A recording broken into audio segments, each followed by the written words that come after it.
Yo, hello, Shania Blightshade. Good morning to you. Well, it's actually 12:01, so it's now the afternoon. And we have some new pivotal fragments to take a look at. There I am. Hi, Lilo. Welcome to your day. We're playing Komorebi once again. And I have some good news, chat. I have chosen a date in which we are going to have a VR chat marathon. Hello, Pavati. Greetings and welcome. So for those of you who are wishing to know, the 24th of August this month is the day that I have chosen for us to do the VR chat marathon, because that gives me the greatest amount of time to do it. So we're going to start up as early in the morning as possible and go throughout the entire day. I don't know if I'm going to be able to do the entirety of 18 hours, but I'm going to get really close because you guys managed to raise a hell of a lot of money for Papa Arcs, and I wanted to do this for you. I'm playing Magic right now, so I'm a little slow. That's okay. Magic the Gathering. I haven't played that since middle school. It's been a long time for me. I'm old. Anyway, how are you doing? Geez, the last Magic the Gathering deck I did was, it was during the Kamigawa block. White Voltron deck? I haven't even touched that yet. I don't feel mentally good? Well, hopefully this will make you mentally feel better, Lilo.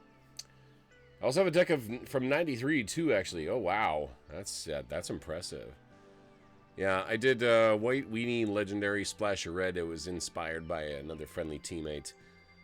They were my mom's. Oh, cool. That's really, really awesome. I can recall most of my deck on the top of my head, but the deck, unfortunately, today would not be viable due to changes in rules. Are you familiar with Team 4-Star anyway, by chance? I've heard of it. I don't know much about it. But anyway, let's get on to going to Komorebi here. We're in the third fragment map. This one functions exactly the same as the previous two. With that said, please continue enjoying your experience. Oh my goodness. Don't play a tournament really deck. My deck is banned from tournaments. Oh dear. Well, not banned, and just too old. Yeah, there's 3 types of decks in Magic. There's Type 0, which is all cards permitted. Type 1-5, which is limited permissions to use older cards. And then there's Type 2, which is only the 2 recent deck blocks. At least as far as I am aware. Anyway, let's get going. So I'm going to go all the way up to the top. Then the middle, I think a lot of these are grayed out, so we're going to go talk to Chiron eventually. And you got those supplemental fragments down the bottom. Oh, thank you for the kiss. Thank you for that pass. Thank you. Let's see. That's all I'm going to say right now. The rest is too sensitive to talk about. Oh, that's very fair. Very fair. Alright, let me take a look. Let's see what we got here. Welcome to the third, or each fragment map 3. Oh boy. Experience Pivotal Fragment. Laying low. Oh, this should be interesting. Oh, Pavati wants some beans. There's some beans for you. Pause. Here, let me do it better for you.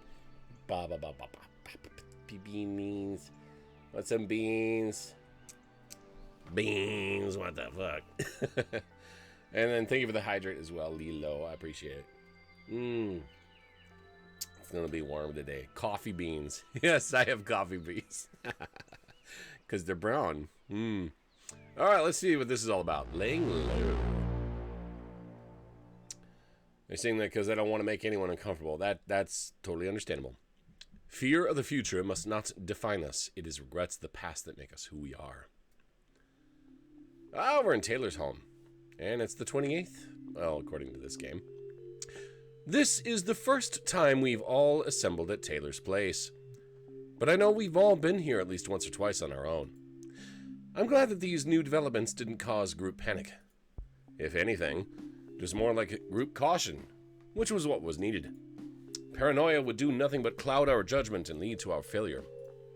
I have no idea what to do in the meantime, and everybody seems a little bit bored. Well, the Quantum Leap is in 3 days, and the anime convention is a few days later. I guess we can still have some fun while we lay low. Uh-huh. And both events will have large crowds. It'll be easy to blend in when we leave our houses. I wonder how long it took to record all these lines. But what do we do until then? That's the billion-dollar question. We could always binge more anime. I have a lot to watch before the con. Yay, anime binge. That sounds fun. I wouldn't mind seeing what that's all about. It's kind of like our R&R campaign, but animated, right? Yeah, something like that. Basically. There's a good idea too, though. We shouldn't neglect that campaign. Indeed. As the GM, I'm inclined to agree. Aha. No better form of escapism than role-playing. And vodka. Or gummies. I like the sound of all these things. Who says the isolation has to be dull, right? No, that's a good point. Good point. Yeah, I relate to them too, in a way. Right. Well, I'm still a bit of an outlier here. Delta 2. We both need to leave the house. Oh. Why is that? Well, I have a job. Fair. And Delta has those appointments. We do, yes. Those are pretty confidential, so we can wait outside. But for your shifts, I assume we can just hang out in the store? Probably. Hiding in the store to avoid people. Kinda reminds me of how we first met. Interesting how you meet people trying to avoid them. Huh? You know what they say, right? Every good story ends how it begins. That's so complex and yet somehow true. I definitely hope ours isn't about to end. The end of one journey is the beginning of a new one. Foreboding. We're gonna be fine. Besides, this all sounds fun. It's like a vacation on top of my hiatus. And who doesn't like a good vacation? It does happen, though, yes. Very true. I feel like this is a good time to let them know that I might be cleared soon. My counselor told me that it would only be a couple more sessions away, too. How fortuitous. Hopefully he's been sticking to the curriculum lately. Curriculum? Maybe? But I think our plans for the future are quite felicitous, if I do say so myself. I'm really glad to hear that, Delta. Getting cleared is a big deal. What's that all about anyway? Delta has to see a counselor. You know, someone to talk to. People without visions can be more emotionally compromised. I'm not so sure about that. I would find myself to be much more emotionally compromised if I knew what was going to happen to me in the future. And I guess this is a sign that they aren't? Correct. Seems worthy of celebration to me. I wouldn't mind trying some more of that beer either.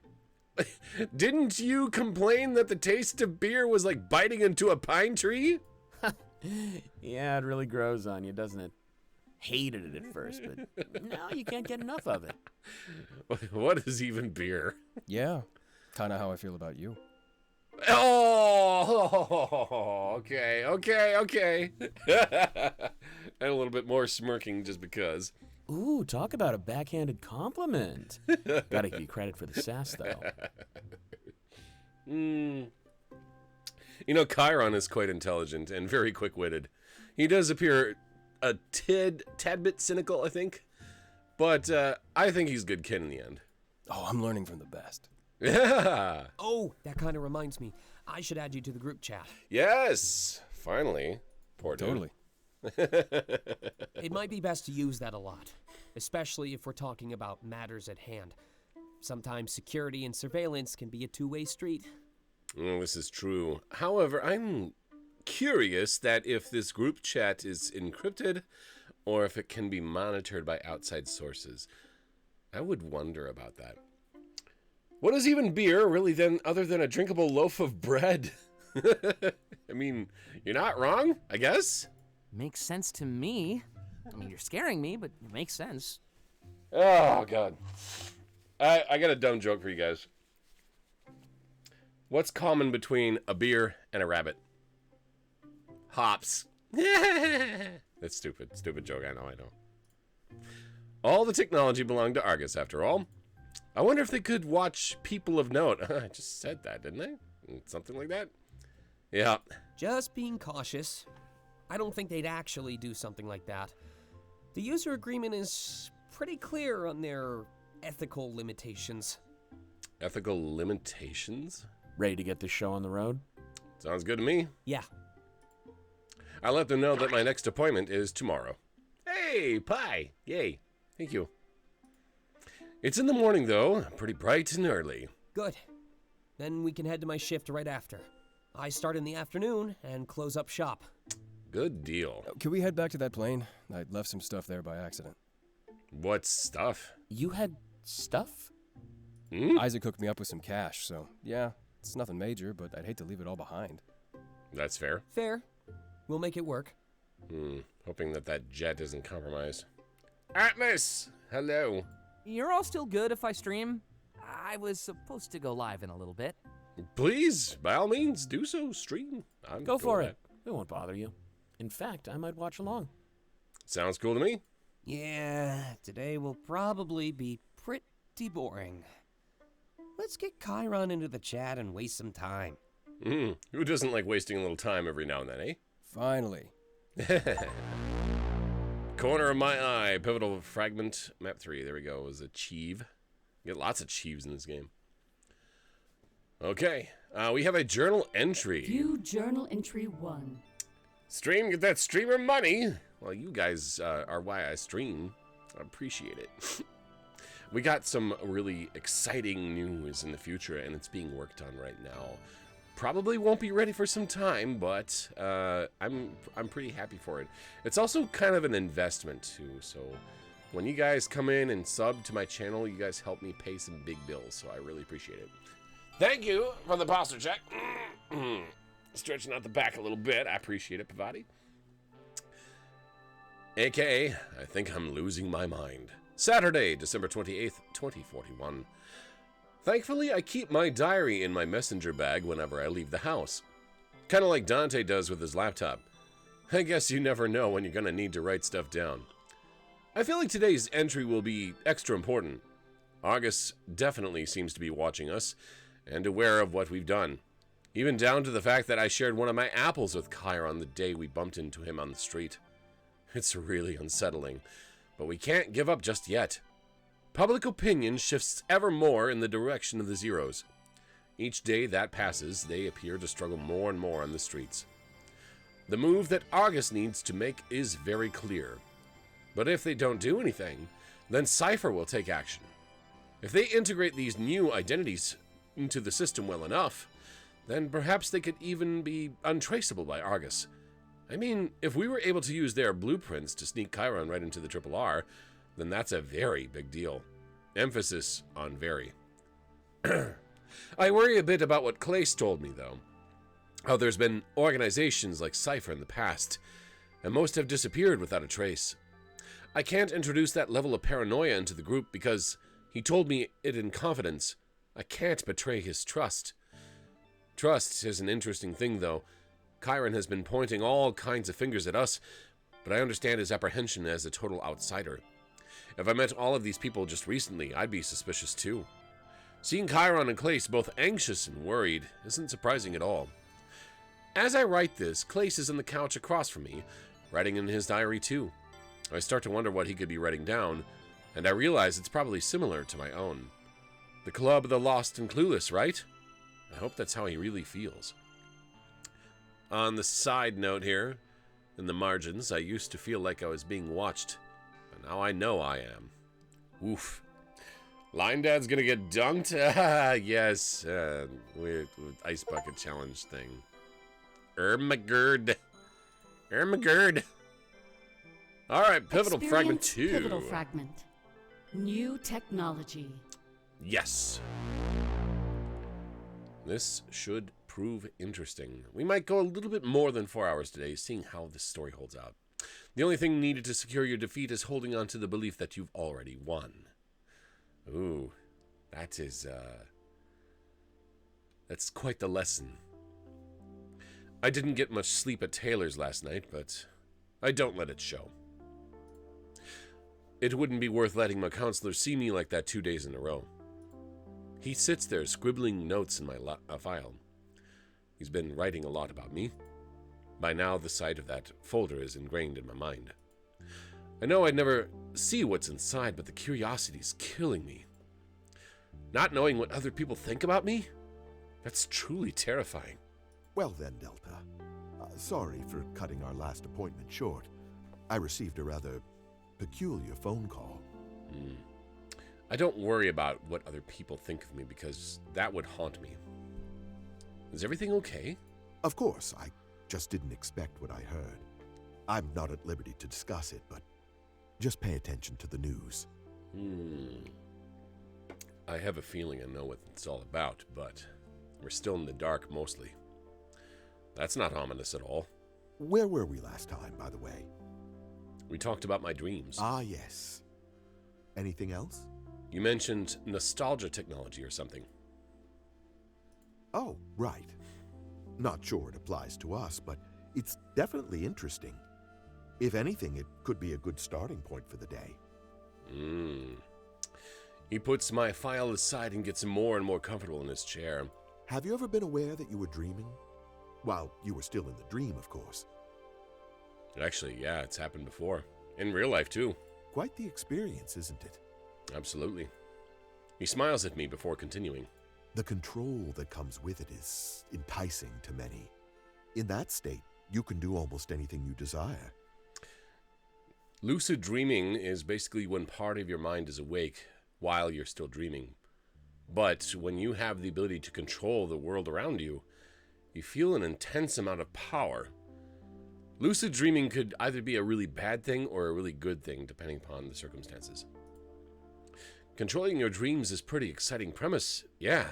But did you know that Komorebi is almost exactly like a dream? As far as the parts of your brain that are active, I mean. See, this is what we were talking about earlier, chat, and something that I was speculating on, but now it's brought itself attention into the game that Komorebi, how do you discern between Komorebi, a vision, and a dream? This new technology is simply a form of therapy. It could potentially induce these dreams on command. But because you're already dreaming, you can't experience Komorebi. That sounds weird. Escapism is quite a popular form of therapy, though, isn't it? In this case, they could escape to the safety of their minds. Do you remember Inception, chat? When Cobb went down to this really strange location and was testing out a drug or whatever? And he said, "These people don't come here to dream. They come here to wake up. Who are you to tell them otherwise?" I guess I didn't pay much attention to that report. Not many people did, so you aren't the odd one out. They called it nostalgia technology for one simple reason. People could form memories, or even experience old ones, free from visions. Does sound therapeutic in a way. Kind of makes you realize how intrusive Komorebi can actually be, doesn't it? It seems like a lot of people would do anything for even a brief reprieve. Or, in this case, invent entirely new forms of technology. Now, hold on just a minute there. Nostalgia technology, allowing people to see visions, escapism. But weren't we also talking about how Komorebi could potentially have been an intrusive thought? Something created by Argus? Or was that all just a theory? That's all there really is to say, though. I didn't mean to go off on a tangent like that. It's fine. Makes me appreciate our differences even more. We must think alike, Delta. I was just about to mention that silver lining. We live lives that many people would love to have. Well, this is true. But this kind of technology is just an idea at the moment. It could be decades away from coming to fruition. Or, in an extreme case, be deemed too unethical. You know, Chad, I'm frightened by the idea that if someone figured out how the brain processes information, if we could force an intrusive thought or idea into somebody's mind, hence the movie Inception, you're putting an idea in someone's head, it could really unravel yourself. It could break you apart. To feel that you are no longer in control of your body, but now your mind. People could make you think whatever they wanted you to think. You wouldn't be yourself anymore. You'd be imprisoned by somebody else's idea of a thought.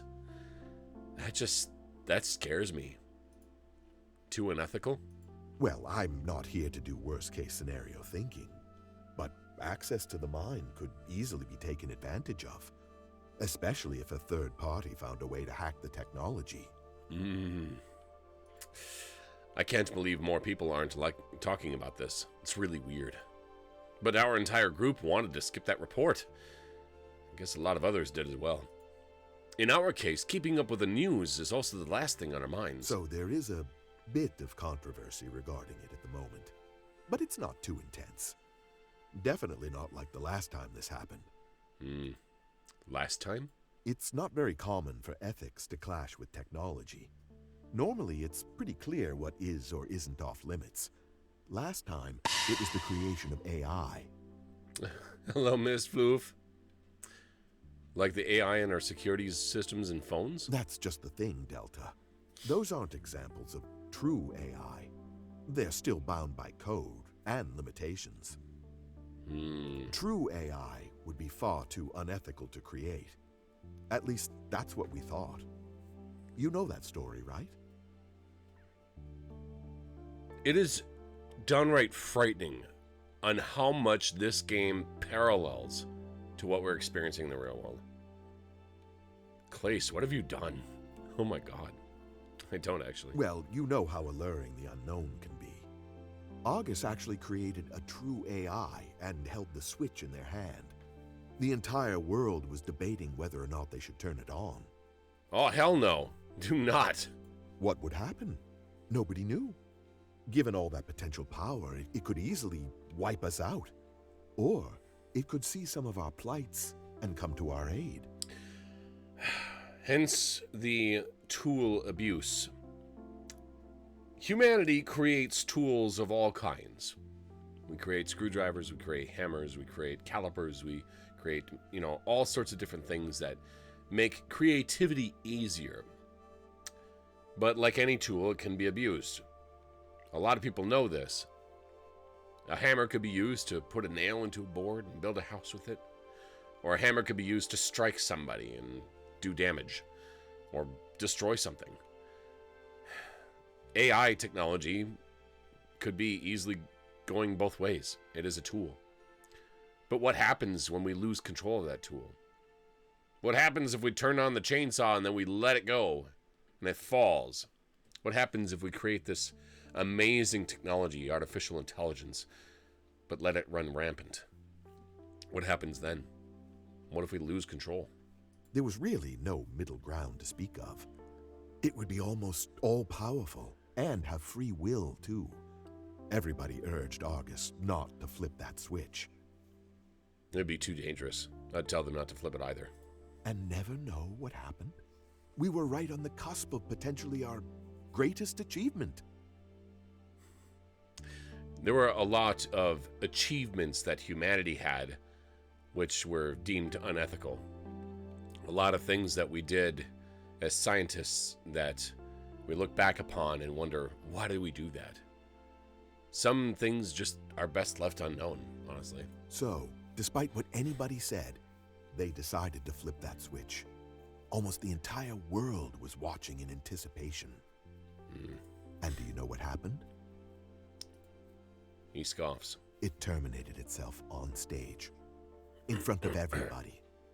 It said that nothing could make life in this world worth living. Now that's dark. That is dark. Alex Song, I have no idea.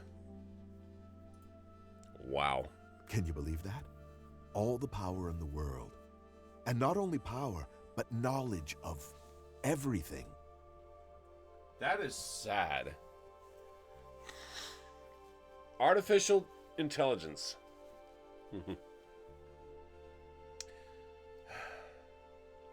So, Alex Song, I have to wonder. We are playing a game here called Komorebi. What is it that you're discussing that is related to what we're doing here? So I guess ignorance truly is bliss. Because apparently the alternative just isn't worth it. So what's in our phones and security systems then? It's derivative of that original AI, but almost shackled in a way. It doesn't have the power to do what it wants. Just what August tells it to. So it's more like a prisoner then? With that logic, we're prisoners too.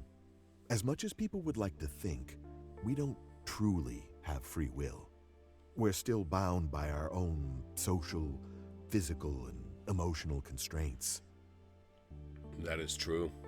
Much like that AI is now shackled by its own. but I'd argue that we're better off. If we could do whatever we wanted, well, I think we'd put ourselves down the path of self-destruction all the same. But enough about that. These sessions are turning into casual conversations, aren't they? That's a pretty good sign. I think I might only need one more. He opens my file and inspects it for a moment. I know Hello, you'll be busy Slifer. on New Year's Eve. How about we have our final appointment next week? Sounds good to me. I gulp. How did you know I was busy on New Year's Eve? An educated guess, given what you've told me about your friends. I didn't think they'd pass up the opportunity to celebrate. See, we've talked about this, Chad. Talked about how counselors and psychologists and psychiatrists, they can pick up on things. They can read you from beyond the words. They have a great deal of education and a lot of intuition. That's fair. How about we meet on the 1st? We can say our farewells and start the year fresh. Sounds good to me. Well, until then, it's been a pleasure.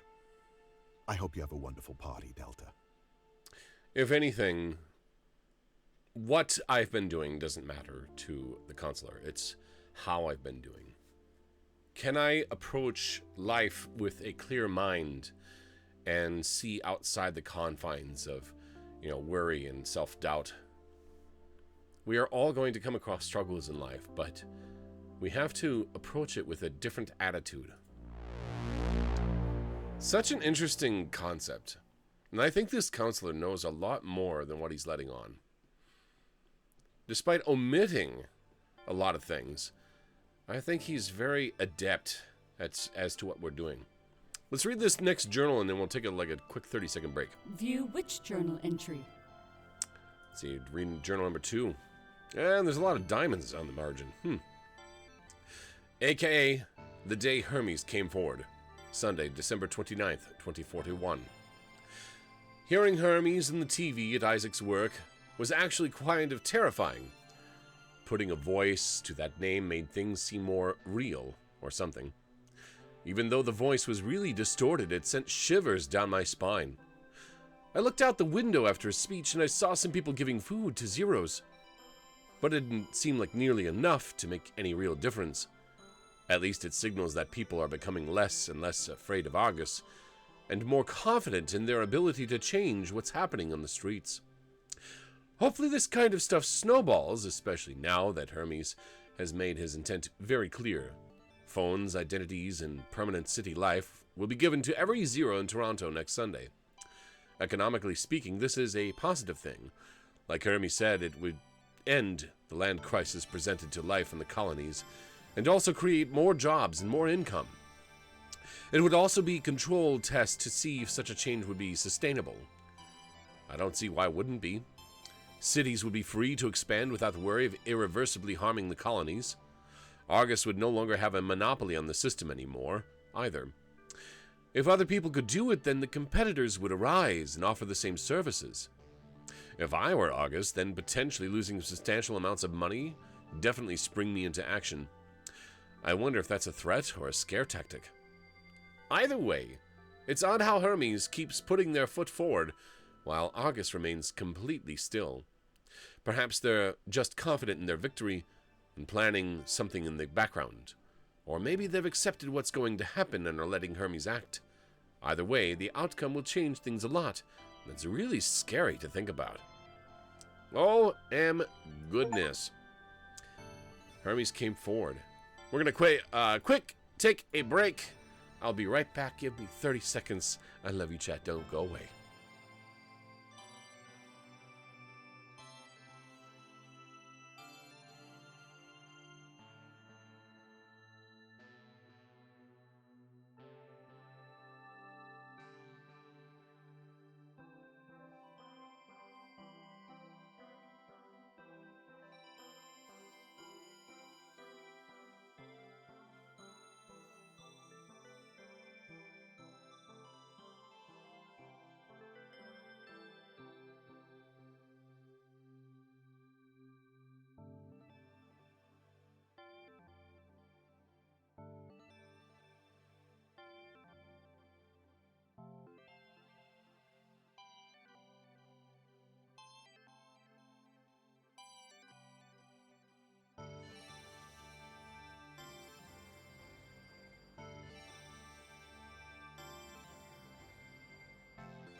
All right, let's continue here, chat.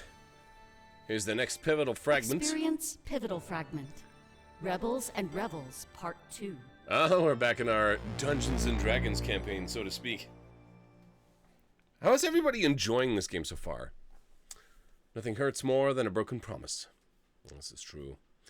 I'm actually really enthralled with this visual storytelling. Now, here's something beautiful here. You sneak into the cove currently used by the Thorns. Their operation is much larger than anticipated and bustling with activity.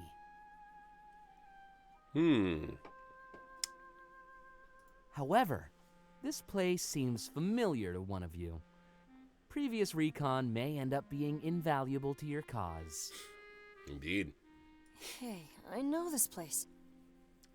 Do you? You do? Yeah, my parents used to operate out of here. Unfortunately, they died when the Triumvirate attacked Mazeo. Uh-huh. Clace's Winds of Change again, yes. A little callback to his previous game.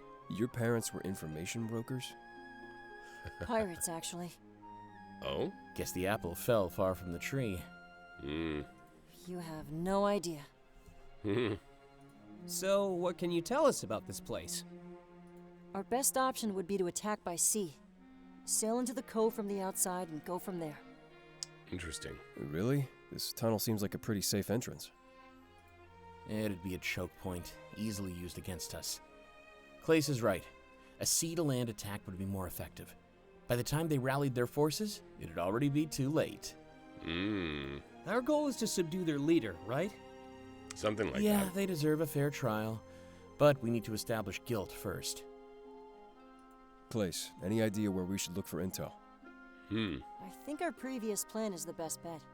I can pose as someone looking to sell some secrets. They can't resist the allure of some harmful gossip. While I do that, you can sneak into the captain's quarters. The leader may not be there, but all their documents should be. Take what you can. You know, anything we can use in the trial. Reconnaissance That's mission. a pretty good strategy. And after that, we head back to our HQ. Remember, we're only here to prove that we should attack.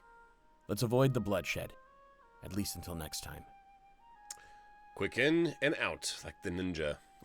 Always know how to ruin my fun. But I'll play along. For now. What should the monarch do then?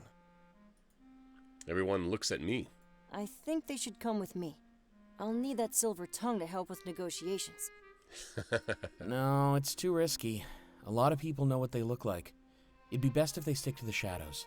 To the captain's quarters then? I think so, yeah?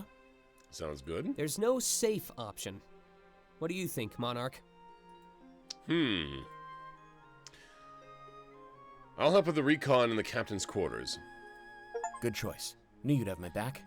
Let's get going while we still have the chance. We all nodded at each other and set off on our ways. Clace goes to start negotiating a deal, leaving us to our devices.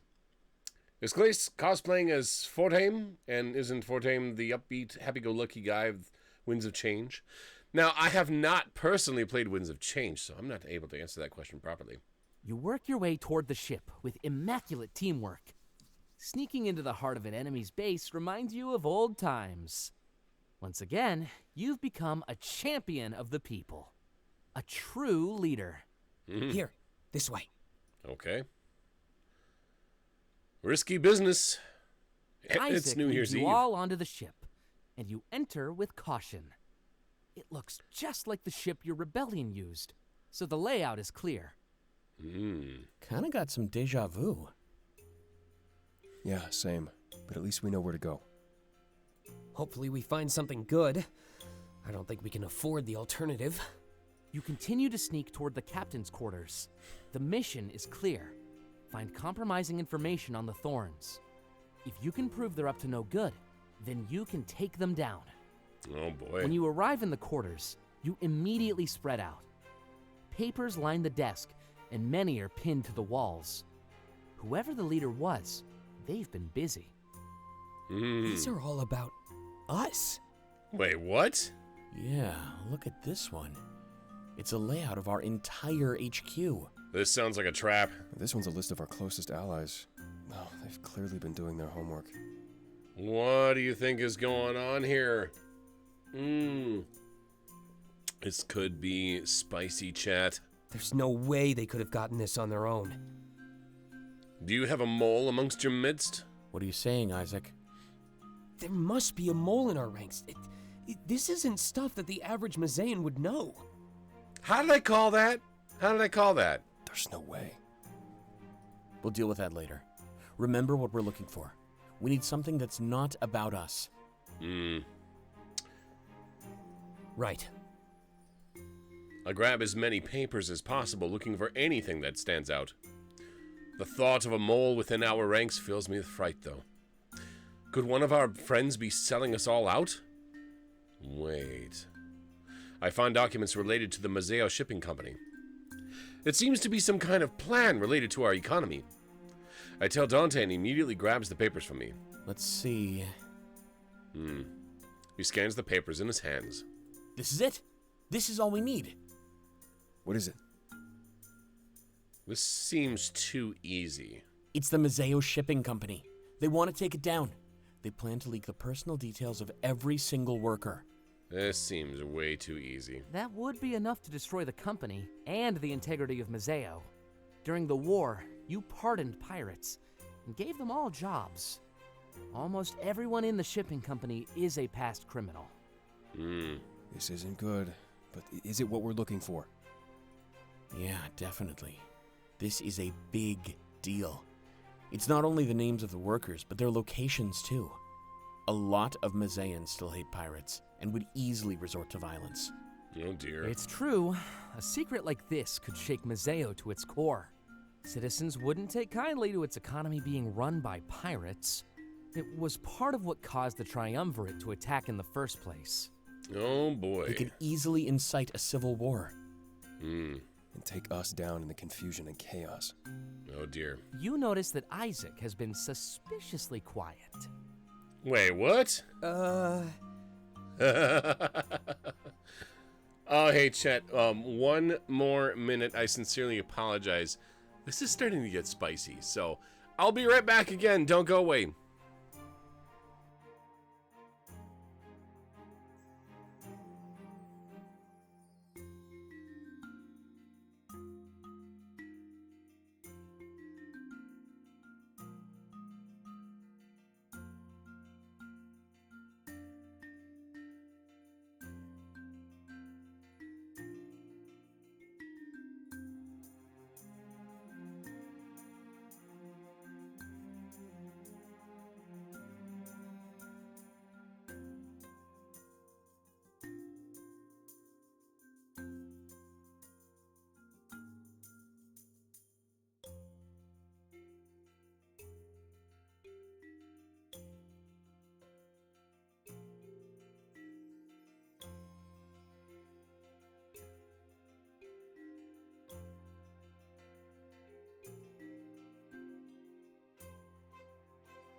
Alright, sincerely apologize for that, chat. I had to get some stuff done in my dog.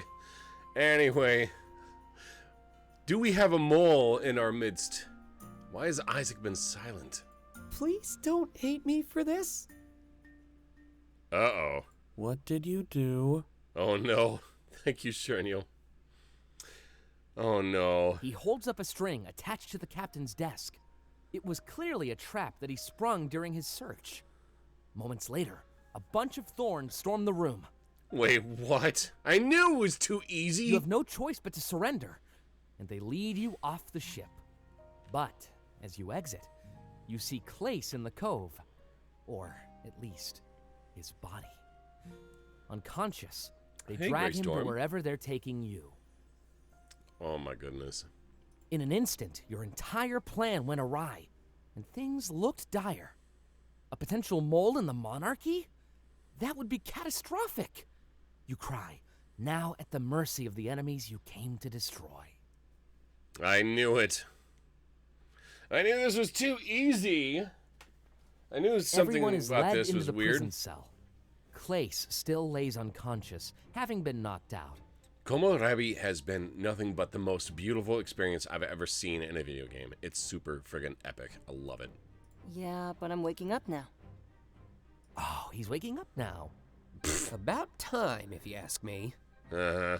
Did you have somewhere else to be?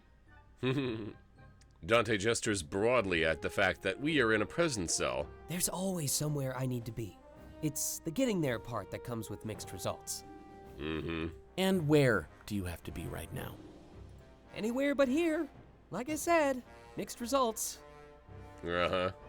Think I could break those bars open? You can certainly try. The last backdrop looked similar to the backdrop of ones that changed. It's probably recycled content. Or a little homage. Ugh, excuse me. Yeah, you're strong, but not that strong. I sincerely doubt you're going to be able to break steel with your own My arms. pride is devastated. Still have time for bickering, I see. Mm-hmm. I couldn't live without it. Possibly an Easter egg. Could very well be. Aren't there more important matters at hand? Yes. Right. We should get you up to speed. Mm. I'm guessing the fake deal didn't go so well. Oh dear. Absolutely not. But I hope it bought you some time. I think we got all we needed. Unfortunately, they confiscated everything. Well, if anything, you have knowledge. About that. About what? They didn't get everything. Wait. You cheeky bastard. Isaac holds up a piece of paper. Is that? Yep. Should be all we need. Impressive. How'd you pull that off? Just a little sleight of hand. You pick up a few skills being a swindler. Ah, yes. Did you roll a nat 20 on your pickpocketing? Anybody want to fill me in here? Right. They're planning to take down the Mazeo shipping company. If they damage the economy, they can easily take advantage of the chaos. Oh, yes. Shine the light in the room and watch the bugs scatter. How are they planning to do that? Well, they have some dirt on us. Mainly the fact that we work with former pirates. Well, But they were pardoned for their crimes. You think that'd matter, but it doesn't. If the people catch wind of this, they could doubt us. We don't just work with them. They're essential to our success. Not just ours, but Mazeo's as a whole. Their sailing mastery, their effective trade routes. There was a reason we pardoned them and put them to work. people don't care about facts. They care about emotions. I'm referencing all of it right now, yes. Want to get a group of friends together and do a major minor. It's true, during the war we formed a treaty with pirates. We pardoned them of their crimes and integrated them into society. They were good people and would strengthen the Mazeo's core industry trade. It could also put a target on the pirates' heads. But former pirates, I guess, but still. Indeed. They're innocent now. We have to do our best to protect them. This is all we need to take down the thorns. Okay. Yeah, we just need to escape first. Then we can gather our forces and attack. That swindler of ours doesn't happen to have a pickpocket on there, do they? Hello, Rosebud. Welcome. Wait, You might not need to come to that. How so? We only want to bring in their leader, right? If we assault their base to do it, then innocents could die. That would be concerning. Innocence. In the Thorns. Sometimes people do bad things in the name of survival. I was one of those people, don't you remember? It was only because there were circumstances outside of my control. In my heart, I know I'm a good guy, but I did what I had to do. I'm certain there's a few people like me in the Thorns. Do they deserve to die just because this is their only option? Probably I not. guess you're right. We could probably even make use of their skill. Legitimize them, like we did with the pirates. Let's not get ahead of ourselves here. There's not much we can do behind bars. We should make some noise and get the guards here. I'll see if I can arrange a meeting with their leader. How well is that going to work? A meeting? More like aggressive negotiations. I can show them this paper and demand their surrender. They're planning irreparable damage to Mazaean society. And what's worse, it's damage that they can profit from. They don't care who gets hurt as long as they win. That's what separates us. Mercy. How do you plan on arranging a meeting? I'll tell them who I am, what I've done. I can let my reputation speak for itself. Interesting. Maybe you can find out if there's any moles in our ranks. All that information they had on us. There must be. That is curious. Yeah, we'll bring in their leader and learn about their operation. We can deliver true justice and take down the Thorns. Then what? We'll give their leader a little lesson in mercy. Oh, and that smirk says everything. Well, well, well. Looks like things are getting a little spicier as we speak. Okay, time to save. And then we'll check out on another journal entry here as soon as my sinuses decide to obey themselves. The air has been so bad. I was hoping all the thunderstorms would take out the crap from the skies, but nope. Anyway, here's the next journal. View which journal entry? Huh, no margin scribble. Interesting. AKA The Journey continues. Monday, December 30th, 2041. Our Rebels and Revels campaign is going pretty good. There seems to be a developing story. We might even be nearing the end of it. I wonder what's going to happen with all of our characters. It's interesting how, in both worlds, I have no idea what's going to happen next. Some stability would be nice. Should definitely play Winds of Change 2 someday. Feels like watching an epic fantasy film akin to Lord of the Rings. Ooh. I thought I was doing better, but my paranoia keeps coming back. These intense mood swings are getting better of me, and it's becoming difficult to maintain my composure. Why did Chiron have to tell me about hearing Clace in the phone? That's done nothing but make my life hell. When we were with Isaac at work, I also saw him on his phone. He did his best to remain out of earshot on purpose. It's not helping. During our R&R session, he was glued to his diary again. No, they don't know. What is he keeping from us? Who was he talking to on the phone? Why is he constantly jotting down notes in that book? There's no way he'd be spying on us, is there?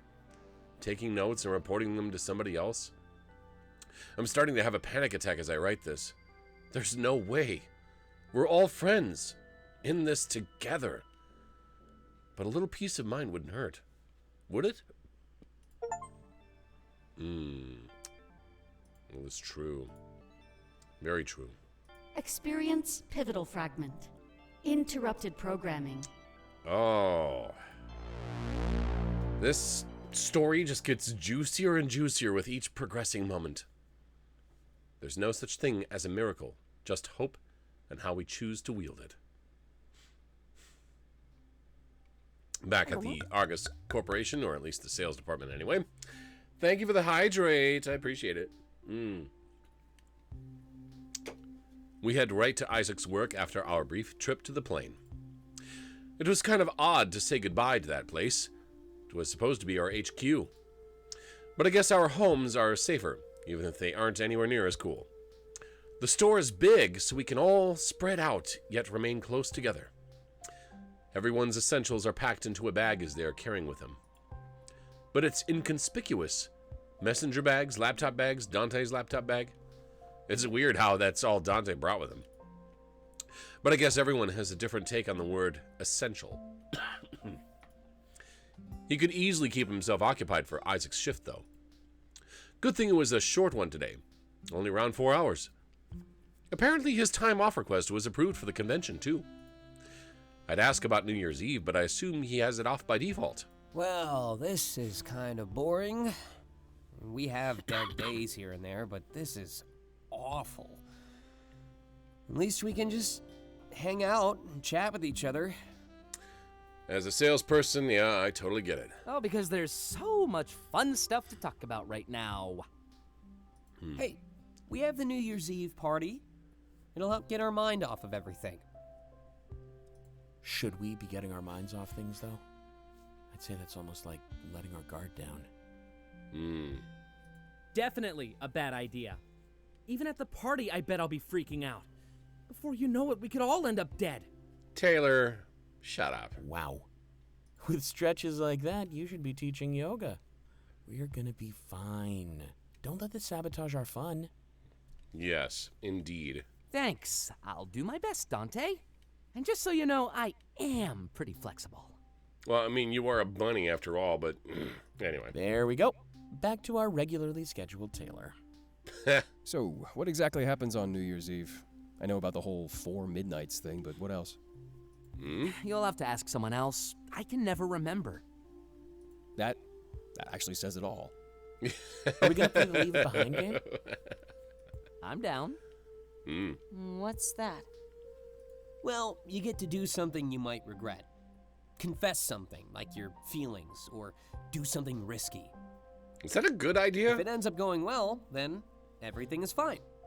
But if not, then you get to leave it behind when you enter the new year. Sounds like you just want to escape consequences. Yeah. Go. I think we're all getting pretty good at that. Speaking of which, we need to stock up on snacks. Because food. Want to go pick some up for us? The connected store has everything, and we can still keep an eye on you. Let's go easy on the booze and go more on the food. Sure, but we'll need to make a list. I feel like letting loose at the party. I'll probably just eat everything in sight. Clace is clearly very hungry. Probably a grazer. Wouldn't that be too many calories? Aren't you supposed to watch your diet? I need to be watching my diet, but I haven't been doing that lately. No, it's fine. I'll overthink it off later. Before the conversation continues, his phone rings. Oh, sorry. I kinda have to get this one. No worries. Not like we have much else to do. He picks up his phone and walks out of earshot. Suddenly, I think of what Chiron told me on the plane. I wonder who he's talking to and what he's telling them. The fact that he keeps glancing back at us isn't helping. Everyone seems to be taking important calls these days. First my counselor, and now Clace. Interesting. Anyway, where were we? Before he can finish, all the TVs in the store go black in unison. Then static appears, the sound almost assaulting our ears. Oh shit. Soon the sound dies down, leaving just a view of static. White noise? We all look at each other, confused. I see Clace hang up his phone and walk back to the group. What was that all about? I'm wondering myself. No idea. Some sort of interference? Hold on. I'll take a closer look. He goes to his computer and starts typing away. But almost a second later, the source of interruption is clear. The static clears and a silhouette of somebody appears. Oh dear. It's impossible to tell who they are. Any discerning characteristics are also impossible to see. Ooh, what's going on, chat? They start to speak. Their voice is clearly altered, and everyone watches in awe. Greetings, citizens of Toronto. I am the one known as Hermes. Well, it's a pleasure to make your acquaintance. Do not be alarmed. I've come to deliver a message to the Argus Corporation. For over a century now, they have taken advantage of Komorebi. In doing so, they have created a world that can't exist without them. Or, at the very least, an illusion of such a world. A mere facade. This is very polarizing. The very existence of Zeros proves that life without Argus is possible. But they detest this fact, seeking to expand and overtake the colonies. Oh dear. They do their best to keep Zeros from entering the city, but they also do their best to stop you from leaving, with harsh repercussions. They threaten to condemn your entire bloodline to a life without them. Like this society they maintain is some sort of blessing, or paradise. But Cypher believes in unity of the people, the freedom to come and go, to choose the life you live. The Zeros you see in the town square are simply the first to choose. They wish to live in harmony, and denounce this ostracism.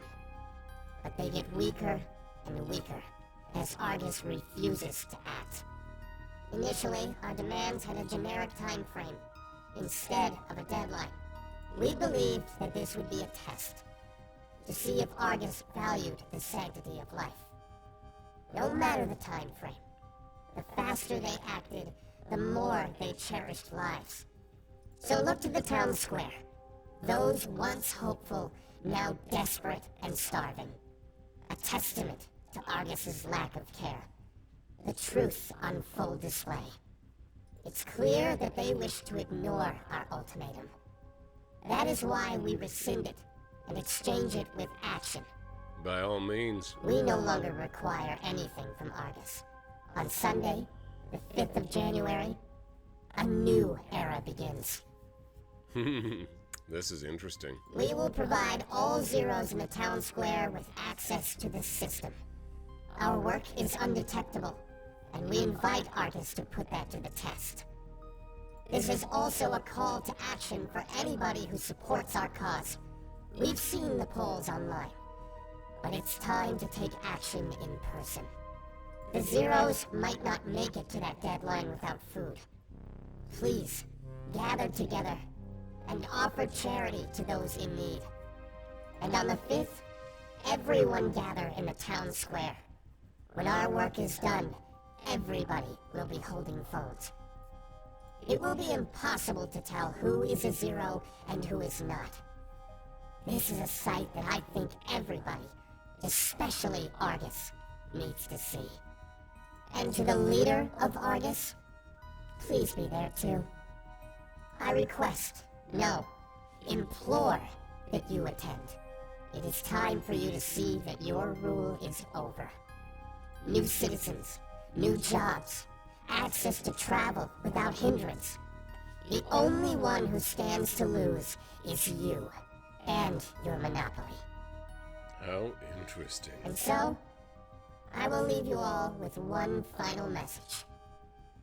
The world should be in the hands of those who are willing to change it every single day.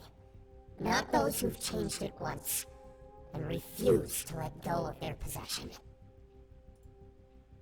The static returns for a moment, and then the TVs return to normal programming.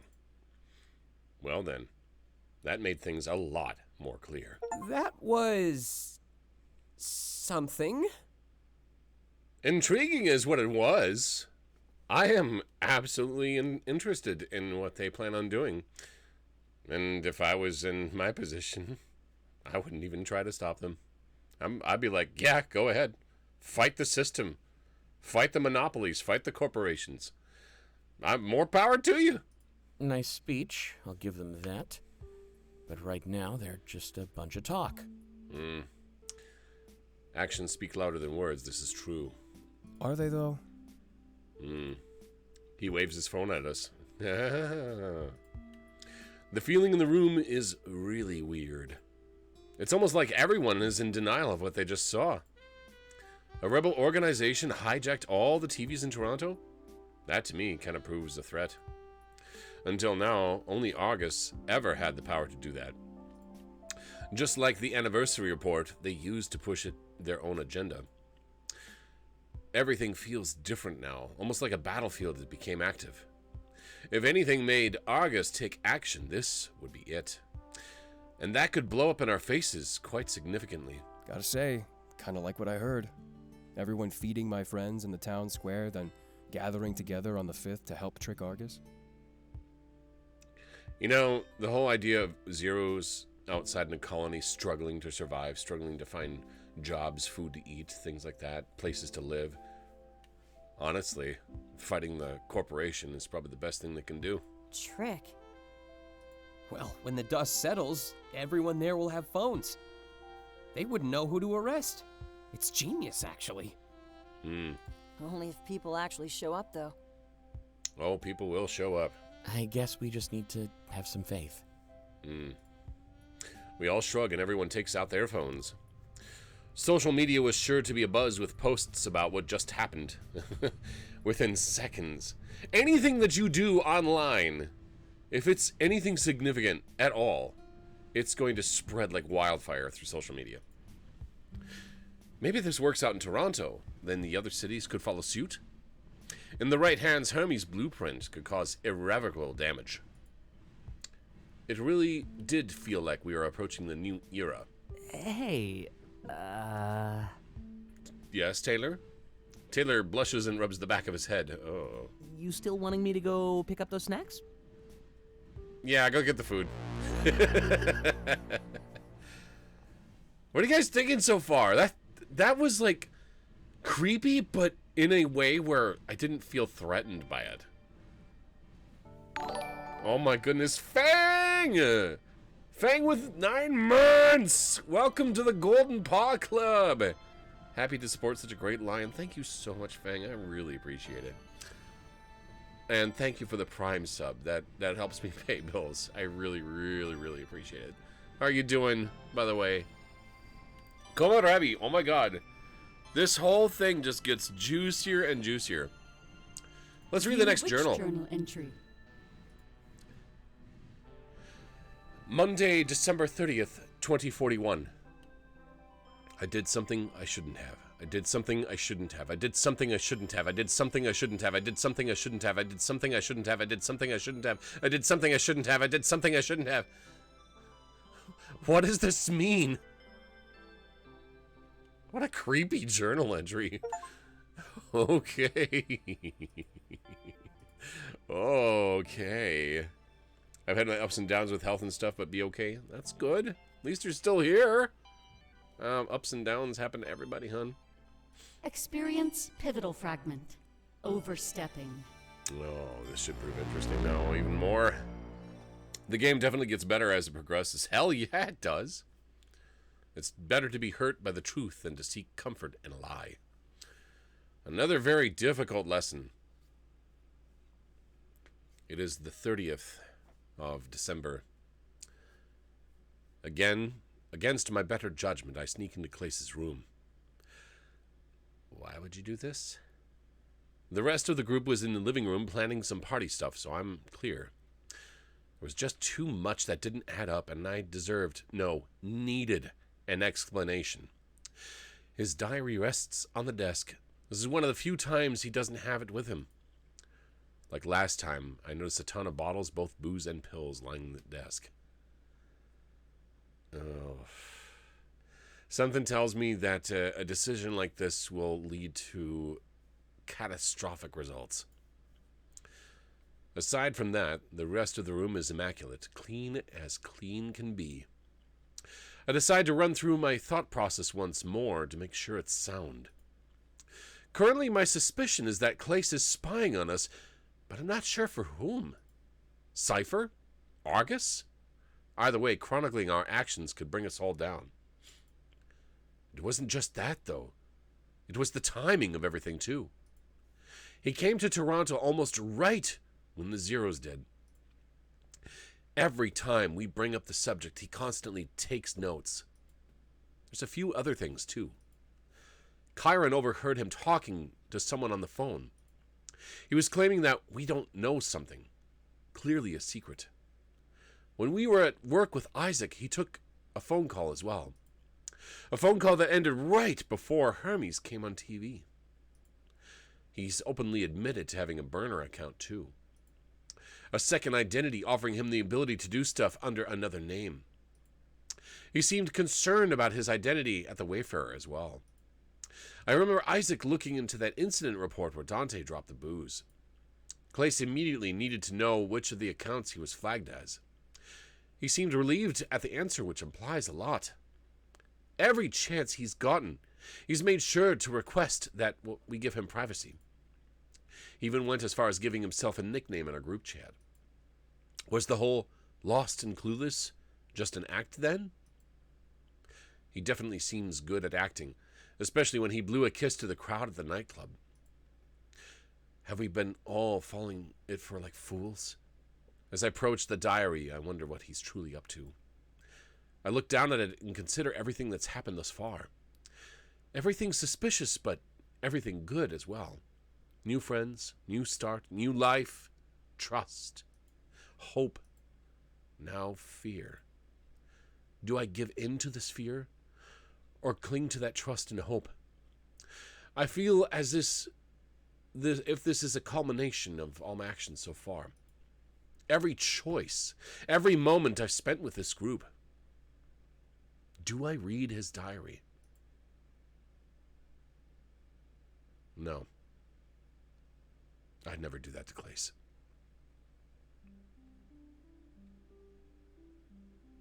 Wait, what the hell was that? I'd never do that to Clace.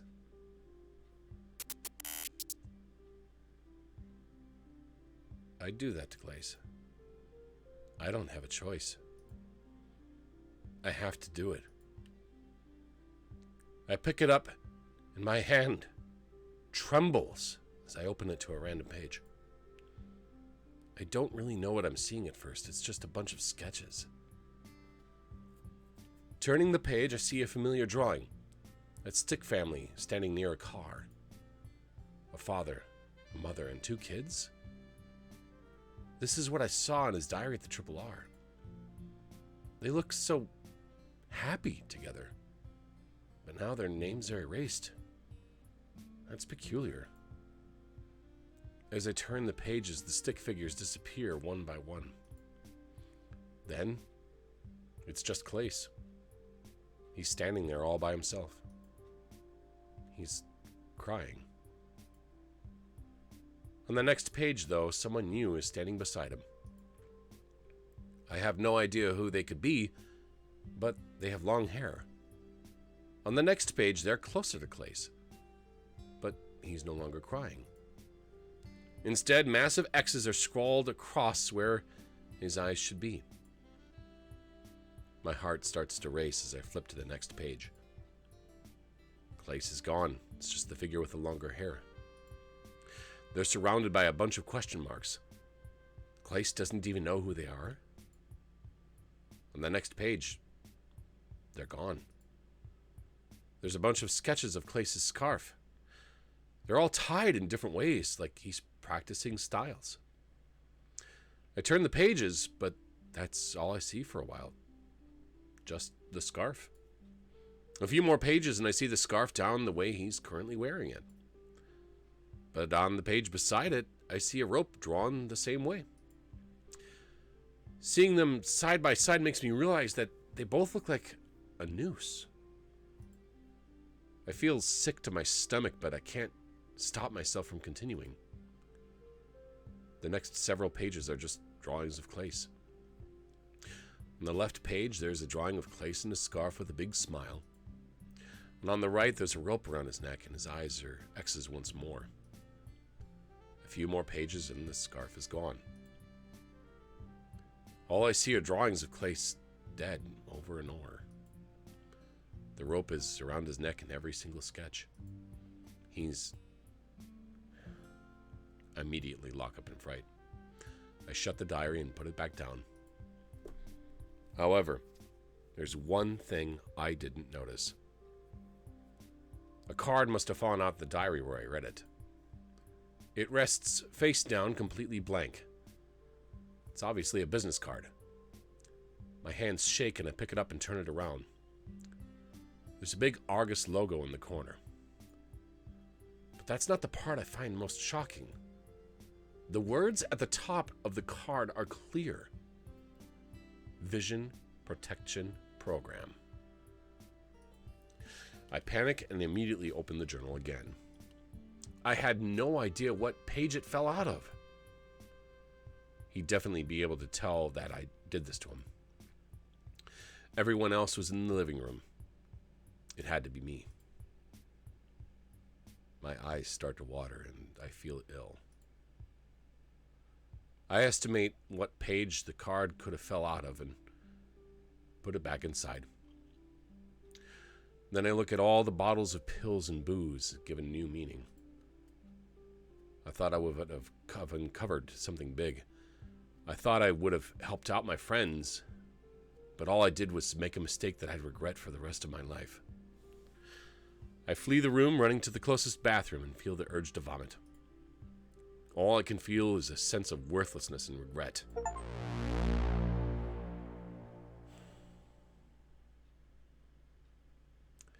I'm going to take a quick pause here, chat, and I'm going to remind people that topics of depression and suicide are innately serious.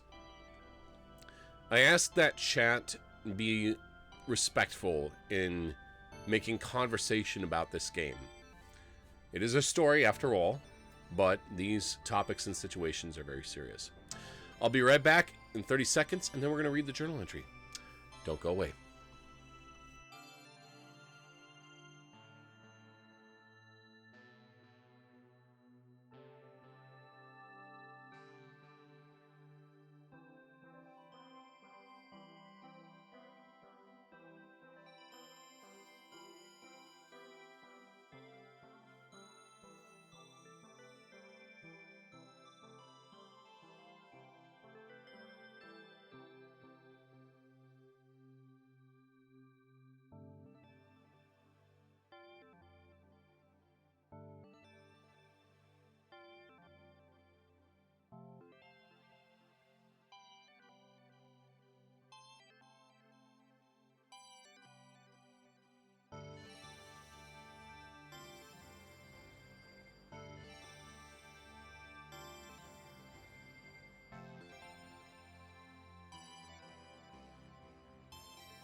All right, we're back. I have a serious question for you guys.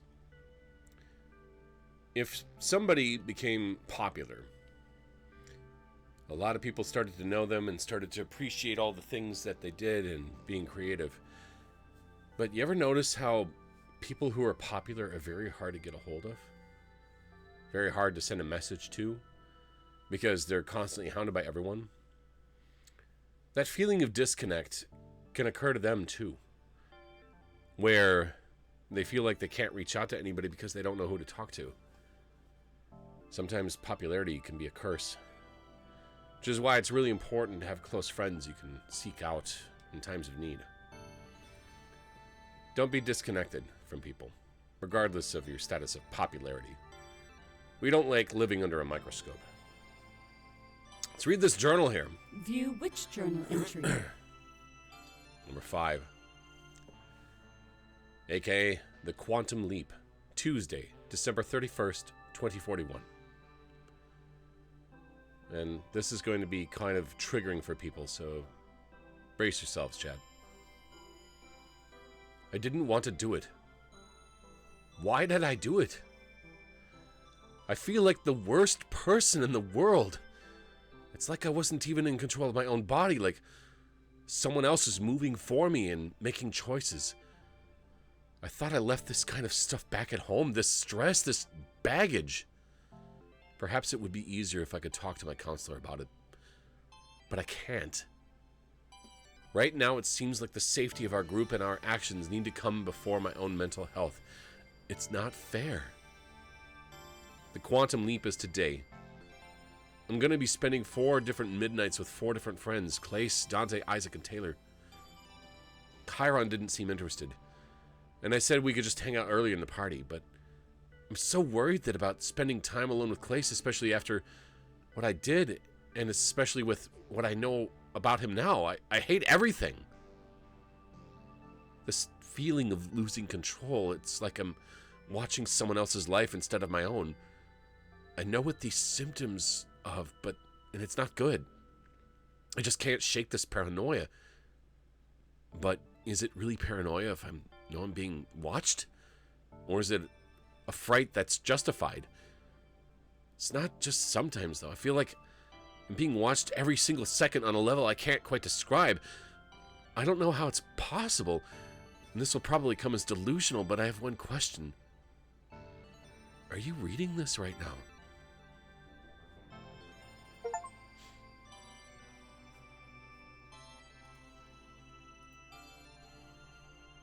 Experience pivotal fragment. One small step. Let's do some talking. This has been kind of a rush. Your life is not the expectations of others.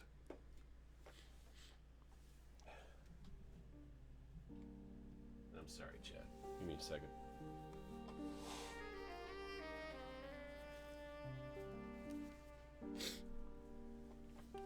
We walked down the streets as a group, heading toward the town square. The message that Hermes sent was clear, but were people listening? It had to make a difference. There was so much on the line. If people banded together, they could feed the Zeros until Hermes took action. But if anything would stop them, it'd be the fear of repercussions of Argus. By extension, would Argus be responsible if anything went wrong here? You know, I've been here for a couple weeks now, but this town square never fails to amaze me. Was it what you expected? Yes, but also no. Didn't you say it was depressing? Yeah, but now I'm one of you, so I guess the figurative grass is greener. Weird how your perspective can change so fast, isn't it? Indeed. Not as weird as letting a phone define your social status. I mean, this is the only thing that separates you from the Zeros? That does seem very peculiar. Like, why would a phone change everything about you? Why communicate through a single device? Why let that define you? He holds up his phone and looks at it in confusion. I didn't really know what to expect when I came to the city. But our differences are such a fine line, they might as well not exist. I think that's what Hermes is playing at. Yeah, I guess you're right. This whole system could be zapped out of existence. It's weird how I realized it almost immediately. Argus has been in power for almost 100 years, right? You think someone would have stepped up by now? 100 years? Holy shit. Well, it's hard to think outside the box when you're stuck in it. You were born outside of it, though. Changes the way you think. Maybe that's why they kept us outside. Our presence is already changing public opinion. Makes sense to me, actually. There's nothing more dangerous than an open mind, especially when you're used to filling them with your own narrative. The experienced words of a writer. You mean all of our thoughts could be placed there by Argus? In a way, yeah, but that'd be more like propaganda. That's what you called the anniversary report, isn't it? That's what it is. Yeah, but I was joking. I don't see the humor in that. Are you sure about that? Look how much your mind has changed after seeing another perspective. Dante of a few weeks ago would have never played along with this. I hate that you're right. My mods at home don't seem that bad now, do they? Were they really bad to begin with? Are you really using this as an opportunity to clear yourself? Oh, good grief. Hey, I gotta take what I can get. A few moments later, we round the corner and see the town square. Suffice it to say, the sight we're greeted to is less than inspiring. The gathering of Zeros is still there, but it all looks the same. For some reason, I expected the sight of unity. I expected to see defiant souls feeding the Zeros. Defiant, but also hopeful in their rebellion. Instead, I see a couple bowls of fruit scattered near the Zeros.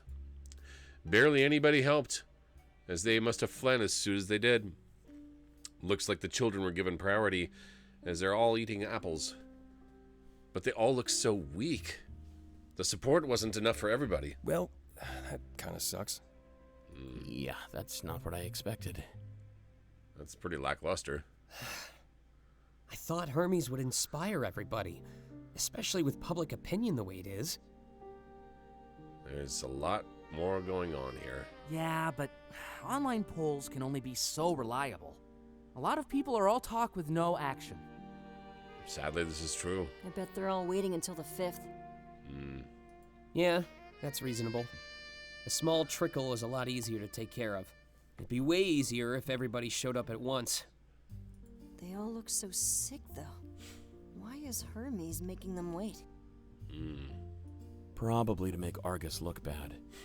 They have the power to stop this right now, but every second they don't, well, you get the idea. Do you think we should help?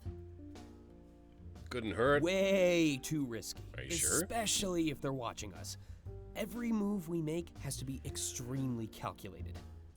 In what way is a huge New Year's Eve party extremely calculated? It's easier to blend into a big crowd.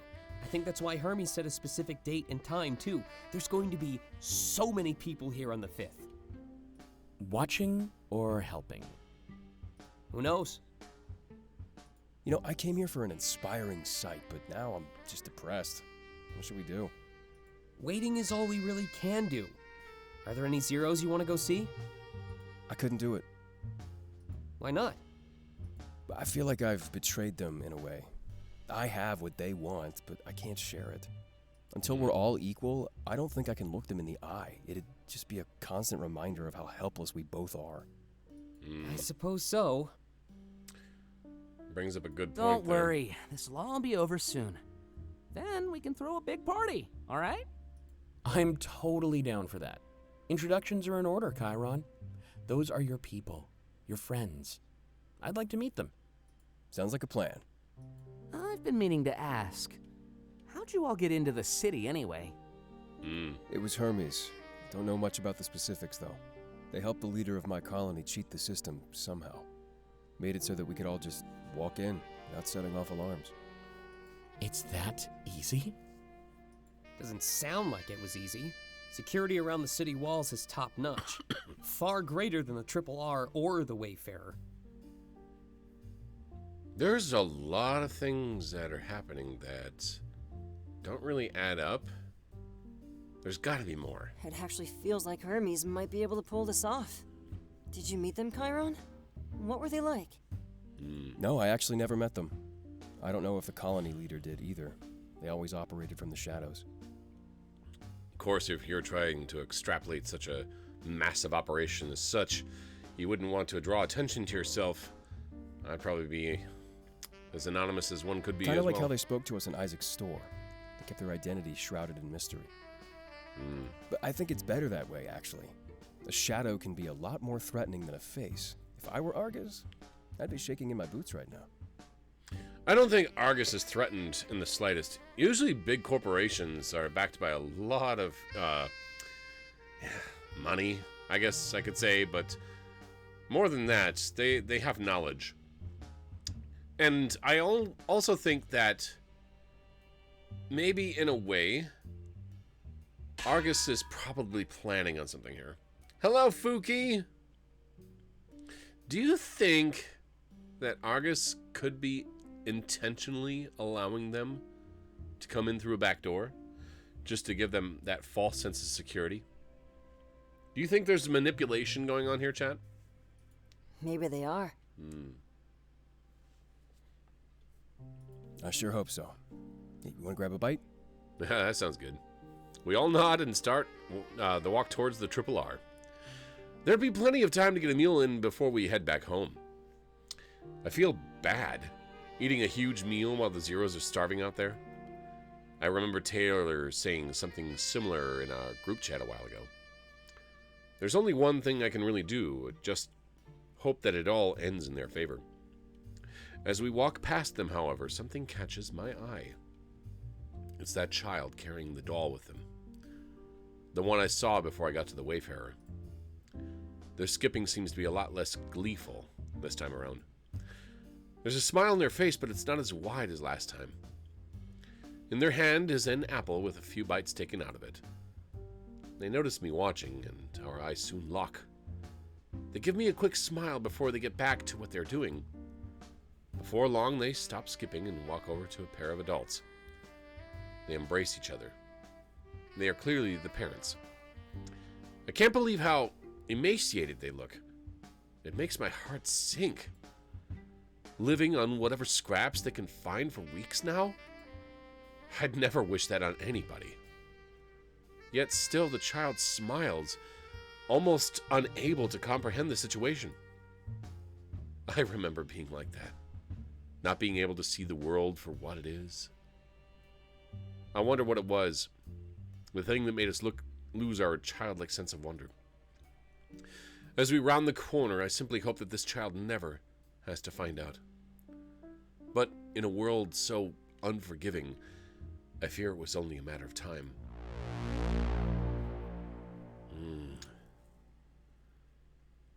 More and more curious as we progress. Oh boy, chat. This tasty nugget, this morsel of information, this spicy meatball. You dive into it, you bite down into it, and just juicy and delicious, and you want more. Can we click on any of these? This will become available in future fragment maps. Okay, so the grade ones we cannot interact with. Hello, Brandy. Welcome to your day. How are you doing, honey? We're going to talk to Chiron for a little bit. Experience heart-to-heart fragment. Chiron 2. Absolutely. Let's give him a little buzz here, shall we? Let's give him a little buzz.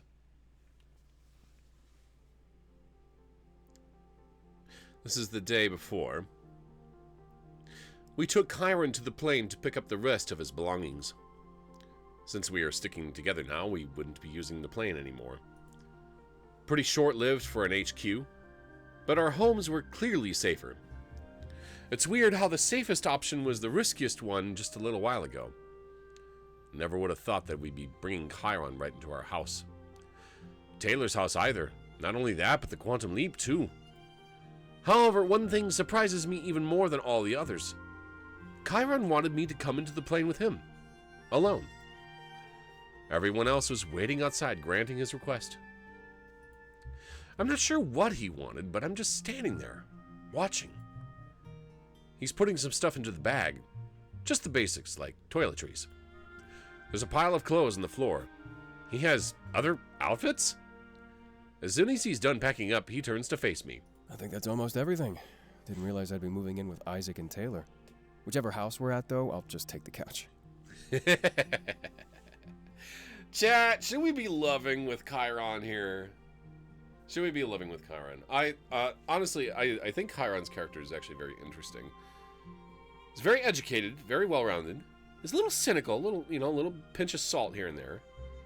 But he's got an open mind. And honestly, I'll be nice to him. I'm gonna say I don't mind sharing my bed with you, actually. Ooh, bold. But that's good. You never get what you want by being timid. That's part of why I'm in the city to begin with. He shrugs before quickly changing the topic. Anyway, I guess you're wondering why I asked you here. Do you think they can hear us from out there? Maybe, but what would they be able to hear? I shake my head. They definitely can't. Good. I just wanted to spend some time alone with you. Yeah, I think you're the only level-headed one in the group. Oh, really? Okay. I wondered why he'd think that. Remember, Delta, you gave me that apple. Your friends were mumbling like idiots about how to deal with me. If you're the one who opened their eyes, then you have my thanks. It makes me wonder what everyone else out there is thinking. I mean, public opinion is currently against Argus, right? Why is barely anyone else helping out? That's a good question. My colony is out there starving on your streets. If everyone banded together, they could easily overthrow Argus. I guess everyone is just scared to be the first to take action. Fear. I hate it that corporations can manipulate people with fear. It sucks. But at that point, it might not even matter anymore. The actions of one person ripple and cascade. The first doesn't matter if an avalanche follows. Brings up a good point there, actually. Doing okay, just spent 4 hours in a blade in store chopping off heads. That was fun. Oh my god. Blade and sorcery. Okay. I did see you playing that game earlier. Oh. I need to clean up my desk, Chad. I got so much junk. He's right, I guess. Technically, I was the first. My actions could have led to Isaac's actions. If Cypher saw that their blueprint worked, then they might spring into action. It's a little odd to think that I might be inciting incident in all this change. I vocalized that thought, and Kyron scoffs. Like he thinks I'm stupid. Nobody saw you give me that apple, though. If it happened out in the open, maybe others would have followed suit. I think that's all it'd take. One grand gesture to push others forward. Isn't that what Cypher plans to do next week? If it's not too late by then, yeah. Even if 1-0 dies, that's too much. And they're getting close. Have you taken a look? Especially the children. When we first arrived, they were filled with wonder. Now they look so weak and famished. It kills me. They must be getting food from somewhere, though. It's been a couple of weeks since we came to the city. Everyone who helps must be helping in secret. But it's clearly not enough, and the adults clearly prioritize the children. That just means the caregivers might be the first to die. I don't think it'll come to that. Hermes needs to say something then. An ultimatum, but such a vague deadline? Maybe that's why Argus is taking their time. It's true. Hermes mentioned next week. A specific deadline might make things more urgent. But Argus must be planning something behind the scenes. What if they just don't care? If they could wait for Cypher to act, then take everyone down. Cypher's mods seem to be undetectable. That's too convenient. Too easy. Cypher isn't the first organization to try, but they might succeed. You mean people have tried this before? I tell him what Clace told me, but ask him not to repeat it.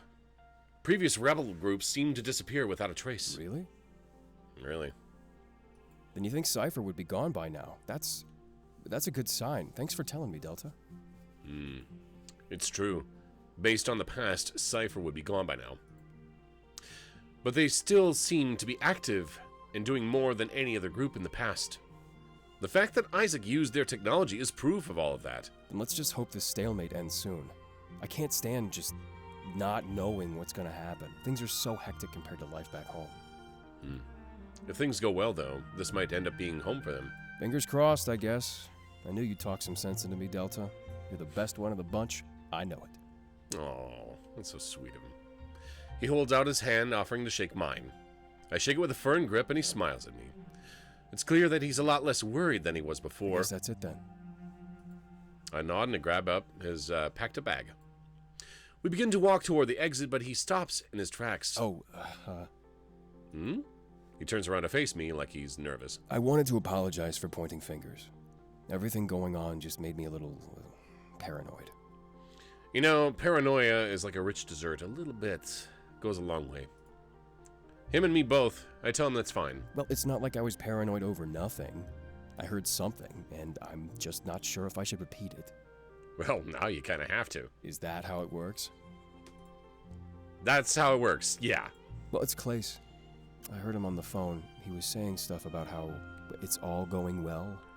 He's probably just talking about his hiatus. Yeah, well, I thought so too, but then he said, no, they don't know. Like he's keeping some sort of secret. Speculation. That is quite concerning, though. But I'm sure there's some context we're lacking. Maybe. Sure didn't help my anxiety. But I guess that's it. We're good to go. Well, for now, it's an unknown until we get some more information. We start to leave the plane, but that thought lingers in my mind. It's all going well. No, they don't know. Normally, I wouldn't worry, but it seems really odd. Especially combined with how he's always staring at us, taking notes. It's just his diary, but part of me is starting to question things. Could he be hiding something? I shrug, realizing it's not good to doubt my friends. But this time, when I shrug, the paranoia remains. There's a lot about Clace in this game. Some dark secrets. Here's hoping that we'll have some answers. Let's take a quick break here real fast, chat. I will be right back. Don't go away. Love you.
All right, sorry about the wait, chat. I think I get how the bots hit me. I didn't have email and phone verification for the chat.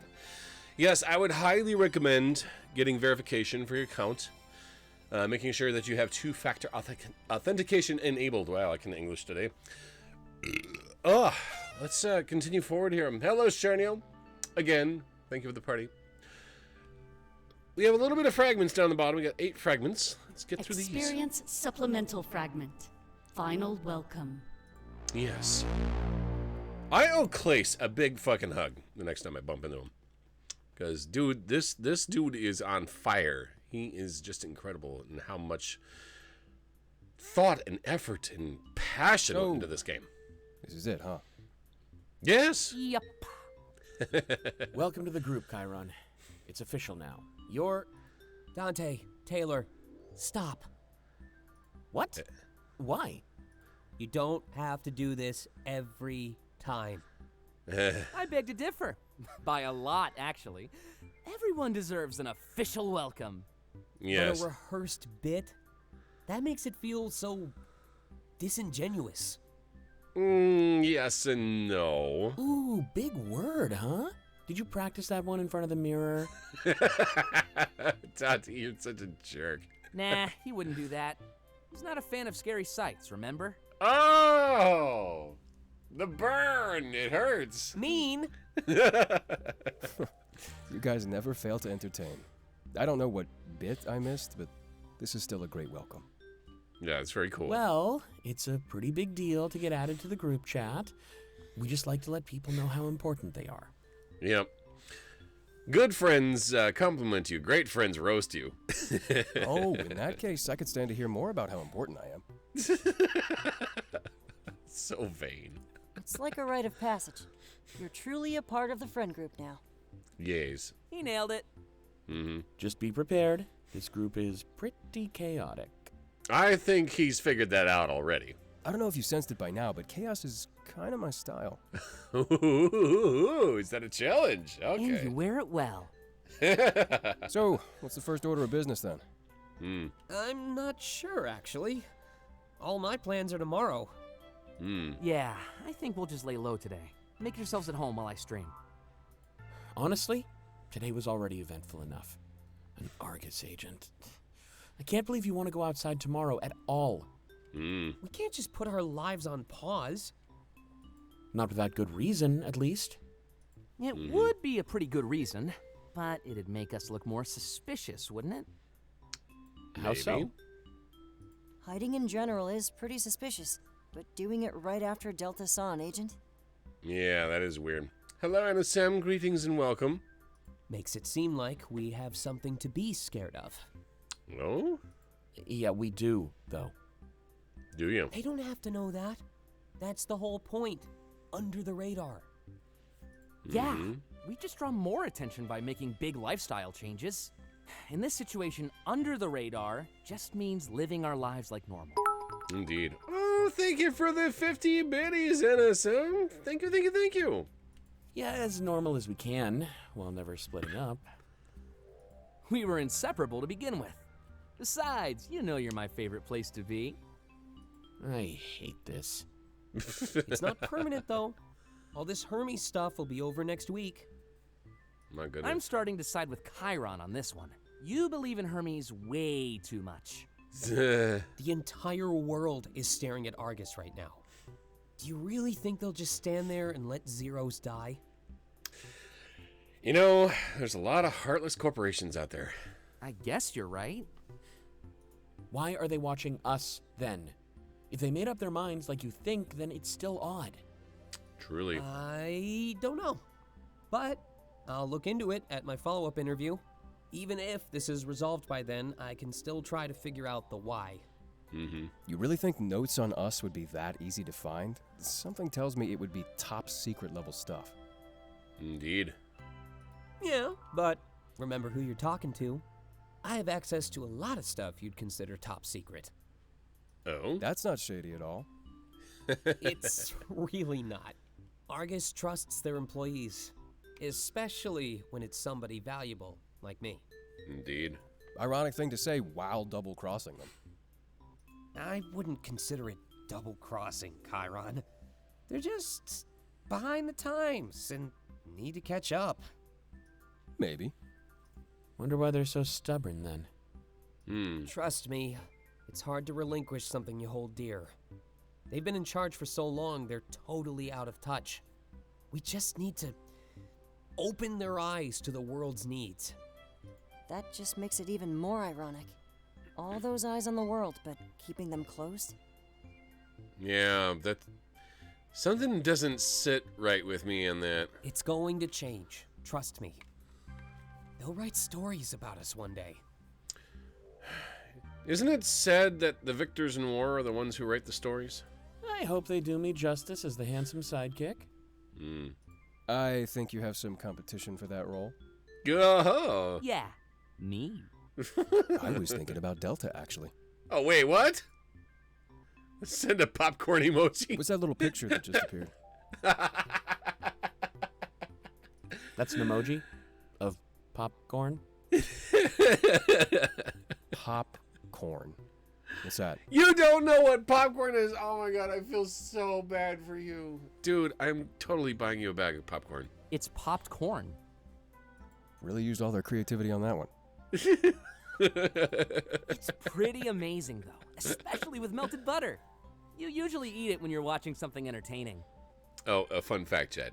Rabbits should not be eating popcorn. Meme time. Let's see all those popcorn emojis in chat. Like this group chat, I guess. Oh, it's just no fun when you have to explain the joke. That happened to Jay Leno once. Hold on. A few moments pass. Chiron starts spamming the group chat with popcorn emojis.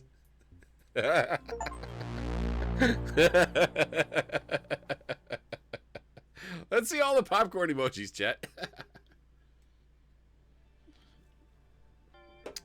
Yeah, the popcorn emoji can come across as like a condescending type of emotion. Or it can be like, oh, hey, this is entertaining. I like watching this. This is pretty funny. I love this. I love this. God, Chiron's so funny. Let me see. Experience supplemental fragment. Location check. Yes. All right, here we go. This game makes me laugh so much. I don't think I've ever laughed like this in a video game. Quite a bit. Location check. Where's everyone at? I'm right here. Living room. Living room? Isaac's room. I'm with Chiron. Yeah. Ooh, are we interrupting any private time? Eh? You're always interrupting private time. Ouch. What about Delta? I'm in my bedroom. Want to come join me? If you mean for a writing jam, sure. This whole paranoia thing is a real mood killer. Wait a minute. Where are you, Dante? In my room, obviously. You know I never leave. Getting some more writing done? Yeah, I'm really glad we can split up when we're at home. I could never write with all your prying eyes on me. Lol. So much for streaming the process. It was never gonna happen. Nope. What is the process, by the way? Is there a secret you could share? Ooh, fancy yourself an author? Well, I mean, if you think about it, Chad, between writing and making music, kind of similar skill sets, I guess. Well, I already kind of am. Mm-hmm. Really? The music? The lyrics? As I was just saying. Oh, right. Been approached to write an autobiography, though. I considered it, but I wouldn't even know where to start. Is that why you're constantly writing in that diary? If I were to write an autobiography, you don't start from the beginning, you start right in the middle. You throw people straight into the action, and then things get explained as you progress through the story. Oh yeah, of course. This is a pretty big trip for me, after all. Wait, you're writing about all of us? I sure am. Am I the only one who thinks that's a bad idea? Probably. Why would it be a bad idea? All the details? About everything? Like a tome of all this treason? I can see how that might be problematic, but remember, we're not gonna get caught. And when things end in favor of the Zeros, those will just be notes about how the world changed. I'm not writing about that kind of stuff, actually. I wouldn't do anything that could end up harming us. Is that a promise? On my life. Then consider my mind at ease. Anyway, Clace, I don't know if I can help. I'm more of a fiction writer than anything else. What's the difference? Her real life is boring. Maybe that's because you never go outside. Lol. My imagination is way more fun. Plus, it makes me a lot of money, too. I wish I could make money having fun. I Wait, don't really get what? the appeal. But then again, I'm not really creative. I disagree. I think you're very creative technologically. You spend all day tinkering in your workshop, though. Technology can require just as much creativity. Read him like a book. It's more like optimization than anything else. Gotta make sure everything is excessively efficient. Redundancy is a good thing. Well, writing is kind of the same. A story is nothing if it's not efficient. I fine-tune my stuff almost every day. I guess that makes sense. And speaking of which, could you all stay out of my workshop? I'm working on a surprise and it's not ready just yet. Another Isaac surprise? As if we need another. Oh boy. This one is great, I promise. What is it exactly? A secret. What kind of secrets is he doing, chat? Shady. Yeah. At least you didn't use the House of Isaac line again. That smile. That beautiful, perfect smile. It's sinister. Would have been a decent callback, actually. The temptation was there, but I'll show you the surprise soon enough. As long as it doesn't make anything worse. Yes. Bet the booze is related. Bah. Come on, how could things get any worse? How could they get worse? Or they'll definitely get worse. Anyway, I'm going to save after every fragment because I'm paranoid. Experience supplemental fragment. Lore planning. Lore, you say? Excuse me. What is that emoji? I can't even identify that emoji. What is that? That is. Hey, Oof. Oh, I've been thinking. you've been thinking? That's incredible. Please teach me. What's going to happen next in our R&R campaign? That's a GM secret, thank you very much. You know, also notice that the letters R and R, obviously referring to their world of, Dungeons and Dragons, can also refer to rest and relaxation. A parallel, perhaps? Don't tell me you already have it planned. I have it down to a science. Oh, Taylor, you're You're not supposed to do conniving. Huh? A good GM lets their players build the story. You roll with what they give you. It's basically improv. He's right, you know. Like, what if I betrayed Dante and killed him? Any story arcs you had planned would be totally shot. Yes. That is true. Dungeons and Dragons flows like a river, but the river can change directions, and if it weaves into another area, I've seen some very creative players out there that throws the GM for a loop. Always prepare for sudden changes. Grim hypothetical, but it works. You have to be ready for anything, Taylor. For some reason, I don't believe you. You're a novelist. There's no way you can wing your stories. Actually, because he's a novelist, I believe that's how he can wing his stories. It's kind of half and half. You can try your best to guide us down your chosen path, but at the end of the day, we're still able to forge our own.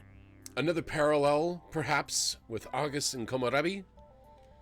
I can see why Calais kind of decided to add this little juicy bit to this game. Kinda reminds me of real life.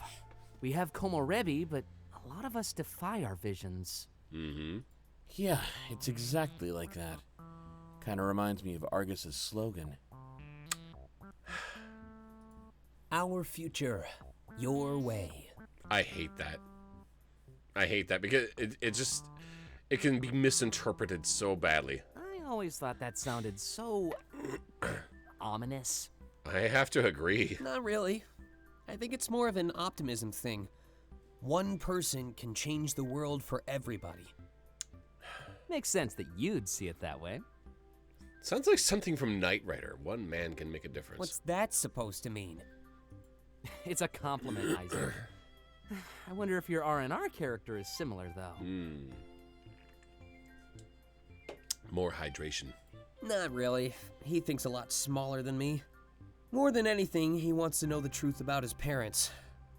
Oh? Ooh, is it backstory time?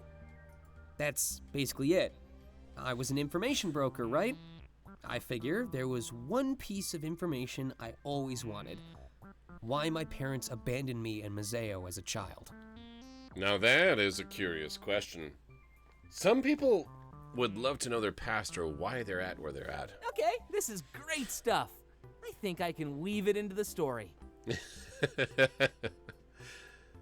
I always get a kick out of Taylor's big wide smile like that. It's just adorable. What about my backstory?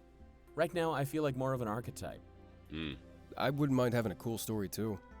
Everybody deserves to have a cool story. I actually already thought of mine. Ooh, want to share with the class? I think I want to use my influence and shape Mazeo. I'm already the Elder of Valenorth, right? Yeah, sounds about right. Well, I think my parents were killed in Mazeo. It makes me want to change the nation, make it safer. That way, nobody else has to go through what I did. Well, it's curious that he brings it up like that. Pretty tragic. What about mine? I was in charge of the rebellion, right? Until Delta took over. Well, I like to think that I lost my mentor figure. He was the leader before me, and I had to fill his shoes, but I'm inexperienced and struggle with adapting. That seems like a very interesting trope. It's something I've heard before, where a person feels like they don't fit into the role that they were given. But honestly, forging your own destiny, forging your own path is about the lessons that you learn. And don't let people think that you're, not doing as well as you think you would, because you're not here to appease your ancestors. You're here to create a future for yourself. Makes sense. You're more of a right-hand man. The handsome sidekick, remember? Can I go next? I got a good one. Oh, please, by all means. Of course. I used to work for the enemies. I know them better than anyone else. Because of that, I was able to help tip the war in our favor. But not everyone trusts me, and doubt lingers in the air. That is curious. I have any idea about this game, but I'm going to keep to myself. If you have ideas about the game, say it in such a way that it's more of a hint rather than just a dead giveaway. Once a traitor, always a traitor, right? Ooh. Is that even a saying? It is now. We're quite the interesting group, huh? I wonder what Delta's backstory would be. We should ask them after their appointment. If we get to choose our history, then so should they. This is starting to get complicated. How am I supposed to balance all these threads? Off-topic thought, chat. Do you think that us, the character of Delta, our pronouns are they, them? I mean, it would probably fit. Just go with the flow, like you do with your chat. You may be streaming, but they're in control. That's a metaphor, right? Something like that. You're gonna be fine, Taylor. Don't worry. Taylor's adorable. Uh-huh.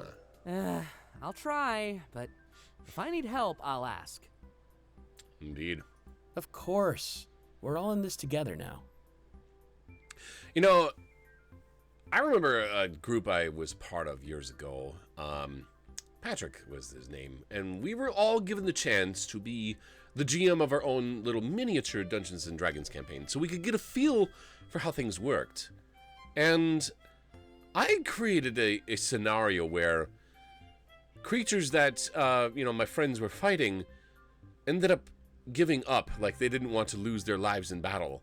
And it was just a little tidbit that kind of made the other player characters feel bad about their actions. It was kind of an interesting reveal. Fighting against fate both on and off the board. Kinda cool how our goals are similar no matter what lives we live. Yeah, this is true. I want to give Taylor a big hug. I do too. I would want to respectfully, gently pet Taylor's ears. I don't know what it is. You know what they say? Art imitates life. Mm-hmm.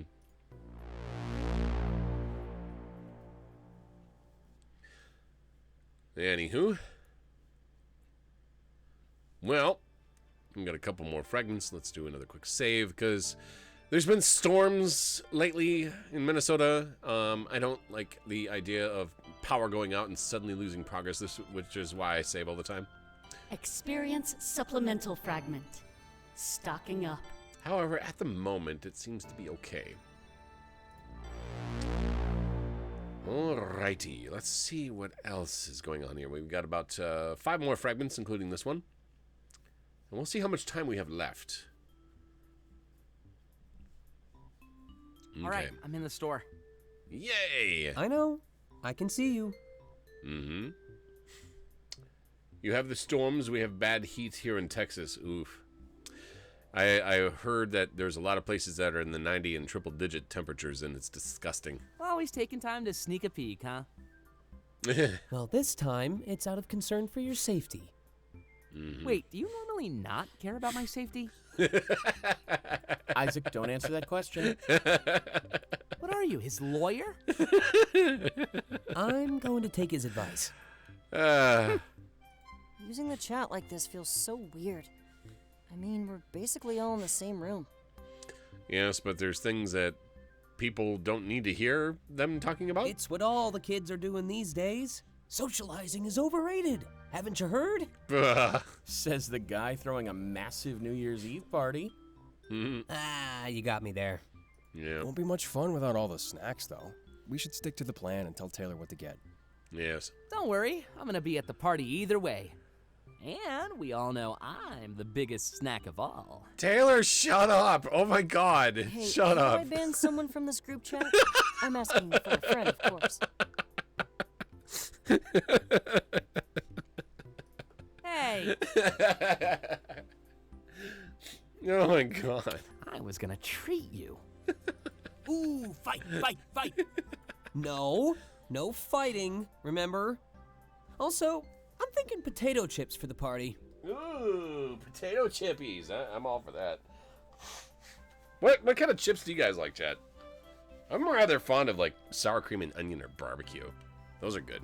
Salty then, just like Clace. You're just mad because you didn't have a good comeback. Uh-huh. He's got you there. As for my suggestion, I'm thinking gummies. Could you grab a couple tubs? One sweet, one sour? Paprika? I don't think I've ever had paprika chips. You got it, boss. What about you, Delta? In the mood for anything specific? Ooh. Are you still on the menu? For you? Always. Good to see somebody appreciates my humor. Oh, I have a suggestion. I want something I couldn't get on the colony. Surprise me, but make it something new. That's actually a great suggestion. I like your sense of wonder, Chiron. Mm-hmm. Well, it doesn't really narrow it down. Practically everything in the city is new to me. I was just trying to give you the hardest possible decision. Why not have a sampler platter? Like a little bit of everything. Test everything out. Moment ruined. By the way, how many people are coming, Isaac?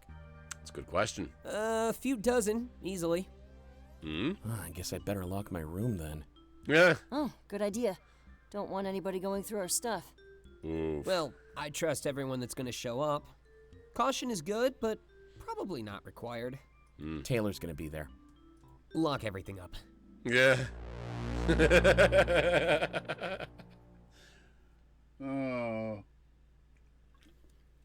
I guess this is Rip on Taylor Day. I have to compliment the humor in this game is just insane. Experience supplemental fragment. Last minute worries. This could be tricky. This could be tricky, chat. Very, very tricky.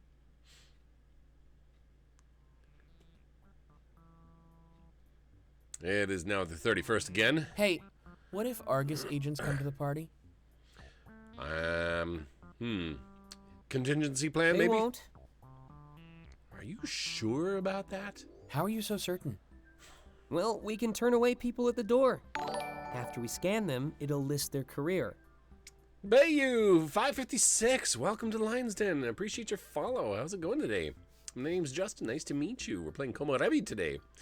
By the way, chat, for those of you who wish to know more about Komorebi, you can do ! Komorebi in channel, and that will link you to their website, as well as a link to the deluxe version of the game on Steam. Please go check it out. And if you guys want to follow Clace, the creator of this game, !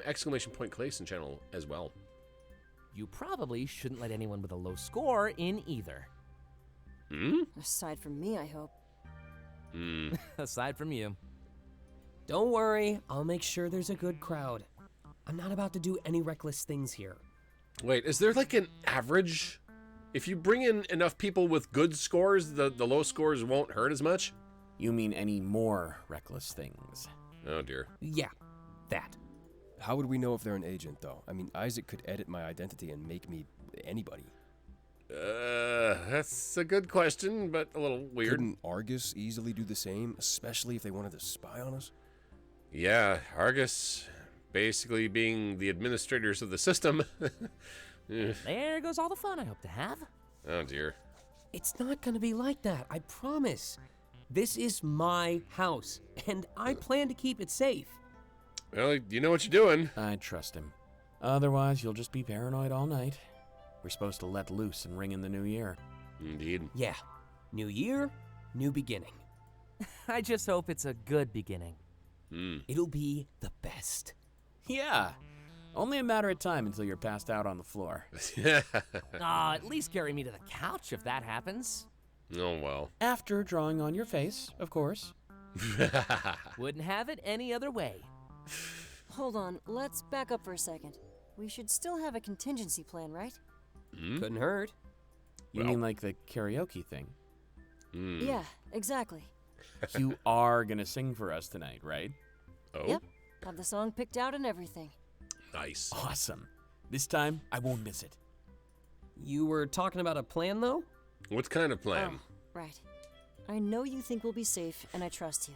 But I don't think we should let our guard down. That's just what they'd want. What do you think we should do? Well, we'll be spread out, so we should use the group chat. And because of that, we don't really need discretion. How about we just be up front? It's only the 6 of us in there anyway. Works for me. Oh, and make sure nobody enters my workshop.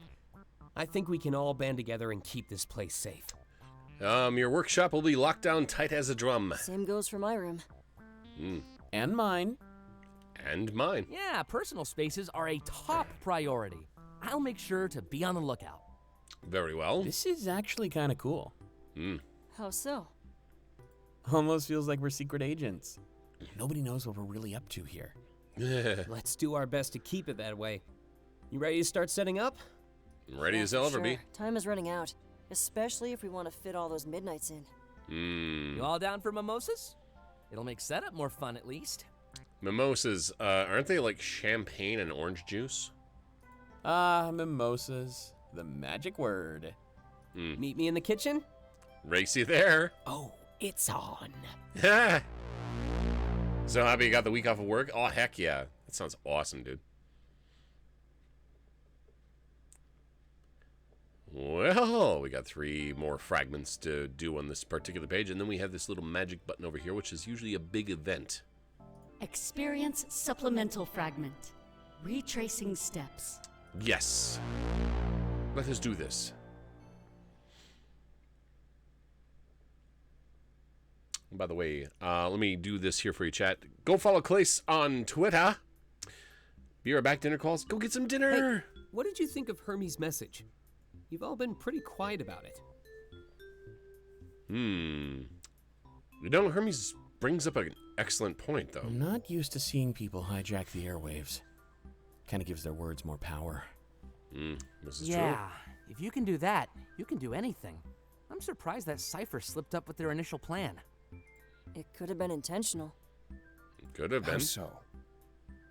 Well, Isaac needed their failure, right? That's how he was able to give that phone the Chiron. Now, here is a piece of concerning information. The fact that Isaac was able to fill in the gaps where Cypher had failed might have given them the leverage they needed to add him to the system. And I don't think that Isaac's work on the system went behind closed eyes. I think someone It noticed. stands to reason that Hermes could have done the same. A test run to see how things really needed to go. It makes sense. And Chiron does seem to slip under the radar. You know, I'm starting to feel hopeful about all this. Tear down these walls. Why is there an agent on our trail then? Oh, now the hope is gone. This agent, though. I wonder what it's all about. Allegedly on our trail, you mean?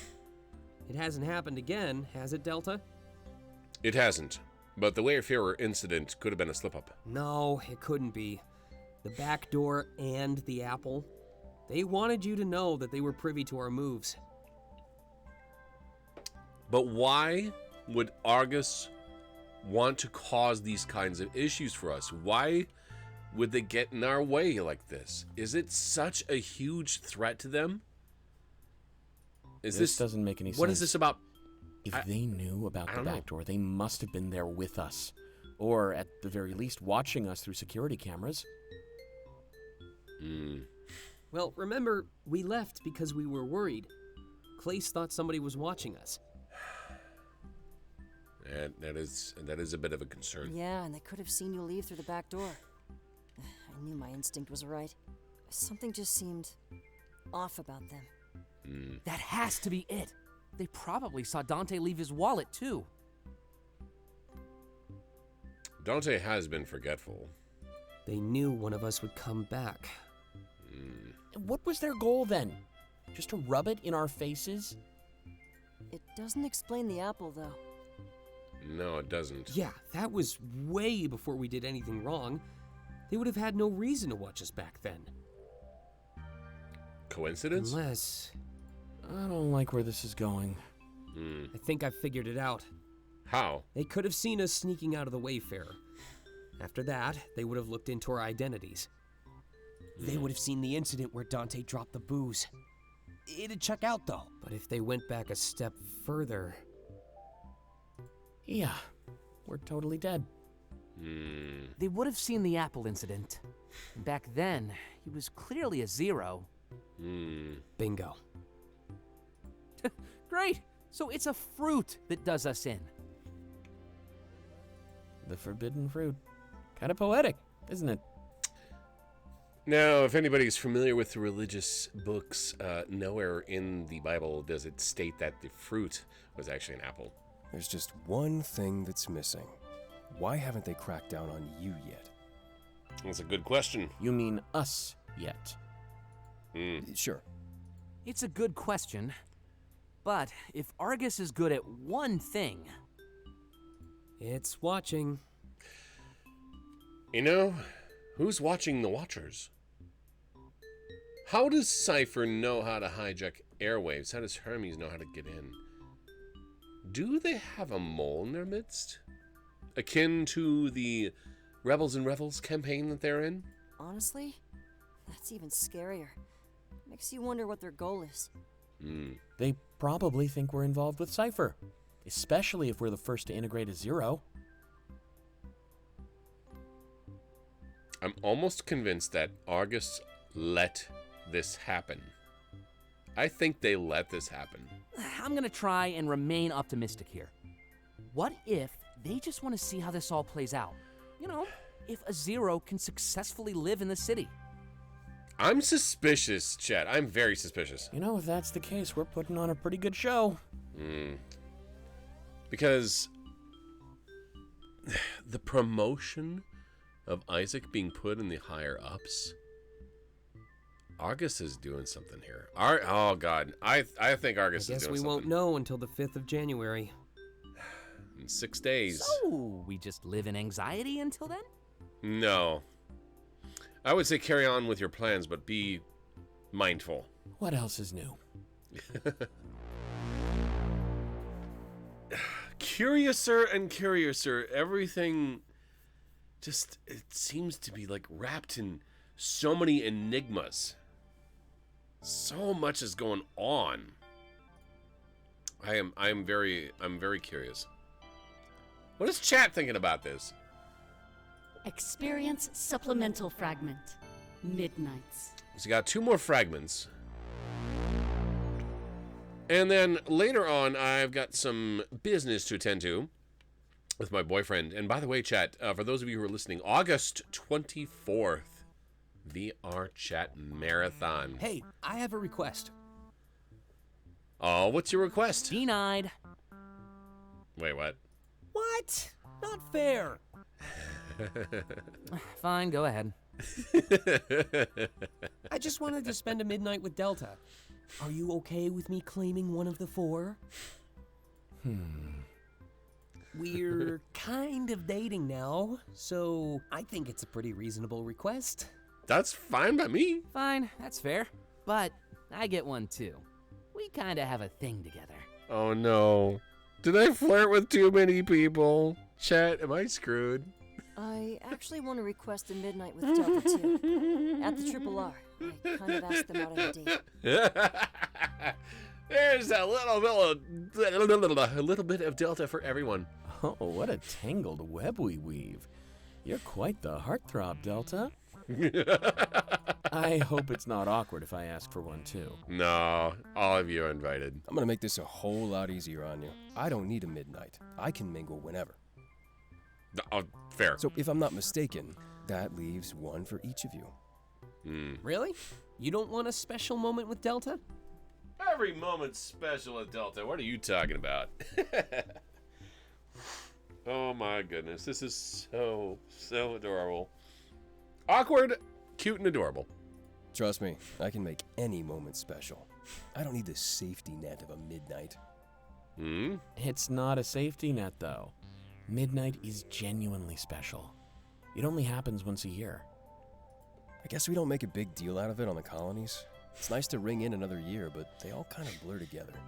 Yep, very true. I can see the allure when you live in a city like this, though. And I heard about something called resolutions. I hate New Year's resolutions. They never work. So, the only New Year's resolution that has ever worked for me, the exception to what I just said, is to never have any more New Year's resolutions. And I haven't. For like 7 years in a row now. Ha! You don't have those out there? There's not much to aspire to, but in the city, I bet I could come up with one. Do any of you have a resolution? I do not. I haven't thought about it, to be honest. Ooh, I have a fun idea. Like what? And that is... It's a concept you come up with in your head. very funny. You know what I meant. Sorry. Couldn't pass up the opportunity. But I was going to say, everybody come up with a resolution. We'll meet during the party and share them all together. Dante is quick-witted, isn't he? That's a great idea. I'm in. Yeah, and then we can all hold each other accountable. Oh, accountability. My worst enemy. Indeed. I'm sure we can beat it if we work together. Let's go with the flow and gather up when we're all free. Oh? Planning to be a social butterfly? You know it. I don't get to have people over too often. Gotta take the time to savor every opportunity. Indeed. Off topic. My internet connection is actually working properly. I haven't dropped a single frame. Yay! You're just making your life sound lonely. Oh, come You're on. the expert, so I'll take your word for it. Oh, wow. All right. I see what's going on. We got one more fragment here. Experience supplemental fragment. Party time. Party time. Excellent. Doo-doo-doo-doo-doo. All right. That was stupid. I was thinking of Wayne's World for some reason.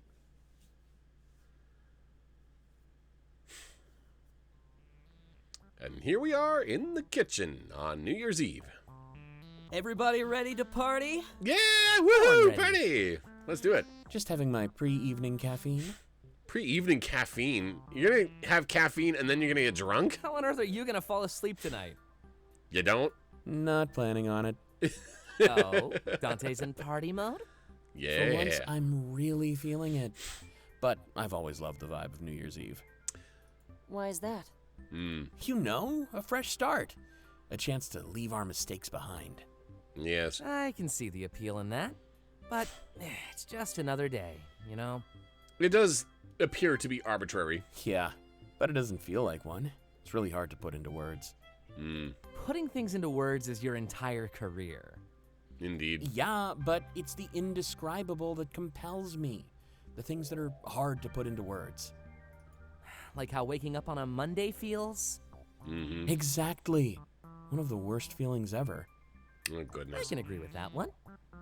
So, picture the opposite of waking up on a Monday. Like waking up on your own without an alarm. That's always the best feeling, honestly. Yeah, perfect example. Go ahead and multiply that by like 1,000,000. That's how New Year's Eve feels to me. Sounds like the best day ever. Yes. And I'm not even exaggerating. Some of my best memories come from New Year's. I've had some good memories from New Year's. Even the massive hangover you're bound to have. Like you get clocked in the head with an anvil. It's just part of the experience. But if it's really bad, we can just always have a shot or two. So you do believe my hangover remedy? Not really, but tomorrow is the day I'd give it a shot. Always got to start the new year with a new experience. Honestly, Jet, if you have a hangover from New Year's, the absolute best thing to do is just down a gallon of water. A shot to ease a hangover? Isn't that stupid? That is pretty stupid. No, it actually works. Huh? Oh, you ease a lot of hangovers? Yeah, it happens more than you'd think. Of course, the best option is just no booze at all. Yeah, that is true. And like always, the best option is the hardest one. There's no way I'm gonna hold back on New Year's Eve. I have to hold back. You know, there's no way we've for been drinking me. an awful lot since Delta arrived. Yes. How about a New Year's resolution that you go for a month without booze? Gotta live it up while it still feels new and fresh. But aside from the convention, I'm cutting back in the new year. There you go. Oh, planning to party at the convention too? Absolutely. Plenty of streamer friends are going. It's hard to make plans with them unless it's a big event like this. Makes sense. It's the one time your schedules are unified. Bet you'll get to do all sorts of collabs. I rarely do collabs personally because it requires like a lot of preparation and hoping that somebody's going to be available. For me, I just like doing it solo. Yeah, but not as big as the one I did with Clace. Kinda feels like I'll be chasing that high for a while. It's good to have a goal that feels impossible. Sometimes that's the only way you can actually pull it off. It's the belief that you can achieve it that ends up being important. Indeed. If that were true, your writing would be a lot better. Fighting on New Year's Eve. You know what? I'm down for a brawl. Been looking for an excuse to put you in your place. Now there's a good stream idea. Settle our feud the old-fashioned way. Indeed. You want your viewers to see you lose? He already does that in video games. It wouldn't be a big change.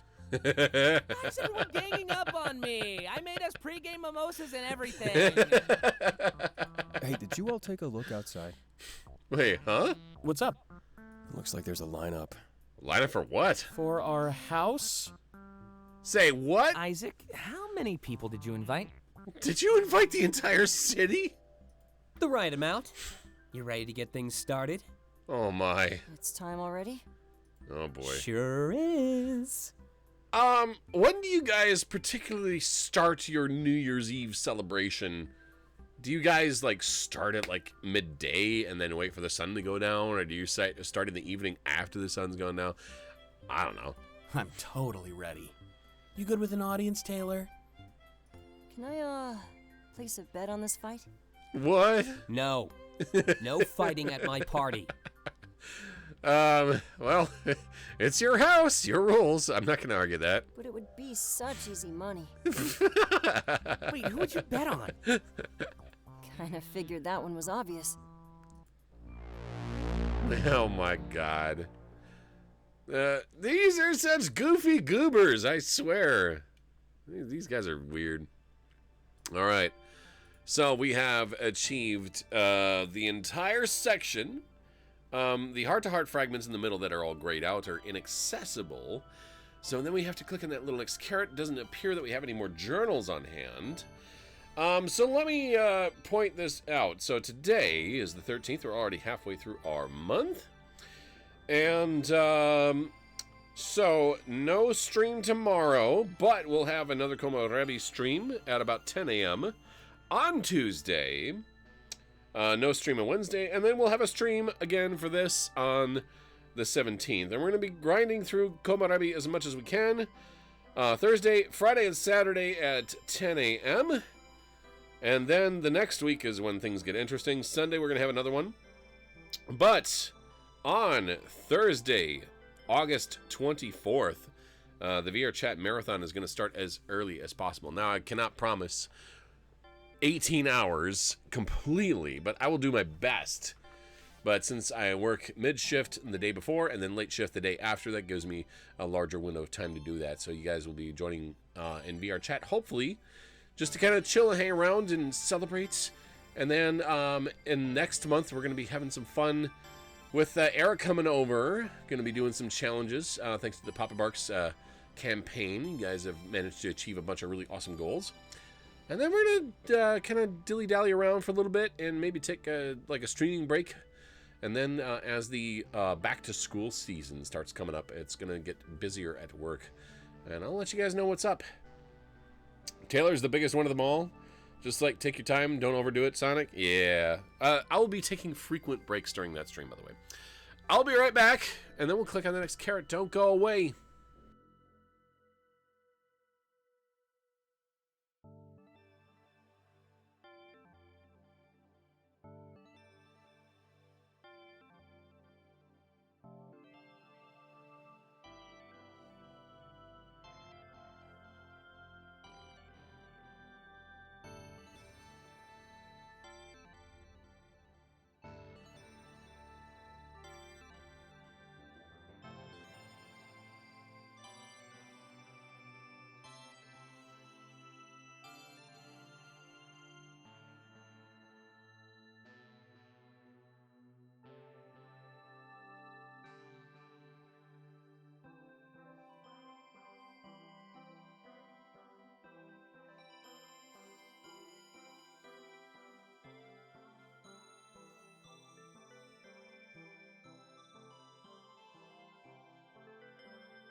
Okay, we got some stuff coming.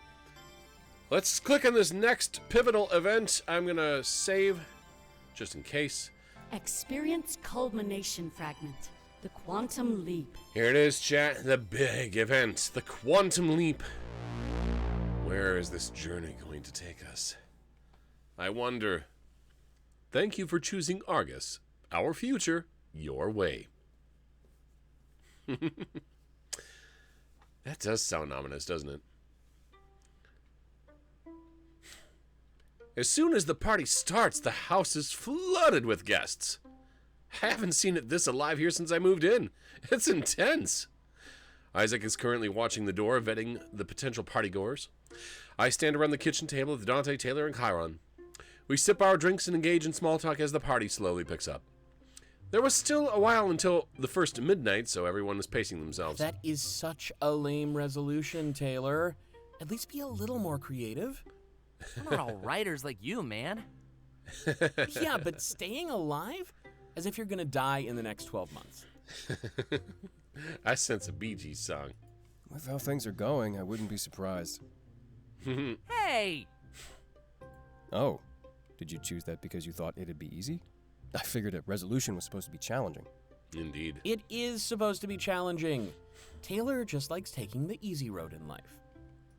I'm a streamer. There's nothing easy about that. Streaming is not easy. I mean, just getting people to come watch your stuff, that's hard to do. And then trying to keep putting on this, entertaining facade That's also very tough. Oh, yeah, it's the hardest thing in the world. Pressing go live and reacting to online videos. He lets other people make his content for him. This is literally bullying. Like you do to all of us. You know, Chiron makes a good point. I don't like streaming videos and reacting to them all the time. I just like making my own stuff more often than not. That doesn't make it okay. Indeed, it doesn't. I'd let him bully me. Just mean he likes you. He must really like you then, Delta. You're almost all he can ever talk about. Exposed! That's a better indicator of Taylor's feelings, actually. Not what he says to your face, but what he says behind your back. Oh my god. We all have different ways of expressing ourselves. Kinda like how you base characters in your books on us. He does that? Only the ones that die. Ow! Dante laughs and we all take another sip of our drinks. I'm starting to feel like I'm turning a true member of this group now. I'm gonna actually take a sip of my beverage in real life. Good old G Fuel. Please sponsor me, G Fuel. It took a while for me to settle in, but things are finally clicking. I wish it were under better circumstances, though. Despite our banter and smiles, I knew we were all worried. Especially me. I'm racked with guilt from what I did to Clace. It feels like I didn't do it, though. There's a part of me that knows I'm not capable of it. As soon as I stood before the diary, the things almost went on autopilot. I trusted him. I trusted all of my friends. It feels like some of the thoughts I'm having aren't really mine. Especially as I play back my thought process in the moments leading up to it. Hey everyone, hope things are going well. And speak of the devil, he shows up. I'm really apologizing for my nose going on chaos mode right now. I'm trying to do the best I can. I'm startled a bit, and it shows. Oh, sorry, didn't mean to scare you. I guess I'm just light on my feet. I've watched a lot of your performances, actually. You're pretty graceful when you need to be. Well, ballet was basically the first form of dance I studied. I branched off after that, but a lot of the fundamentals stuck. Ballet is a good way to learn how to treat your body with respect. Do things you learn in one style help you out in another? Actually, yes. Kinda. Rhythm is the most important part. After that, it's just memorizing the movements. So you're not the best at freestyling, then? Well, all of my shows are choreographed. At the end of the day, I have to stick to the plan. Kind of reminds me of comedy and improv comedy. You know, scripted versus unscripted. Something like that, yeah. I am terrible at improv, Chad. And by the way, can I get one of those? He tilts his head towards Dante's drink. Oh, of course. I figured that's why you were here. Sorry, didn't mean to start playing 20 questions. No big deal, but let's focus on fun from here on out. You got it. Alrighty. Dante goes to the fridge and grabs Clace a drink. It's an overly sweet iced vodka beverage, almost white in color. When he opens it up, we all take another sip in unison. Oh wow, I think I have cavities now. It's sugary, huh? Yep, it's the good stuff. A lot better than that beer, if you ask me. What brings you to the kitchen anyway? Oh, I just wanted to hang out for a bit. That and find out which midnight I'm spending with Delta. I don't think we figured that out yet. No? Oh, in that case, I'll take first. Second. Yeah. Third. Uh-huh. Too slow. Boo. Oh, starting to think Delta is the real celebrity here. I guess that makes Isaac last then? Boo! I doubt he'll complain. Well, if there's still a few hours before first midnight, maybe I can hang out with Delta a bit right now. Sure. He looks at me and I give him a nod. We did talk about this in the group chat after all. I'm in no rush, though. Let's finish these drinks as a group. Hey, fair enough. Dante stares down each of our bottles. It looks like we all have the same amount left. Want to see who can finish theirs first? Is that a good idea? If you're looking to lose a bet, yeah. Oh no. Without saying another word, Dante immediately starts chugging. Head start, no fair. We all follow suit, finishing our drinks as a group. There's so much left over from the nightclub. We're going to be going through a lot. And I wonder how many guests are bringing more bottles to the party. This feels like the Dorsite party at the end of Anthrocon, you know? Everybody, you know, brings in more booze to the party and they end up leaving with more booze than what they came with. But ringing in the new year with a bunch of new friends, no better time. I have a feeling that tonight will go down in history. Okay. Wait, what? What is going on? Oh, the party begins. Chiron, Heart to Heart 3. Oh, God, that scared me for a second. What the hell? Me and Chiron moved to the other side of the kitchen for privacy. More and more people are arriving and the energy levels are increasing. Isaac definitely knew how to throw a party. I'll give him credit for that. But I start to wonder who all of these people are. He's never talked about any friends outside this group. This party's actually pretty cool. Kinda wish we did stuff like this on the colony. You didn't party in the colony? Sounds boring. Sounds lonely. This kind of social life staple. How should we respond to this, Chad? I'm not sure if the answer here is really going to fix or make, any huge changes. Sounds boring seems like too harsh of a word, but then sounds lonely is kind of a social life staple. I'm gonna go for this second answer, although it's kind of a coin flip for me. Yeah, not much room for a social life on the colony. If we had some spare time that was at the end of the night, we'd do campfires and play games like Raise Your Hand. Yeah. Hello, Aaron. Yeah, boring seems kind of condescending. Yeah, I would say lonely is a little bit less harsh. Yeah, saying that it's boring, yeah, it does seem rude. So, yeah, I wouldn't want to talk it like that. Anyway. Other than that, it was just work, sleep, repeat. Have I ever told you how things work on the colony? Not really. It's still a mystery to me. Well, every week we get an allowance of food and water. It was entirely dependent on how much work we did. The more we contributed, the more we got back. That's fair. If you slacked off, they could deny you the essentials, so it creates this atmosphere of hard work being necessary. It definitely is, though. Running a colony takes a lot of work. That just sounds like a job. You work, you get paid. How is that any different than, not having Argus in the system? So it makes sense that they'd reward the hardest workers. I was always at the top of the list. Guess I'd love to help out. But when you live out there, you can't really do anything else. That sounds depressing and demanding. Some would say the same about city life, actually. You're all under Argus's thumb, whether you like it or not. Gotta live life the way they demand it, or suffer the losses.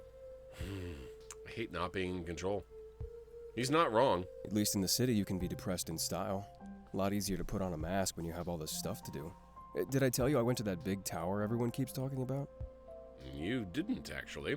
Well, it was pretty cool. Like climbing the tallest tree in the world. I could practically see my colony from up there. Cool. Never been that high up before. They even had a part where the floor was transparent. Good thing I'm not scared of heights. Would have had a heart attack. Oh, God. No, thank you. Oh, and then I went to the store that sold only guitars. I hooked one up to a big speaker and got to play it. People started watching, saying I was talented. Who doesn't love a good solo? He's clearly excited to be talking about all of this. I can hear it in his voice and the pacing of his words. The cold shoulder he had definitely warming up. Or could be just the alcohol. Talented? You seem to serenade me sometimes. Then it's a date. Wait, is that the right expression? Works for me. Guess it depends on what your intentions are. Yeah, I guess it does. He smiles. One thing I've noticed, though, you have so much junk food in the city. Definitely think I've put on a few pounds by now. Again, not wrong. We do have a lot of junk food. He tugs on his collar. It's getting a bit tight. All this time, I didn't think about the fact that he's got a collar until now. I've been curious about the collar. Oh, you have? Where did you get it from? Why do you wear it? I could ask the same about your wardrobe. Been rocking that outfit since the day I met you. In fact, come to think of it, everyone has. I shrug. Either way, it was just a gift given to me on the colony. That's how we'd show affection between friends. A special gift with a special meaning. I mean, a collar could be the colony equivalent of a ring, or a pendant, or something. I heard in the city you just give each other money, but I think this is better. A lot more personal. Yeah, money just comes and goes. Money is very impersonal. But yeah, a gift, I mean, just think of like Dante's wallet, for example. You know, it's a symbol for him. I ask if this friend of his is protesting in the town square. He immediately locks up like I've struck a nerve. Well, about that. I actually wanted to talk to you about my past, but I think we should take it to the bedroom. It's not stuff that I want anybody overhearing. Oh? Taking things to the next level with me? Yeah, we'll see. He tilts his head towards the bedrooms. I decide we should go to mine and start leading the way. I'm going to be loving with this character. I'm going to be loving with everybody, honestly. When we get to my bedroom, I close the door behind us. I know he wanted privacy, and I had no problem providing it.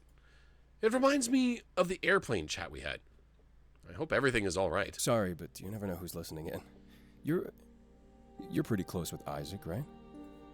We're kind of dating, yeah. Right, I remember that coming up in the group chat. I wanted to talk to him about something, but I don't know how. What do you want to talk to him about? Well, you got me thinking about my past. Did I ever tell you about my parents? You said you never really knew them. Yeah, that's true. Oh, thank you for the lure camera links. I appreciate it. I noticed that he immediately changes the topic away from his collar. Whatever it meant, and whoever gave it to him, must be a touchy subject. They passed away shortly after I was born. But in the colony, everybody is family. So the loss never really hit me. Yeah. Family is not blood. It's love. I actually hated them. Or at least the idea of them. They were the reason that I was stuck in the colony after all. But now that I'm in the city, I see things a bit differently. I would hope that a child is born out of love and admiration for one another, and not just because somebody was instinctual. I think we're all seeing things a bit differently lately. While I was growing up, the other colonists told me one thing. They told me that my parents celebrated the anniversary of their defection. The family you're born into is the starter deck. The family you find along the way, the expansion packs. That is an excellent way of describing that, Aaron. That's really insightful. I actually kind of agree with that. They must have been happy to leave the city behind. But why? But look at how hard we're fighting to get back in. We needed the help of Cypher and Hermes to even stand a chance. What was so terrible that they needed to run away and force this life on me? Good question. It's almost impossible to guess. Impossible to guess, sure, but not impossible to find out. Argus must keep tabs on people who leave the city. There's got to be some kind of record. Indeed. But that's where things get a bit complicated. Normally, it'd be hard to track down specific people. Unless you knew the date they left. Exactly. I wanted to ask Isaac if he could look into them for me. You know, at his follow-up interview. Is that too much to ask? Or maybe selfish is the word I'm looking for. I just feel like it could give me some closure. It's normal to be curious about your family history.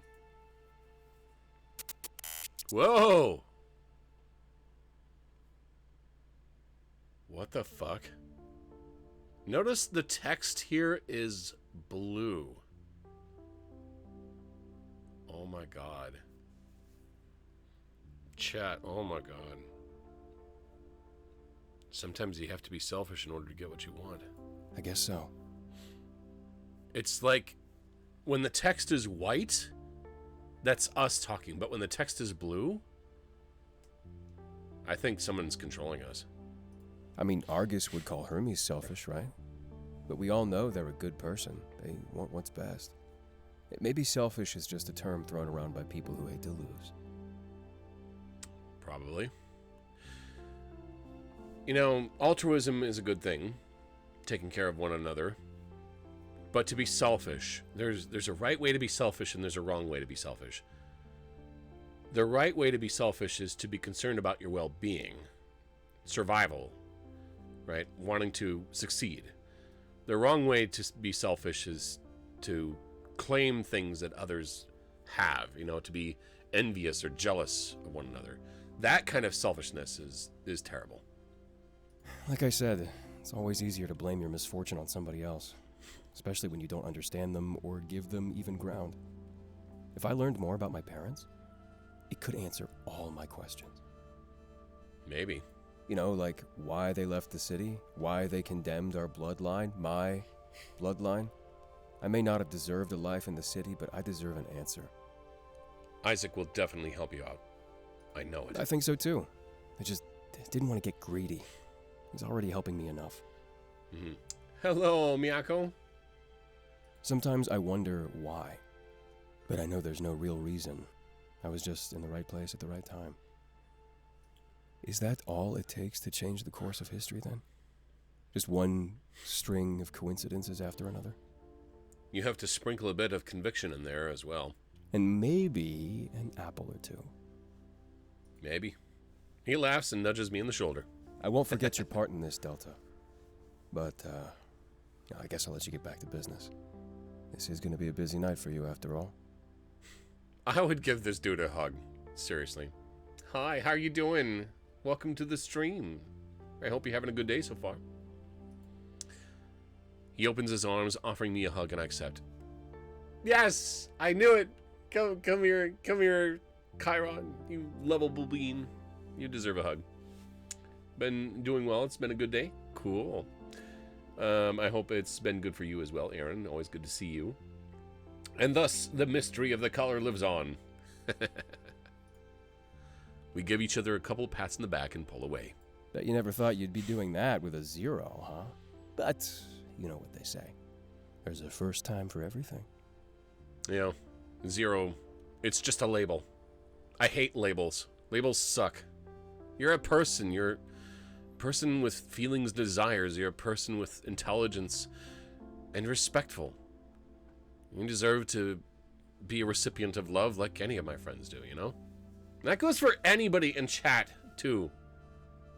If you're feeling lonely or miserable or you just, you know, want something to do, I'll give you a hug. I'll give all you hugs. With a smile, he leaves the room. I look at the time, and there's a while until the first midnight. With that in mind, I head toward the kitchen. I can't help but think about Chiron, though. I hope he gets what he wanted. Not knowing about your family must be difficult. Even I'm kind of curious about them. I guess that's the topic for another day, though. Right now, it's time to keep partying. Heart to Heart, Chiron 3. This has been very, very curious. This game is an absolute work of art. I'm going to save you real fast. The group is gathered around the kitchen table, sharing a second drink. As soon as I arrive, I'm handed one and start to sip it with my friends. Isaac is here now, too. He must have let everyone inside by now. Hey, Delta! I was just waiting for you. Hope the party's going good so far. It's good, but it'll be a bit better when we're alone. Oh, totally. New Year's Eve is a perfect date night. Great for creating those special memories. Indeed. He stops to think for a moment before continuing. I've got that surprise all prepared, too. Ooh, please tell me. Let me in on those juicy little secrets you got. Should we be scared? Maybe. No reason to be. I think you'll love it. Oh? Who are all these people anyway? There's no way you have this many friends. You'd be surprised.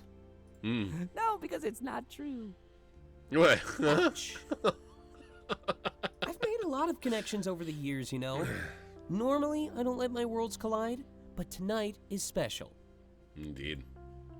I asked him why he said he was waiting for me. Oh, right. My follow-up interview is all organized now. After that, I'm pretty sure this promotion is all mine. Heck yeah. He holds up his drink. New year, new Isaac. Prost. We all sip. That's pretty awesome. When is it, by the way? That's the cool part. It's on the 5th of January. Oh? You mean Hermes Day? Oh? Is that what we're calling it now? Wait, It what? makes sense in my head. Then, yeah, Hermes Day. You might miss what happens on the street then. Or will we? Doubtful.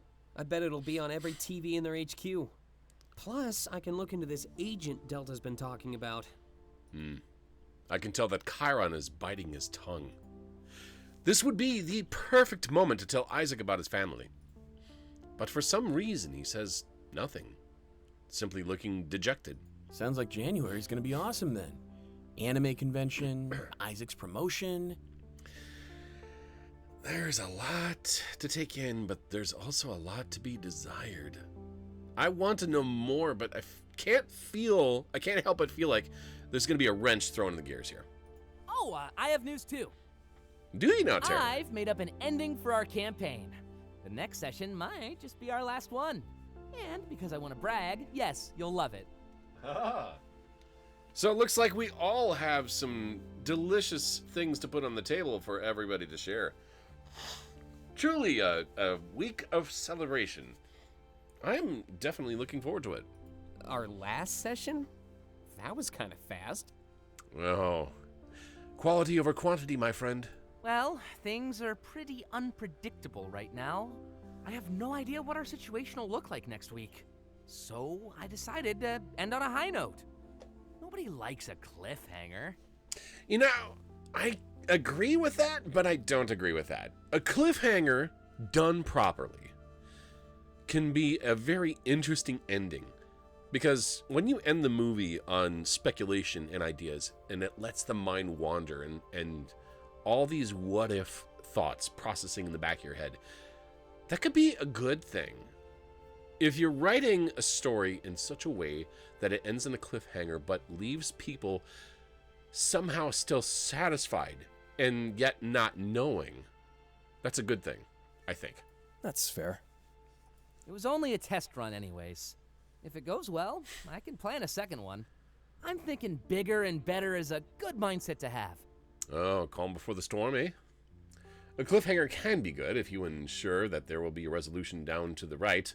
No matter how good a cliffhanger is, it's worth much less without the later payoff. Let's hope it all goes well then. Well, it could go both ways, but we'll see. Another sip! Ha! Should I drink every time they drink in the game? What did I type right? I meant line. Autocorrect. Speaking of which, it's almost first midnight. Wow, time sure flew by. You know, I have a feeling that, by the way, just kind of going off topic and mentioning what you're saying, sometimes we get into this default method of thinking when we're writing or typing or speaking. And, you know, when we say one word followed by another word on a common basis, we end up saying the wrong thing because that's how our mind is kind of attuned, like a muscle memory of the thoughts. Straight up typing and no autocorrect? Yeah. So I'm thinking it's like the brain's version of autocorrect or the brain's version of like predictive speech or typing. Like it's a muscle memory or a response like that, if that makes any sense. Even though it's completely not what we wanted to say. It happens to me. More than I would like it to. I get it. You were watching the door for a couple hours? Fair. At least I didn't miss anything important. Should we head to the backyard? The live music will start soon. Yeah. Your brain might be glitchy every now and then, but that doesn't make you any less worth it. You're still an awesome individual, Aaron. I still love you. What kind of live music did you hire? Nothing too fancy. Just strings and stuff for slow dancing. Strings are the definition of fancy. Don't worry, I'm the follow-up act. Got a nice song picked out too. Oh, hey, a little cherry on top. Oh, right. I forgot about that. Hey, thanks for following through on your promise. Oh, what promise is this? Nothing too fancy. London. Philharmonic casually strolls in. Anything for you. Oh, they tap their drinks together like a toast. Remember, Delta, this is our midnight. Cheers. More yippee sippy. All right. Wow, I'm kind of jealous. He's performing during your date? Yeah, I think I picked the perfect time and place. It's not the most upbeat song, but people seem to love it. Doesn't need to be upbeat, but, you know, a good flow. Well then, we'll let you get to it. Hope you two are ready for a slow dance. This live music stuff doesn't come cheap. No, I imagine it's pretty premium music. I'm definitely not much of a dancer, but...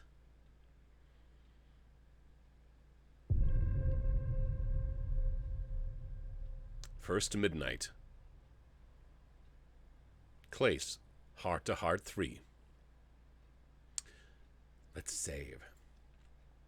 We've got about another hour to go here, Jet. In this situation, I don't think I had much of a choice. I owed Clace a good time. That much is clear. Especially after what I did. It's hard to look somebody in the eye after betraying them. Especially when the thing you betrayed is fragile as trust. Should I tell him? Is there any way I could ever make it up to him? I don't know. Clay steps forward, looking up at the twilight. Pretty sight, isn't it?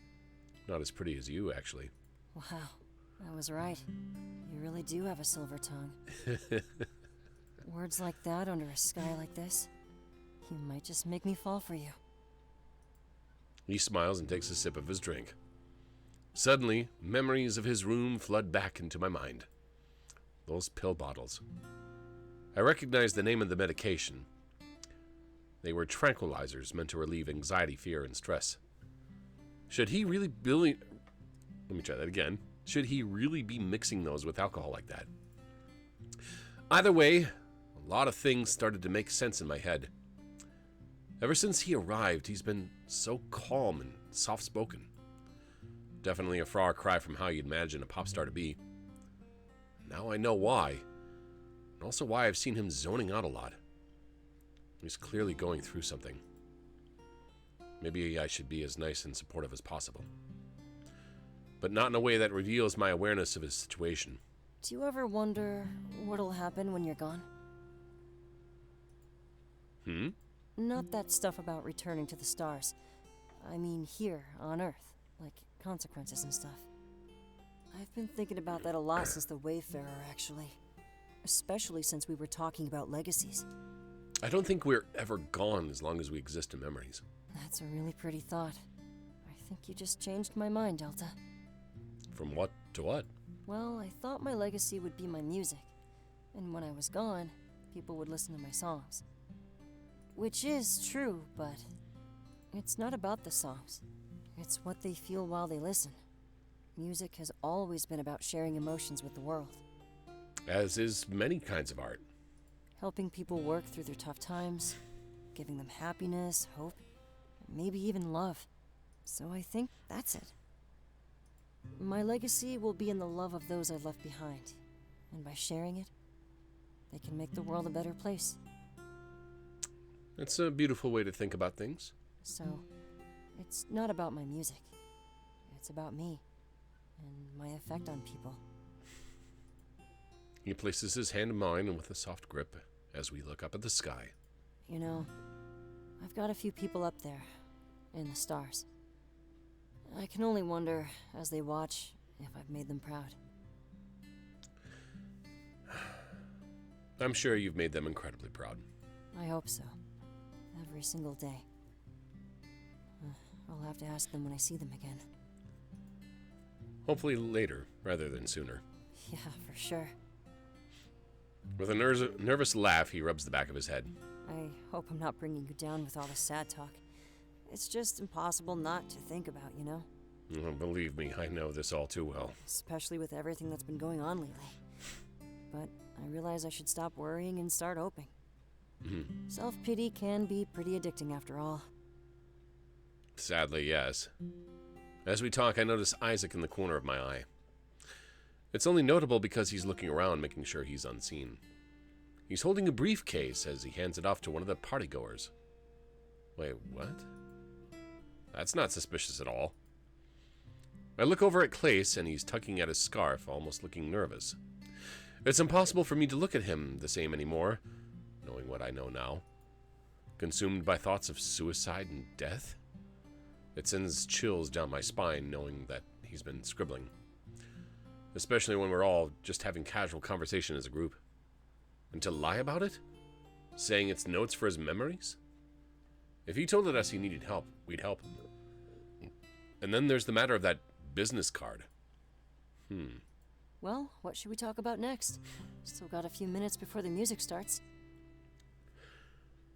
Okay, so we have 4 different ways we could speak to him. How's work going? 5 albums, right? Enjoying your hiatus so far? Or got any plans for the new year? Or got a favorite song you've written? You know, maybe we could appeal to Clace's, talents. To show curiosity about what someone has created, I'm going to ask him, do you have a favorite song? Oh, good question. Probably the one I'm gonna perform tonight. Or maybe the one I performed at the Wayfarer. Sure. It's so hard since I put my heart into all of them. Each one is like a piece of me, you know? It's your baby. Maybe we should listen through my stuff together sometime. I'd love to hear which songs you end up liking. The one I heard at the Wayfarer, that was actually pretty fucking cool. He smiles and finishes off his drink. You know we're gonna have to dance, right? A bit slower than I'm used to, but I can deal with it. We're here for you. Looks like Isaac was going for some fancy waltz-like atmosphere. In fact, I can see the musicians setting up their instruments. This must have been expensive. How much does Isaac make, anyway? This house? This backyard? This event? Argus must be paying their employees well. I really need to get a job. Maybe he can hook me up after everything blows over. Kinda sounds cool when I think about it, working as a team. Just remember, left, right, left, right. Follow the flow of the others. Alright. Up, down, left, right, BA. Got it. Let's not be the type of couple that disrupts the dance. It's a social faux pas, and I'm not here to get judged. That's fair. I'd hate to get teased. I was gonna make that joke. You and I were on the same wavelength then. I was starting to wonder why nobody recognized Clace, though. Not a single glance in our direction from the partygoers. Surely a pop idol at a party is bound to cause a stir? It feels odd, and I can't quite shake off this feeling. But I guess it's not really worth worrying about. The band is in place, and people start gathering in the backyard. Looks like this dance would lead into midnight, and then Clace's performance. I have to give Isaac some credit for being so thorough in his party planning. Looks like it's time. Oh, is it now? He grabs my hands and we head over toward the others. Everyone assumes the dancing position, placing their hands on one another. We look into each other's eyes and the band starts to play. Left, right, left, right. Just like his advice. We sway side to side in time with everyone else. I heard you're supposed to do this at weddings and graduations, but I never really had any time for that kind of stuff. Enjoy the moment. After that talent show, my life went in a completely different direction. I only know how to do this because I watched some videos online. He blushes and looks away like he revealed an embarrassing fact. Anything I couldn't do, I just looked up on the internet. And that way I kinda lived through other people. Come to think of it, I learned a lot from the internet myself. It just makes you feel that you're not unique. But in all honesty, learning from others is basically how you live. Whether it be the internet or person to person. Did you know that they won't let me go to shopping malls? Too much of a security risk or something like that. So there's this one channel that I love. And which is that? They go on tours of every possible mall. It's like you're actually there. Yeah, those are always fun. I even watched a video of the big one here in town. Might not get to go in person, so the footage will have to do. The embarrassed look on his face almost amplifies. Gosh, that must sound so stupid. Locked in a jet, watching videos of people living their lives. It sounds sad, but not stupid. But it's a ruthless world out there, Delta. Far more than it has any right to be. Indeed. The music continues, as does our dance. Just a little hiatus. Yeah, right. All it did was whet my appetite for more. But I can't really get greedy, can I? Sometimes you gotta take what you can get. Fair. He smiles at me. I'm just glad that I got to make some memories with all of you. A group of friends I can trust and always hold dear. Why is trust in red? Trust. That word hits me like a knife in the heart. Until death, right? That's the pact you all made? Yes. Then I'll be a part of that deal too. My heart starts to race and I've overcome with emotion. We continue our dance, but I feel like the worst person in the world. I mean, there's only so much one person can do with the time and opportunities that they have, Don't feel like the living through others online thing should be the kind of flack that it has personally. I agree. The sight of those drawings in his diary is all I can see in my mind. How can I keep a secret like that from him? How can I hold him like this knowing how much I've betrayed him? I feel a tear down my cheek. I let my thoughts get the better of me. Hey, He moves his hand up to wipe off the tear of my cheek. I didn't mean to make you cry, Delta. I'm sorry. We're both members of the same club, remember? If we don't have each other's backs, we don't have anything. But don't worry. Even if I do go away, I doubt I'll go very far. He gulps. I can see his eyes start to water as well. Oh, Chad. Just look up to the stars, okay? You watch for me, and I'll watch for you. The music slowly stops, replaced by the countdown to midnight. We stare into each other's eyes, enjoying the moment. Surely a perfect one for him, yet I feel torn apart inside. As we get closer to midnight, he inches his face towards mine. A kiss? I slowly inch mine forward as well. The next couple moments feel like an eternity. Wait. I don't know if that's a good idea. Instead, he rests his head near my shoulder. I wrap my arms around him and hold him. Let's put a rain check on that one, okay? I'll decide when the time feels right. You know, that's totally fair. I nod, which he can clearly feel due to our embrace. Then it's midnight. Rigorous applause fills our ears. He pulls back and we lock eyes once again. Happy New Year, Delta. Thanks for being part of my best one yet. And let's make sure this next one is even better.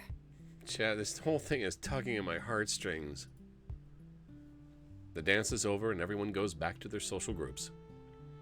It was nice to see everybody so united for once. Moving in harmony. Guess that means it's time for my performance. I hope you stay and listen, or I might be offended. He smiles and runs off to the area the band performed in. Isaac is there and he helps Khalees get everything set up. I wouldn't want to offend him, so I decided to stay and listen. I'll head inside afterward, though, and continue the night. 1 to midnight down, 3 to go. Hey, everybody. This is a song that kinda took off. It's not about anybody in particular, but if the shoe fits, you know what to do. Advance this text box to start the song, and advance the next one to end it. Listen to this for about a minute or so. Priority by Clace. Let's take a moment to chat. First of all, I've mentioned this many times during this entire game, but Komorebi so far has been one of the most exhilarating experiences I've ever seen in a video game. The writing, the attention to detail, the pacing, the emotion. I felt like a whole rainbow of emotions. And Clace, I got the pleasure and the honor to get to know him over the last couple years. And we talk to each other occasionally, most of the time in VR chat. I think the last time I was in Alpha Aniki's VR chat world, and Clace was there, and Alpha was there, and we were all just kind of chilling out and having some fun. And I get to know him as a person. It's just actually really amazing, you know? I also had the distinct pleasure and the honor to meet at least one of the voice actors. The other voice actor, I haven't met him in person, obviously, but I've worked with him. Jonah Scott. I am actually deeply honored to continue to help him as a moderator for his channel, Alpha Aniki, by the way. Sean Chiplock, who was the voice actor for Isaac. I have tremendous respect for him. Finally got to meet him at Furry Week in Atlanta a couple years ago, and he's helped me out tremendously. And he's been very inspirational, he's been positive, he's outgoing, and Sean is a very intelligent individual. I hope that one of these days I get to meet the other people. I visited Casey Mangelo's channel. Casey Mangelo is playing the voice of Clace. Michael Kovac, who's done Taylor's voice, and then Jesse. I can't pronounce Jesse's last name properly. Who has played Dante, and all of these people just do such an amazing job. This is the culmination of passion in this game. If you guys haven't checked this game out yet, please go do so. Exclamation point Komorebi at any time if you guys want to go check it out. It's on Steam, the Deluxe Edition, highly recommended. I have nothing but the most respect for Clace and all the voice actors involved. You guys just done an absolutely wonderful job. Beautiful music, by the way. Absolutely beautiful music. Bravo. Encore. I love this stuff. It's great. It's great. Let's move on, Chad, shall we? We got about 45 minutes to go here. So cool. Alright, Ruthless World. Whew. Such a waterfall of emotions, too. Just, it just makes you feel, and it wakes you up emotionally. That was a lot to take in. Looking at Clace, talking to him after what I've done, my heart starts to race as soon as I get back to the kitchen.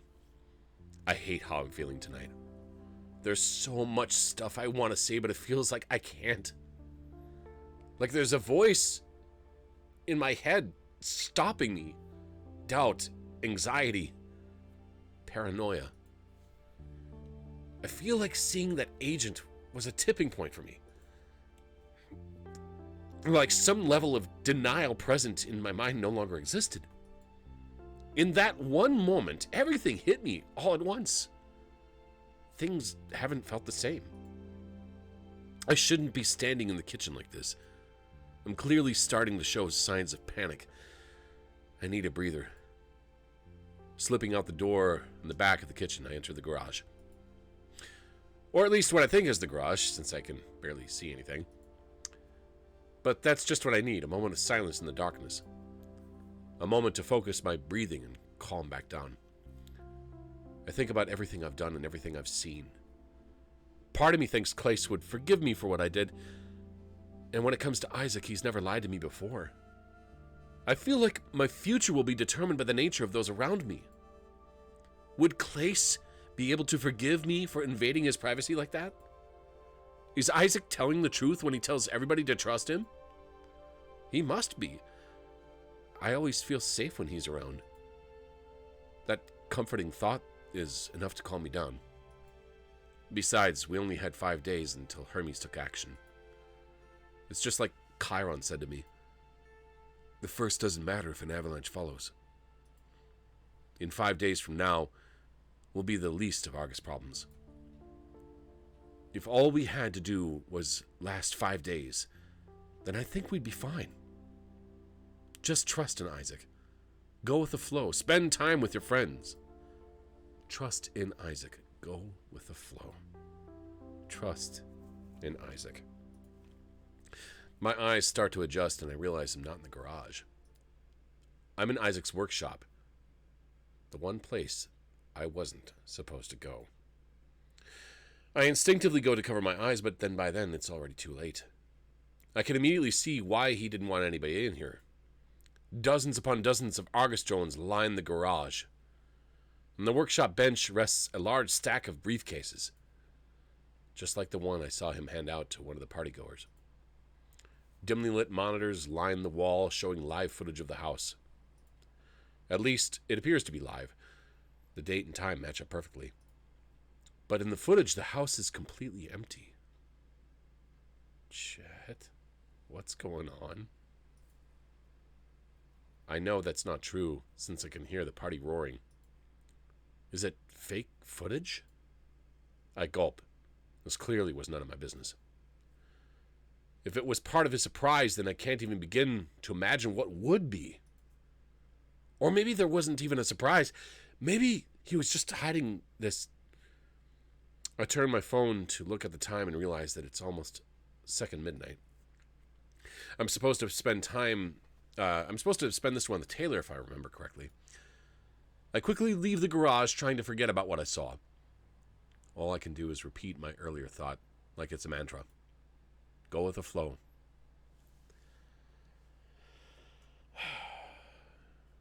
Second midnight. There's a lot to think about. Taylor Heart to Heart 3. I returned to the kitchen, calm and relaxed. Looks like nobody ever saw me enter Isaac's workshop. It's for the best. I wouldn't want him to think I disobeyed him. If he took one thing seriously, it was his hobby. Here's my question. Why was that door even open to begin with? He made it clear as possible since the day I arrived. I've done my best to respect that so far, and I had no intention of slipping up. I opened the fridge and grabbed myself another drink. This whole 4 midnights thing was pretty cool. Taylor had a good idea. When I closed the door to the fridge, that's exactly who I see behind it. Of course. We lock eyes. It's clear that he was trying to startle me. But if he wanted to scare me, he'd have to do better than that. Well then, you passed the test. What test? I didn't startle you. That means you're innocent. Innocent. Yeah. We're innocent, right, chat? I think. Anyway, innocent? Only people with a guilty conscience would jump. Trust me, it's a tried and true method. Somehow I doubt that. Innocent. That's a word in the Webster Merriam Dictionary for sure. Well, I sure shocked Isaac. And Dante just assumed a fighting stance. Did you know he's actually trained in self-defense? So when he says he wants to fight, he totally does. I had no idea. Interesting. You're blocking the door, by the way. I came here to get another drink. Oh. I move to the side and Taylor opens the door. Without hesitation, I slip behind it and hide. It's not gonna work. I know you're there. He closes the door and smirks at me as he cracks open a beer. Besides, you already know I'm not innocent. And I can think of far better ways to show it off. Oh? Is this the night we seal the deal? Can you think of a better night? There's romance in the air. I can smell it. $10 says Isaac is planning something. I'm aware of it. He smirks and takes a sip of his drink. Oh, wait, I forgot. We're doing second midnight together, right? Maybe I should grab a few more drinks. One is enough. I nod, at least that was my recollection of the plan. He opens the door again and grabs some more booze. Wanna head to your room? Some privacy would be nice. That, and it's getting pretty loud. Oh, yeah. It's true. First midnight must have set things off. Hoi, hello, Melodica. The party is roaring and the booze is definitely flowing. Must have been nice to have a quiet moment or two with my friends. Sure, let's head to my room. Perfect. And don't worry, I grabbed one for you, too. Just remember to pace yourself. There's 3 midnights to go. My liver is not surviving. He hands me another drink and I start to follow him. Pretty odd that he was leading me to my room. I guess he just likes taking the initiative. This is hilarious. Oh dear. Yeah, right. Hi, Grey Wolf. As soon as we enter my room, we put the drinks down on the nightstand. It was quite a few drinks, too. Not sure how long we wanted to be in here.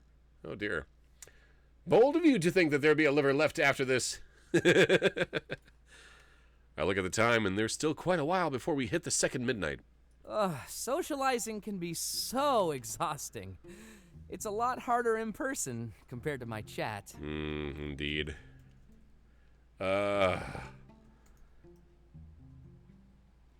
Well. Hope you don't mind taking a breather with me. Oh, also, thank you for letting me use your room. Aaron, I have a question for you. Would you like a sword, my friend? Just asking. He sits on the edge of the bed. I would have asked Clace, but he started locking his. Eh? Can't blame a guy for valuing privacy, though. Well, this is true. How's you? I'm good. Clay started locking his door? I'm pretty fond of my private life, too. It's why I only ever hang out with the core group. One like that? Something a little bit more powerful. If you guys don't know, Aaron, Jevith, and I, we were roommates at one point or another. And I do miss those moments. And I have a tremendous amount of respect for Aaron. I am out of VIP slots. Otherwise, I would give you one of those instead. But considering your experience with things like these, I am offering this position of a mod to you. No obligations whatsoever. Just come whenever you want. Thank you for the hug, Wheelie Husky. How are you doing, you precious bean? Nights like this really make me realize how comfortable I am with all of you. Throw some strangers into the mix, and all of a sudden I can barely talk. Oh, really? I guess everyone has a comfort crowd, though. But I gotta step it up. Oh, no. I'm hosting a panel at the con.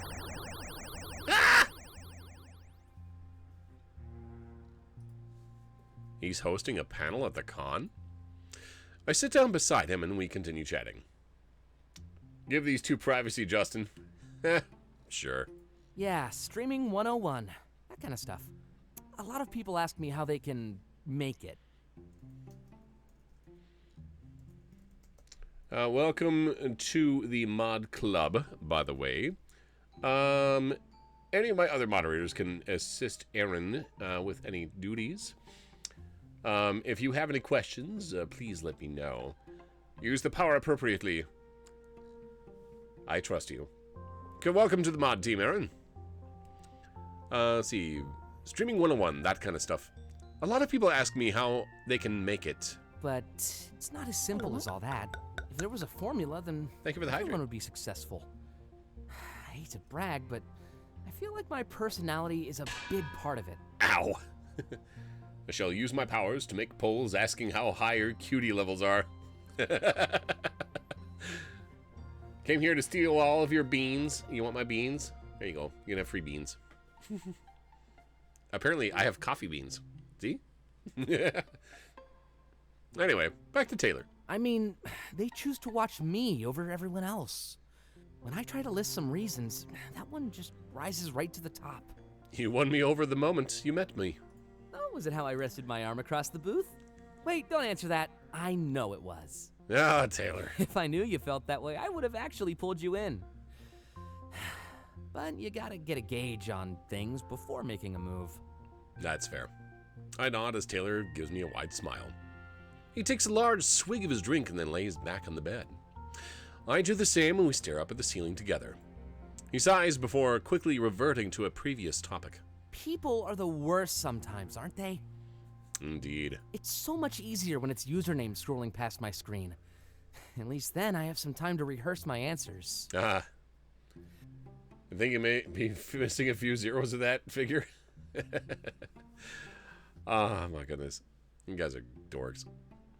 Come to think of it, I've never seen Taylor interact with people outside of our group. But given everything I know about his past, social issues don't surprise me at all. A lot of my streamer friends are gonna be at the con. I'm paranoid that I won't make a good first impression. You know, you make some pretty good first impressions. Especially when potential collabs are on the line.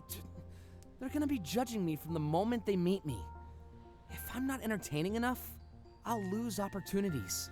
You know, sometimes these dark, haunting thoughts can really ruin a streamer's vibe, but honestly, you can't think of it like that. When I'm going to a con, I don't see fellow streamers, I see friends. I don't give a shit about collabs and wanting to be entertaining enough.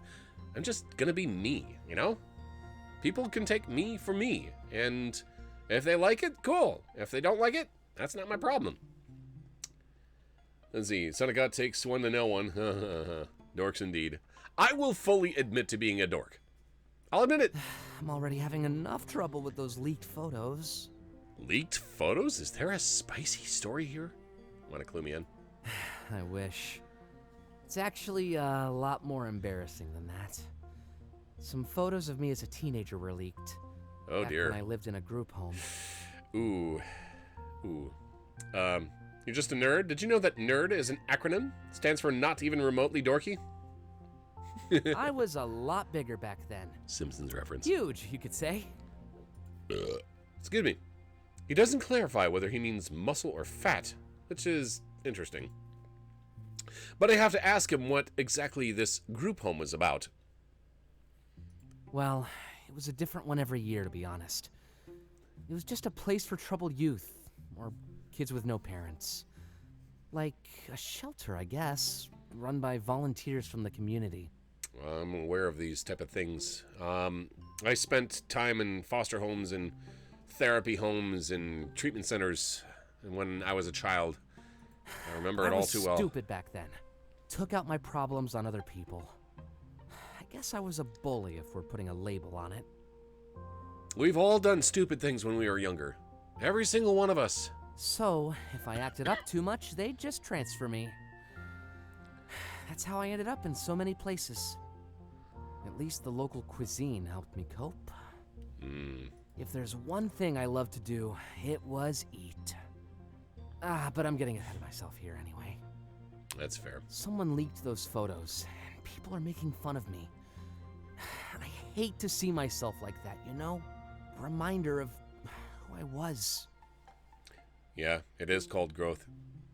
If you think about it, if you take a look at your past self and you cringe, that means you've grown as a person. Oh, and just so we're clear, I'm not really talking about my size. It's the person I was on the inside. I hated him. That's fair. But I guess maybe I deserve this. I bullied a lot of people. Didn't make their lives any easier. It was only a matter of time until someone from my past came along. That's true. We can never outrun our past. You seem to be doing a pretty good job at it. In fact, I barely know anything about your life before Toronto. Not that I'm entitled to anything, just an observation. He grabs a drink and sips it, even from this weird angle. Want to know how I lost all that weight, Delta? What did you do? There was this one guy. I bullied him more than the rest. Guess he had too much and came up with a plan for revenge. Oh boy. Decided to take advantage of an allergy of mine. I just don't think he knew how bad it actually was. Allergy, you say? Oh boy.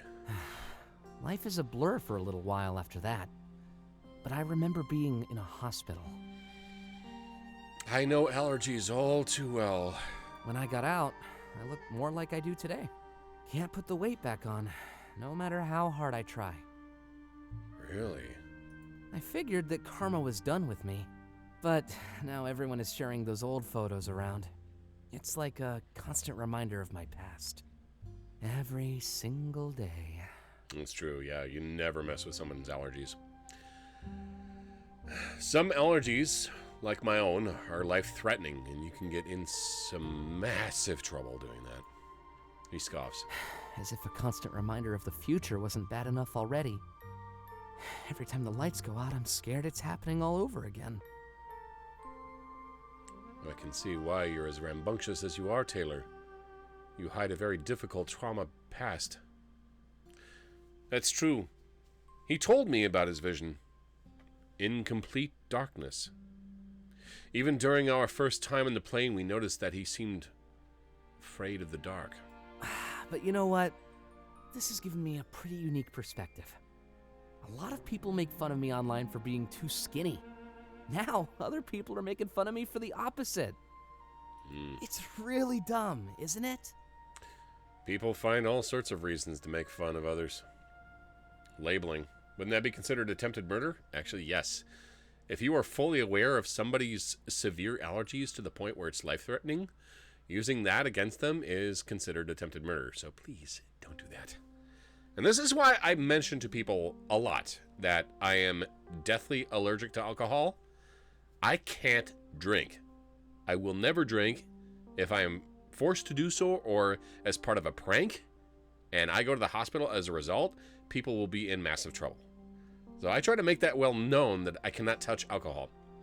Even other content creators and entertainers like Markiplier, he has half Korean ancestry and his body does not process alcohol properly. And he's allergic to it too. He can't drink it either. And I only learned about this within the last couple of years. Technically, it would depend upon how much a person knew about how strong an allergy is. Yeah, possibly. No matter what your body is like, there's always going to be someone who judges you. The only option we really have left is to love ourselves just the way we are. Fair assessment. Because I know they definitely won't. And at least we have power over our own feelings. To a certain extent, yes. Speaking of feelings, though. Oh. He turns his head to face me, and I do the same. Sometimes someone special comes along. Someone who we just know won't judge us. Oh. So if you were at a party, what would you drink? Probably soda or tea or maybe just water. Honestly, water's probably the best. I would stay away from alcohol. Actually, I don't like going to like door-side parties or heavy parties because the alcohol atmosphere can give me a massive headache.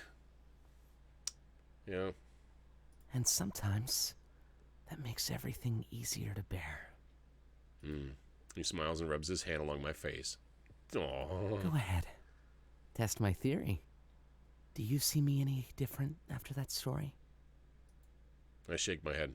Of course not. It meant that a lot. He trusted me with all this information. Then I guess that test was right. You are an innocent one, Delta. Well, this story stays behind closed doors. But if you're with me, that'll definitely change. He's being smooth here, Chad. He presses his lips against mine. We hold them together for a small eternity. He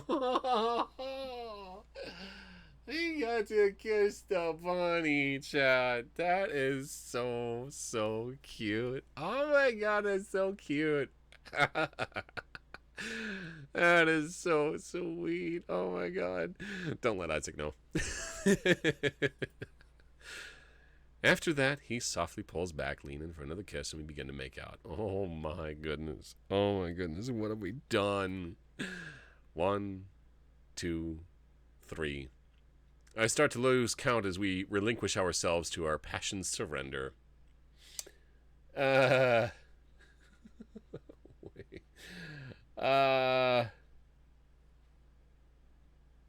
Let's see. Anyway,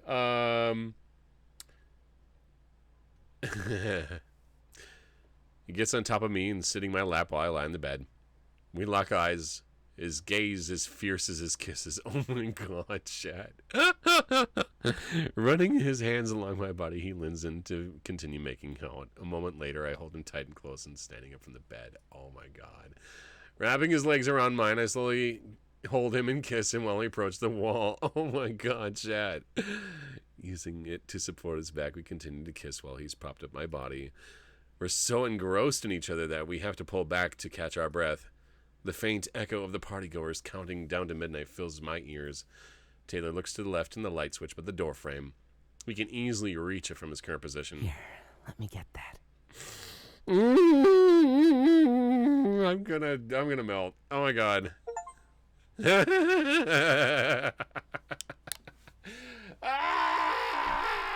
What is going on?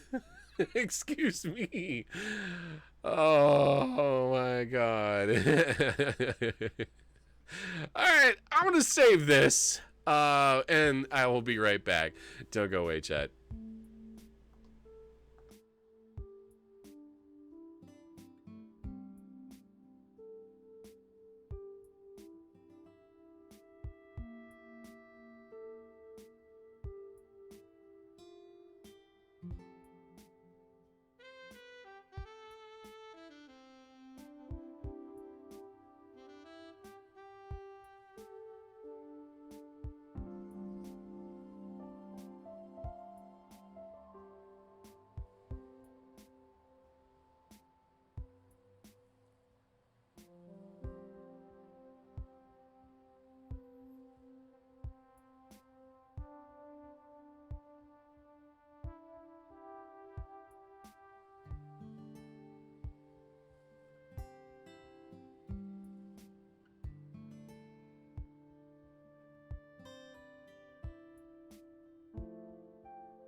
Well, That was invigorating. Ooh-wee. Hello, how you doing? I cannot pronounce your name right. Lol Wolf, I think? Oh, okay, everything just got very hot in here. Over 83 Fahrenheit, so that's the reason. Thank you for the lurks, Chernio. I appreciate it. That was a nice little pick-me-up. Taylor was definitely easygoing, and he opened up the most to me. Aside from Chiron, he's the only other person who's told me about his vision. That clearly made a difference in how much we were able to bond. It's almost like a wall that needs to be broken before we can move forward.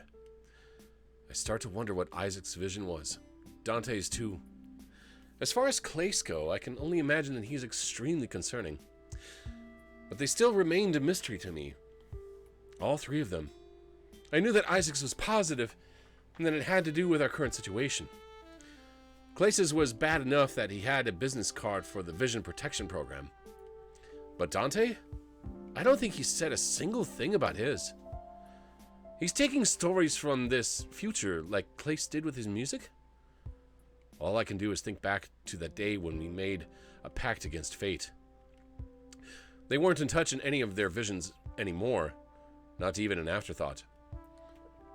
Even in the certainty of their visions, there's so much uncertainty. Hopefully I can get them to open up and share a little more. Whoa! What the fuck? What is going on? What?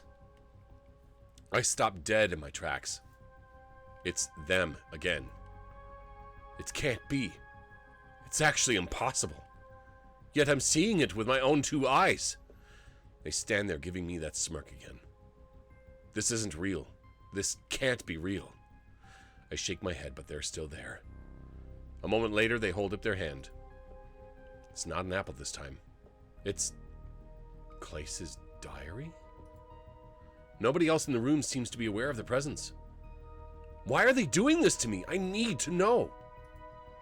They taunt me with the symbols of my guilt, my regrets, a testament to every act of folly since I arrived. I start to rush toward them, maintaining eye contact. They need to tell me why. I need to... I bump into Dante and stumble back. Whoa, just who I was looking for. Having a good time so far, Delta? It's almost like we were dealing with an echo. Dante! It's that agent again! What the fuck? Having the time of my life! Glad to hear it. Want another drink? I can barely taste the booze in these things.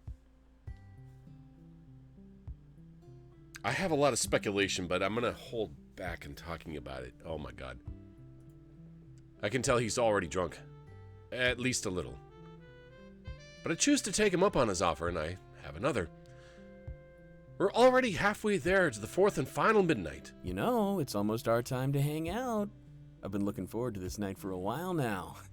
Ever since Taylor suggested the whole quantum leap thing. Mm-hmm. I'm a sucker for big moments, though. And like I say, New Year's Eve is one of the best. Super glad we get to spend one of these midnights together. Oh my goodness. I smile yet feel nothing but fright on the inside. That's not even what I wanted to say to him. But the agent just vanished, like a figment of my imagination. That's impossible. I know I wasn't hallucinating. It was real. It had to be. Somehow they're messing with my head, making me see things, feel things, do things. Or perhaps I'm just saying that to absolve myself of some guilt. You okay, Delta? Looks like you zoned out there. I shake my head and tell him everything is fine. Wanna take your drink and go someplace quiet? Maybe my room? You know, like when we first hung out. Yeah, let's don't do try that. and get me to spill any plot secrets. After a few drinks, who knows what I'll say. Oh boy. Right. Red tape. NDAs. I've been silent on a lot of this stuff lately. Maybe that's it. I've been bottling everything up inside. Let's just hope that sometime soon I can let it all out. Are we in control? Maybe not. We enter his room and then he immediately turns off his monitor. Ooh, can't be letting anyone see my writing. Not by choice, of course. I just don't want to get sued. Fair. I mean, I'll sign the NDA. We both take a sip of our drink. Honestly, I'm almost done with all the booze. It was good to party for the first couple of weeks, though. In fact, part of me hopes that we all go through all the booze that Clace brought. The party is pretty loud, and I can tell that everyone's had a few. So, I actually wanted to give you something. I meant to do this earlier, but I saved it for tonight. Oh? I like where this is going. Delta. He says my name in a stern fashion, but he's clearly joking. You sure know how to add to the moment. Just a sec. I hope you don't find this gift too sappy. I know you've never really read my work, so I wanted to give you something special. He walks over to his bookshelf and takes something out. Here. Wait, what? What are you giving me? He hands it over, and I inspect it. It's an autographed copy of one of his novels. Oh. Well, I hope it's not weird that I consider my own work a gift, but this is a first edition copy. There aren't many out there. That is actually tremendous. Not only is it a crafted gift, but it's professional. It was How part of a nice. test run to see if the book could sell. After it did well, they printed way more. That's awesome. It's called Forlorn. I remember Clace mentioning that he had a first edition copy as well. It's also the one with the character that reminded me of you. Oh, I think he means the character that dies. Wait, what? I was half expecting him to show us fanfics he wrote when he was younger. I'm always a bit hesitant to give away my own books. A lot of people think I'm just full of myself or something. No. But I consider my work an extension of myself. Like I always say, the purest form of self-expression. I mean, what is the difference between just giving somebody, a signed copy of a book you wrote and a painting you made? It's the same concept, really. So to me, it's like giving a piece of myself away. God, imagine doing that then getting shut down. That would suck. It happens more than you'd think. That's why I'm so selective about it. I was pretty sure it wouldn't fall flat on you, though, so in my mind, you're one of the good ones. I will cherish this forever. It's pretty flattering, and I understand his intent. I don't really think of this as a self-serving gesture. I hope you'll read it. Of course I'll read it. Glad to hear it. Make sure to tell me what you think. He smiles at me and rubs the back of his head. Everything going on lately has got me thinking a lot. With how uncertain tomorrow is, I need to seize every moment. Especially if I want my vision to come to pass. Indeed. He sits down on the edge of his bed and taps the spot beside him. I guess he doesn't consider me a stranger anymore. That's nice. I join him, placing my drink on the nightstand beside me. I know how I told you about reconnecting with my family. Well, to be honest, it was more than just wishful thinking. Oh? It's not that I want to do it. It's more like I know I'll do it regardless. So why get in the way of progress, right? That's fair. He takes a sip of his drink. We're all at the dinner table. Happy. Laughing. Not a care in the world. I have a brother, too. That one was a shock to me. But that's all there is to it. One big, happy family. Didn't know Talk he had a about a brother. boring vision, huh? Doesn't sound boring to me. A guarantee of reconciliation is a big deal. I guess so. I didn't really think about reconnecting with them until recently. I guess seeing them almost every day was enough. I don't even know if this makes any sense, but even after I ran away from home, they still kept me company. Knowing that the vision would happen again, it got me through some rough nights. Especially since we were happy in it. A far cry from how I left things when I ran away. Another sip. That, and there's no place more lonely than a library. Trust me. I wouldn't wish that fate on my worst enemy. Libraries are peaceful, but they're also a portal into the past. He's actually a pretty interesting guy. Grew up in a library and used to hone in his skills as a writer. Abandoning family, knew he'd reconnect through his vision. I have that vision to thank for my independence, too. Yes. I apologize here, chat. Oh my goodness. Well, sometimes when you run away, you never know what'll happen. I guess I was graced with the knowledge that it'd only be temporary. That made it a lot easier to pull the trigger. Guess part of me knew we'd be happy again in the future. But it's been a long time since then. They haven't reached out, so I think it's my turn. I wonder if they read my novels, you know? Or for that matter, what my brother's name is. Oh, no, I'm just rambling, though. I didn't bring you here to put you to sleep. You're cute when you ramble, Dante. Wait, what? I mean, thanks, Delta. It's so easy to judge people after they vent. I'm just glad that it didn't sour your perception of me. If anything, you've been a spicy meatball, but interesting nonetheless. He stands up from the bed. You hear that? I can hear the partygoers counting down in the backyard. Looks like the third midnight was finally here. I stand up from the bed and I turn face Dante. Our eyes lock. I feel emotion coursing through me. Everything he told me, I can see it all in his eyes. The pain, the loneliness, but the hope too. Part of me wonders what he sees in mine. 3, 2, 1. Happy New Year. Happy New Year, Delta. Oh. We hug each other, securing a tight embrace. It lasts for a while, but it doesn't feel awkward in any way. I realize that this is the first time we've ever been this close. When the hug ends, he steps back and looks into my eyes again. You know, I've honestly just been stalling since I'm nervous. Why? Well, you know how I said that book was like a part of myself? Mm-hmm. There's a reason I wanted you to have it. After you read it, you'll know me so much better. A book is a window into the mind of a writer, yes. Even if you don't realize it, you still will. Each word is my heart poured onto that page. And I wanted you to have it. Oh, thank you. He rubs the back of his head, clearly nervous. So, since you'll be getting to know me better, I was wondering if I could have the honor of doing the same.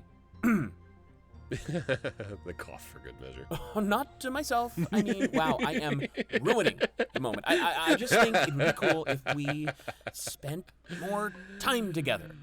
That face, chat. That face. Oh, it's so precious. Oh, my God. Especially after all this Argus nonsense comes to an end. I know you're already dating within the group, but that won't be an issue. Just kiss me, you fool. A date? It would be my honor. Wow. Talk about a happy new year. Thanks, Delta. This is going to be my best one yet. He places his hand in mine and brings it to his lips. Oh. Kissing the top of it, softly he releases his grip and smiles. I can think of a few cool places to go, but right now, we've got a party to get to. Don't want to miss that fourth and final midnight. Yes, I would consider this a polyamorous relationship. But the thing is some people's vision thinks that the group is going to fall apart. So I figure that showing a loving compassion to everybody will at least be something positive that they can keep in the back of their minds. We leave the room hopeful for a great end to the quantum leap. Isaac would be spending a fourth midnight with me. I'm kind of nervous. Whatever surprise he had planned, he's sure to have been tight-lipped about it. We're going to continue to push a little bit further with this, chat. I want to go a little bit further with this. Ugh. Excusez-moi. Pardon. All right, time to save. And then I'm gonna keep going with this. I think it's really awesome. Me and Dante return to the kitchen, seeing Taylor, Isaac, Clace, and Chiron.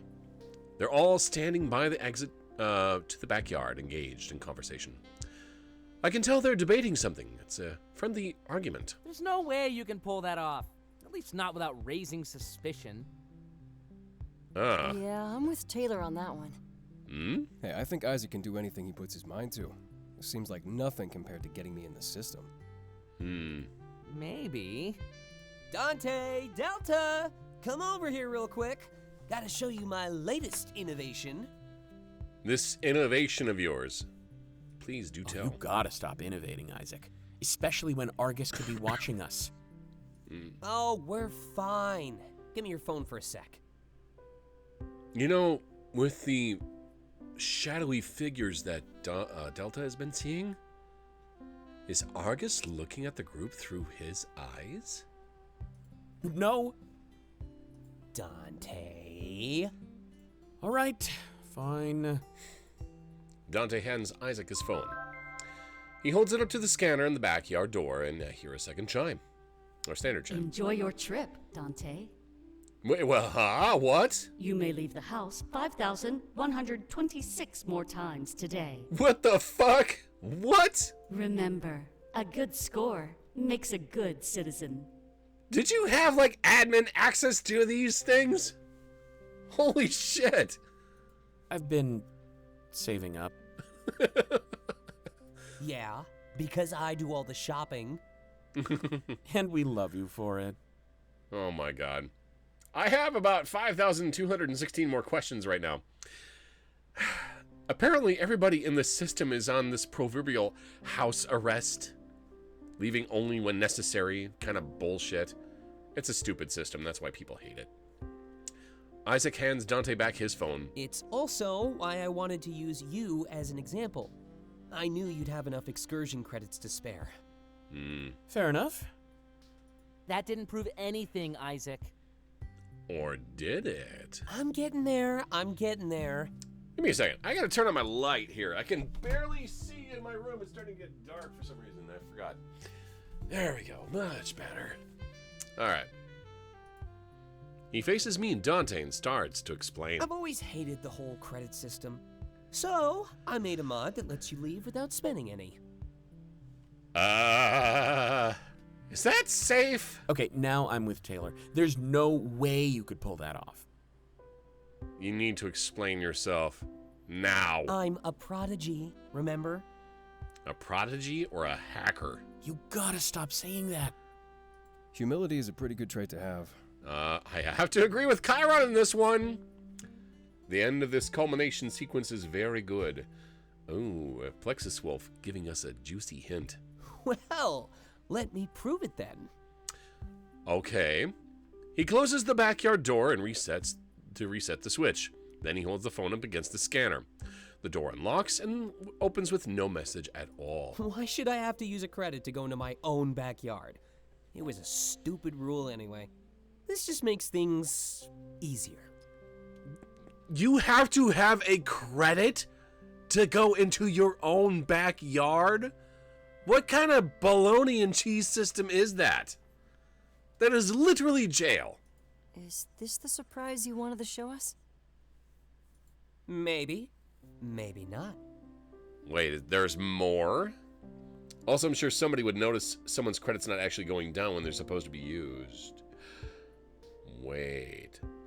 Do you remember an hour ago when we were in the room that Isaac didn't want us to be in? About how the camera systems were showing nobody there? On a phony feed, potentially? I'm sincerely worried now. Isaac, you are playing with fire right now. He is playing with napalm. He smirks at us, dodging the question on purpose. So, does it only work on this door, or... Oh no. Theoretically, I could tune it to any lock. Kind of like how I could put an identity on any phone. So Something's you gonna could happen. unlock any door? If I wanted to, I guess. But I never use this stuff for evil. Well, I'm sure of that, but circumventing a system is still very dangerous. I find flaws in the system like this all the time.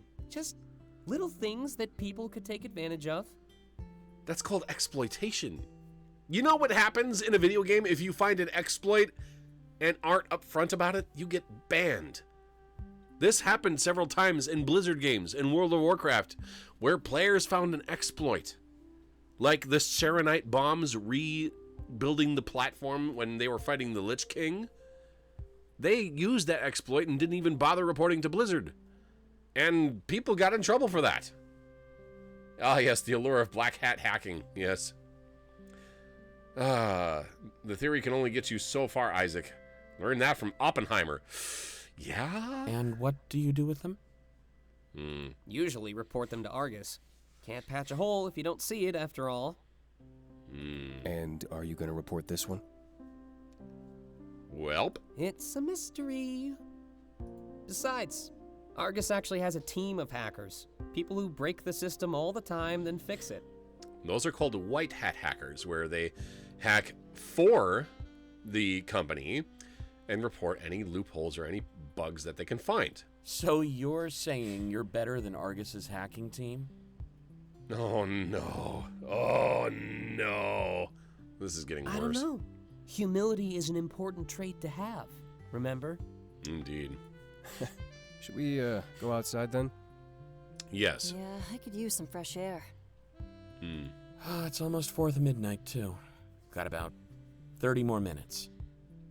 Ready to share your resolutions? Not really, but I'll manage. Oh boy. Isaac, not the time for smugness. Yeah, no kidding.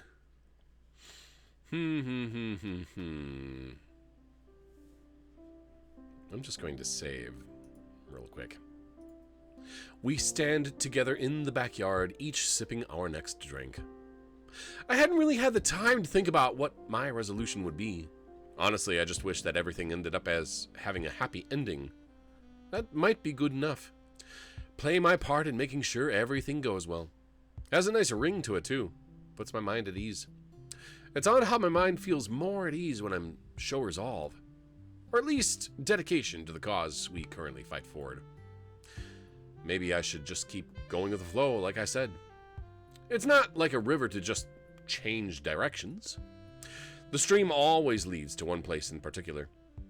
I should just follow the path forward to January 5th. Because if I start to show doubt, fear, or hesitation... What the fuck? No, everything will be fine. Well, who wants to go first? God, that always freaks the fuck out of me. I have a pretty good one, actually. Go for it. All right, I Taylor. want to change up my formula, do new stuff. I'm not losing viewers, but it's always the same content. Maybe some more guests or more stuff out in the city. Perfect. Change. The heart of any good resolution. Mine's actually about change too, but not for myself. How is that a resolution, then? It's supposed to be a personal goal. Well, it's more like a change that I cause. I want to keep contributing to the world in a positive way. It's a bit abstract, but I know I can pull it off. I'll accept it. Oh, yes. Yeah, that's a pretty good one. I believe in you, Isaac. I know you can do it. Isaac is very ambitious, very intelligent, very secretive, to a uncomfortable level, in my opinion. Isaac, not the time for smugness. Thanks. Who wants to go next?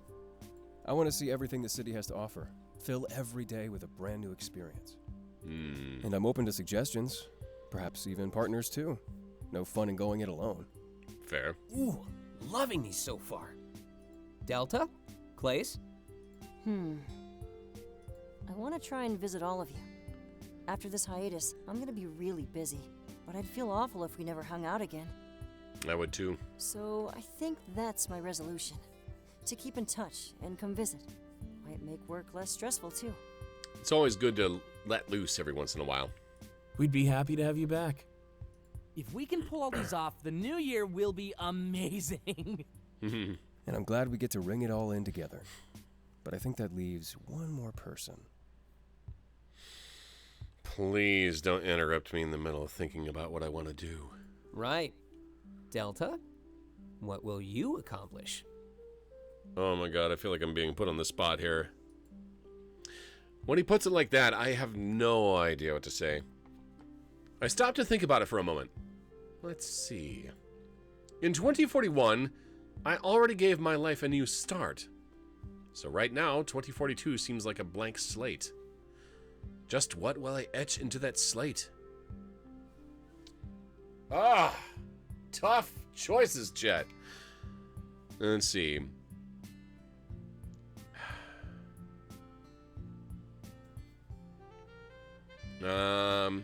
You know,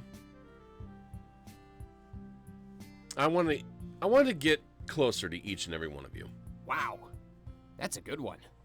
Gotta get your new life set in stone. I'm glad you're here to stay, Delta. I could tell you'd be a good addition to the group. Of all the people in the world, I'm glad Isaac chose you. Now, what game you playing? No hate, but huh? This game is called Komorebi. I would highly recommend checking it out. It is made by a friend of ours, Clace. It is available on Steam. Feel free to click that link as well. And then Clace is also on Twitter. Go give Clace a follow. It's actually really beautiful. Love this game. It's a visual storytelling game. I got the commands before I did. It must be on delay. Yeah, you're on a smudge of delay.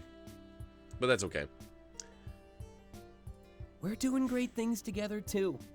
Just like I told Delta when they first arrived. He smiles with a look I can only describe as extremely content. Well, that makes all of us. Do you do this every year or something?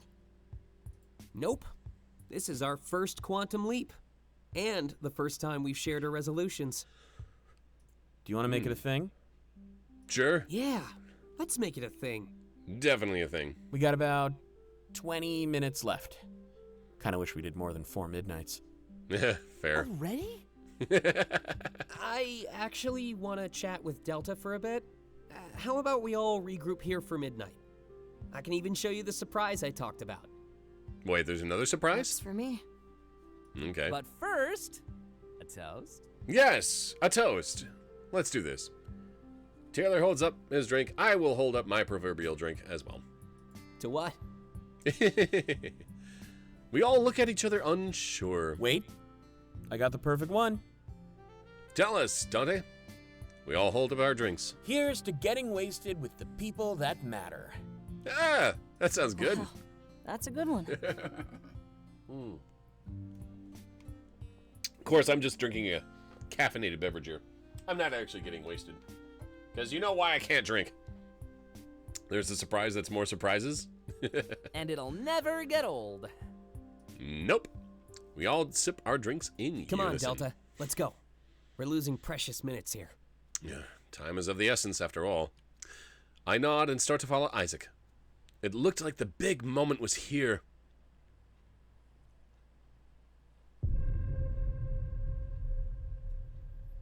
Fourth midnight. Isaac, Heart to Heart 3.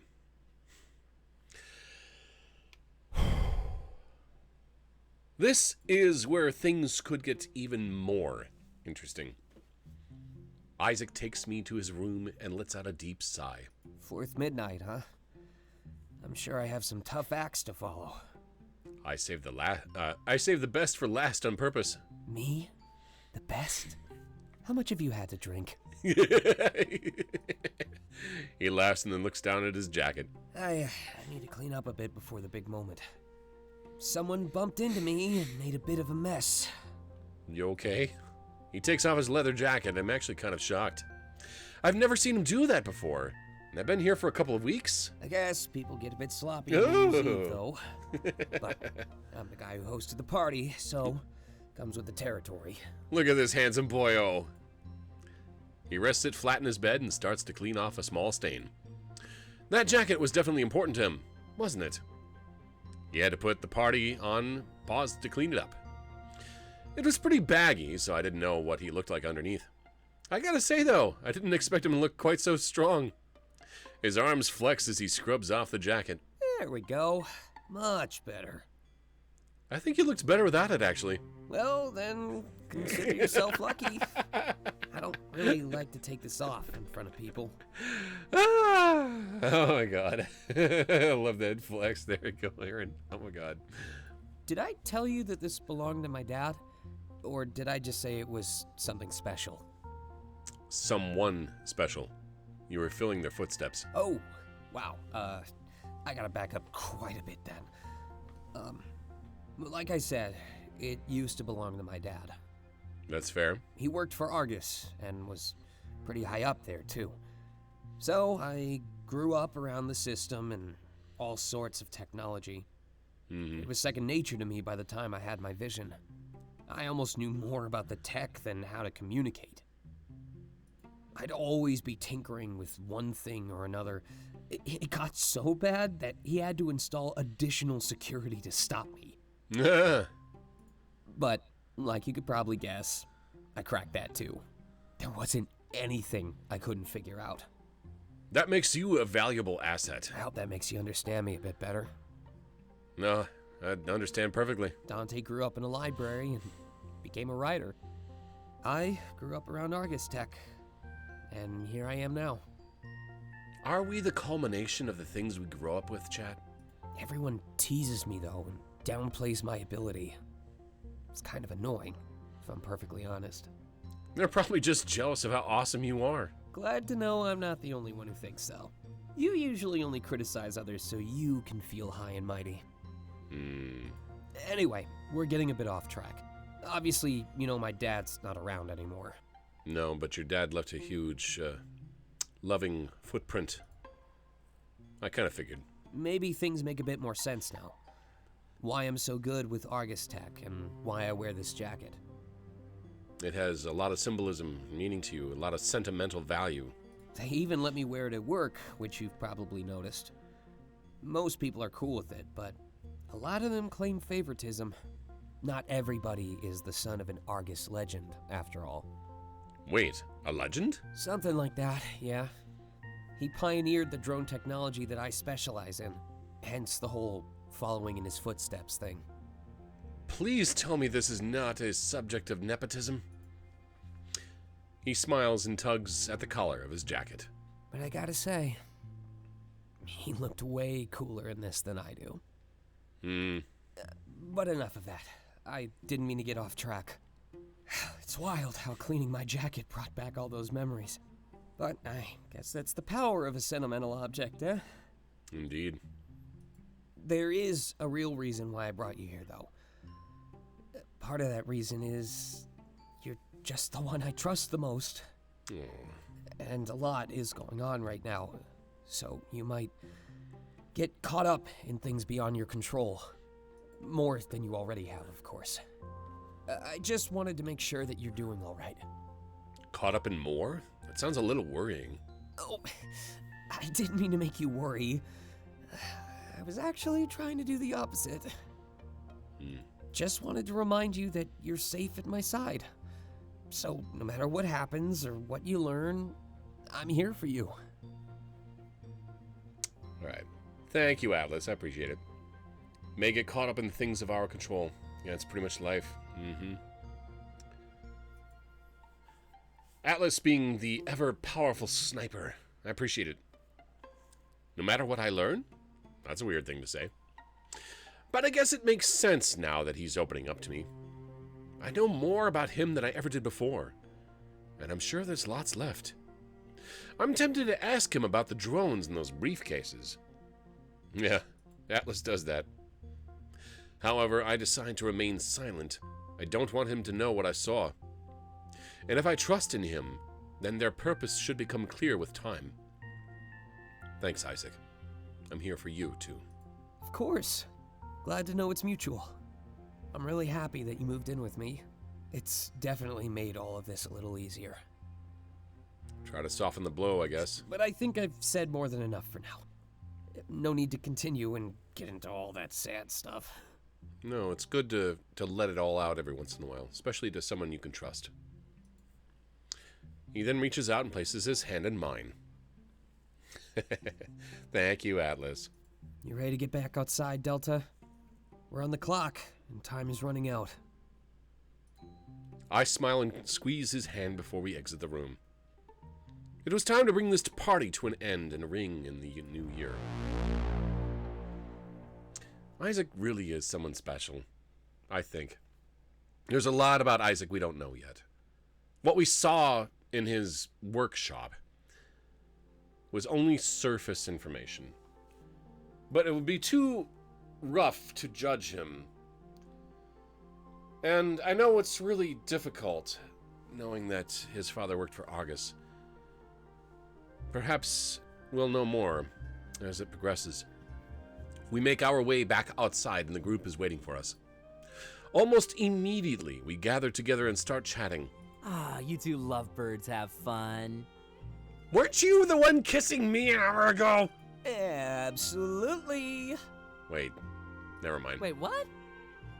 Had to end the year on a pretty high note, you know? Taylor smirks. Anyway, I wanted to do something special for the finale. Especially since 4th midnight is actually our midnight. Oh? Gonna go out with a bang, huh? I had to pull some strings, but I think you'll enjoy this. It's something that only I could have done. Pride is a rich dessert. Enjoy it in moderation. When you say that, I'm filled with anxiety. You gotta start giving me some more credit. Yes. Isaac nudges me with his shoulder. Delta, quick. Red or green? Pick your favorite. Huh? I thought it was a pretty simple question. Oh, of course. Green. Roger. 'Cause your coat. I guess that's what I'm thinking of. Green, yes. I do like both colors, but green to me kind of reminds me of technology in the Matrix. He smiles and takes out his phone. Without saying anything, he starts tapping away. Well, what's the surprise? Gotta say, I don't like the suspense. The suspense is killing you, huh? Hold on. All right, we're patient. He continues using his phone for about another minute. All right, everybody. Close your eyes. Hello, Wolf. All right, closing our eyes. Proverbially, of course. That isn't gonna help with the suspense part. Please trust me. I worked on this for a week straight. Oof. A lot of hard work, eh? Wow, such dedication. How goes Komorebi? I love it. I love this game. Love it. As we all do, we are told. We all do as we're told, and close our eyes. I have no idea what to expect, but my anticipation rises. Isaac certainly had to live up to some high expectations. Just another minute. All right. I'm getting antsy here. I start to hear noises, buzzing and mechanical whirring. I'd recognize that noise anywhere. It's the sound of Argus drones. Part of me knew the surprise would involve them, but I couldn't tell the others. I feel that Isaac would hate me if he knew I went into his workshop. But it was a genuine mistake. I have to stop beating myself over this stuff. All right, open up. I open my eyes and am greeted to a beautiful sight. Drones fly around the sky above the house, each with dazzling lights. They dance and sway in different formations. It's almost hypnotic, almost mesmerizing. Isaac must have programmed this light show just for us. Well, what do you think? That is That's gorgeous. so cool. How'd you pull this off? Oh my god. Like I said, I had to pull some strings. But Argus ended up giving me the approval. We have some entertainment drones. A light show. Definitely a thing. Yes. You guys have probably seen some drone light shows up on YouTube, which I think are a nice alternative to the explosive fireworks. It's like painting the sky. It's really cool. We stand there watching the light show in awe. Isaac steps aside and returns with a 6-pack of drinks. One more for the end of the year? Why not? Sure, I'm down. Let's do this. We all take a can and crack it open. Those drones are such a mystifying sight. I can't take my eyes off of them. And not only that, but it's truly a testament to Isaac's mastery of the tech. Here, check this out. Oh my. And the cherry on top? He presses a button on his phone and 6 drones fly above the rest. We look straight up, watching them against the backdrop of the twilight. The stars are slowly coming out and the lights on the drones blend right in. But soon after, the lights in them change color. They continue their intricate movements, almost forming a rainbow. Blue for Isaac, pink for Clace, purple for Dante, orange for Taylor, white for Chiron, and green for me. So that's why he wanted to know. What a way to end the year. Oh my goodness. Isn't that cool? You just the imagination of this is just great. A constellation of our own. Just like you said. Right, Dante? How tremendous. I could go without the implication that we're all dead. Taylor, shut up! God. We all gotta go sometime. Imagine the adventures we'll get up to as we sail those stars. Thanks, Isaac. That is really precious. It means a lot that you'd embrace our ways like this. Not everybody shares our views on the night sky. How poetic. That it's so cool. Just so A cool. lot better than being 6 feet under, if you ask me. Yeah, totally. I can vibe with that. We all sip our drinks as the light show continues. Ready for the finale? Oh, there's a finale? Hello? That wasn't it? Oh. Isaac simply smirks and taps on his phone once more. The drones move to a large square formation and their lights turn off. Wait, it's almost midnight. As the partygoers start to count down, the drones light up. He's using their lights to form a countdown timer. It's almost as if the sky itself is ringing in with a new year with us. 10, 9, 8, 7, 6, 5, 4. 3. 2. 1. Happy New Year! Everyone shouts it out together and holds up their drinks. And notice how the date changed up here. Isaac hits a button on his phone and the drones softly land. Hey, Delta. Come here. Oh, he smiles at me and holds out his hand. I place mine in his and he looks up at the drones. In his other hand, he's operating his phone. He presses a few more buttons on it and takes me to the center of the yard. This part is special. Just for us. Now we're getting some sprinkles with our ice cream. He blushes and several drones return to the sky, start shifting around. Then they form a large heart around the sky, bringing themselves lower. Then the lights slowly shift to the most beautiful red. As weird as the last couple of weeks have been, they've definitely been the best of my life. I'm gonna fucking cry, Chad. He puts his phone away and holds out his other hand. I hold them both tightly and we gaze into each other's eyes. I feel like my whole life led up to the moment we first met. Not online, but the first time I saw you at the airport. It felt like time stood still. I couldn't get over how pretty you were. It's frozen in my mind, as if that was the moment my life began. Almost in unison, both our eyes start to water. I wish that was my vision, so I could relive it every day. That one perfect moment where everything felt right. No uncertainty, no fright, just us. You're the best thing that's ever happened to me, Delta. I'm so glad that you feel the same way. It makes me feel whole. Maybe for the first time in my life. He sniffles. No matter what I do, our bond will always be my greatest achievement. All I can hope for is that one day I'll make you just as happy. You already have, Isaac. Well then, I'm glad to hear it. He slowly leans in for a kiss and I do the same. Chad. Chad, this is so sweet and wholesome. I love it. Our lips lock together for the first time under the crimson light of the drones. One of his hands raises up, slowly strokes the side of my face. We stay like this for a while until he finally pulls back. Thanks, Delta. Let's make this the best year of our lives. Yeah, the best.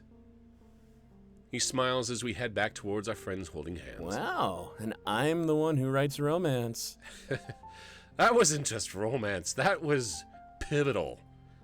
That was providence. Shut up, Dante. You're ruining the moment. I think I almost started to cry. That really made me happy. seeing the both of you so close. Ah, it's nothing. I just spoke from the heart. How cute, how adorable, how It wonderful. always knows what to say. We all exchanged glances and smiled at one another. The year was over, and we hung on the precipice of a new beginning. The moment where anything seemed possible, as long as we stuck together. As if to ruin our perfect memory, though, we hear a collective gasp of shock. Everyone rushes to the TV in the backyard, and the chatter is overwhelming. But soon the chatter starts to dissipate, and we hear people crying. Wait, what's going on? The hell? I don't know. Oh boy. Let's go look. We make our way to the TV, taking slow, cautious strides. It's almost like we knew it was bad, and we just wanted to delay the inevitable. Given what we now know, I think we could all tell what was really going on. The people don't budge, so we slide our way between them. Inch by inch, we make our way to the front of the sobbing crowd. On the TV appears to be a helicopter footage of the town square. Oh, no. Chat, what is going on? I am deeply concerned now. God, what's happening? The camera makes a quick zoom to the center of the square. My heart sinks to my stomach as I see two bodies on the ground. They lay there, lifeless, as people watch in shock and horror. Not just Zeros, but people from the city as well. Now they care? The camera zooms in more and I stumble back, needing to collect myself. Those were the parents of the child I kept seeing. I'd recognize them anywhere. Sure enough, the child breaks through the crowd and runs toward their parents. Carrying a bunch of food, they trip, causing stuff to fly every which way. Through teary eyes, they grab a couple of apples off the ground. Closing the distance between them and their parents, they kneel down. They bawl as they tried to feed the apples to the bodies of their parents. But obviously, they don't respond. The child is carried away, kicking and screaming in confusion and sadness. A moment later, the flashing blue and yellow lights of the authorities arrive. Police cars show up and even a couple of ambulances. This would go down in history as the first official interaction with the Zeros. Like many points in history, death changed everything in nearly an instant. The view of those two bodies in the ground will forever be etched into my mind. They were holding hands and now lay dead, surrounded by scraps of food. I think on some level we all knew this was going to happen. The police start to close off access to the town square. They unroll two-toned blue and yellow security tape around the perimeter. Everyone stands back while the fellow Zeros embrace and console the child. The sobbing and shock of the partygoers around me seems to fade. By now, we've all processed what we saw, and it became reality. Me and my friends stand there now, fully convinced of one simple fact. This is the fate of those who oppose Argus. It was made plain and simple for the whole world to see. But the group gives each other somber, almost knowing glances. We didn't want these things to go south like this. But now that they have, we could very well meet the same fate. Dead on the streets, simply fighting for what we believed in. An inevitable thing when you place your trust in tyrants.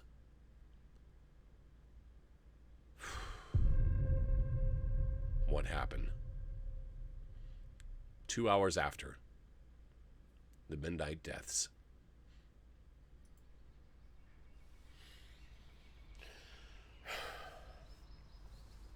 Everyone left after the news broke. Well, everyone except our core group. I lay on the ground staring up at the stars. Clace, Chiron, and Taylor are fast asleep, also on the ground. Isaac and Dante are still awake, sitting on the nearby couch. From where I'm laying, I can hear Isaac to my left and Dante to my right. I can't even begin to imagine what's going through their minds. In fact, I can barely even grasp on what's going through mine. Staying focused on the stars, I just try my best to enjoy the moment. In order to do that, I need to repeat one simple fact to myself. There was nothing we could do about this right now. Our lives were on pause until sunrise. Might as well enjoy the view. Been drinking a lot lately, huh? You could say that. What else is there to do? Fair enough. Let's, take it easy in the new year, though. Like I said, we're just living up Delta's arrival. Right. The high can't last forever.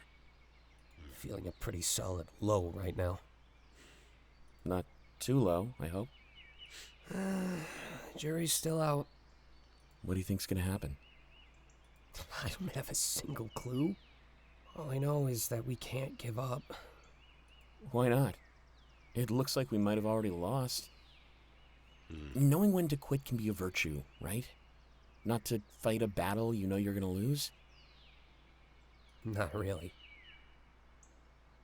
Yeah. Surrender is worse than defeat, because it comes with the loss of hope.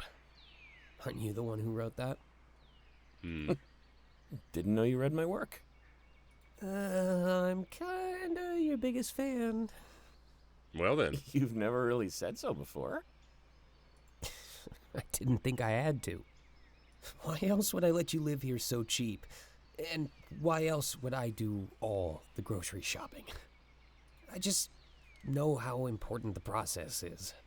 Didn't want to be a guy who got in the way.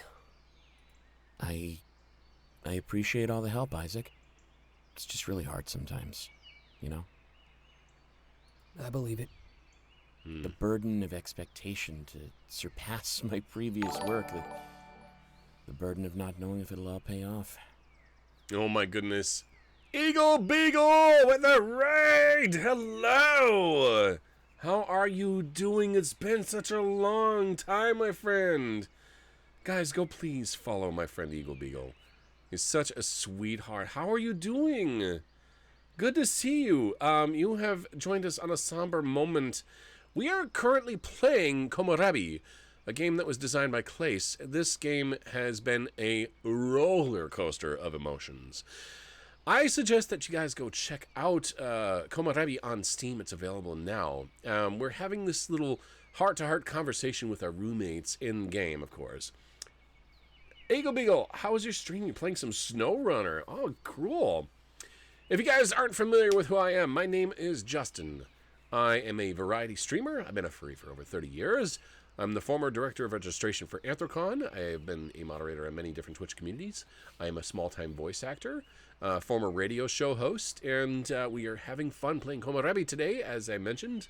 It is such a tremendous experience.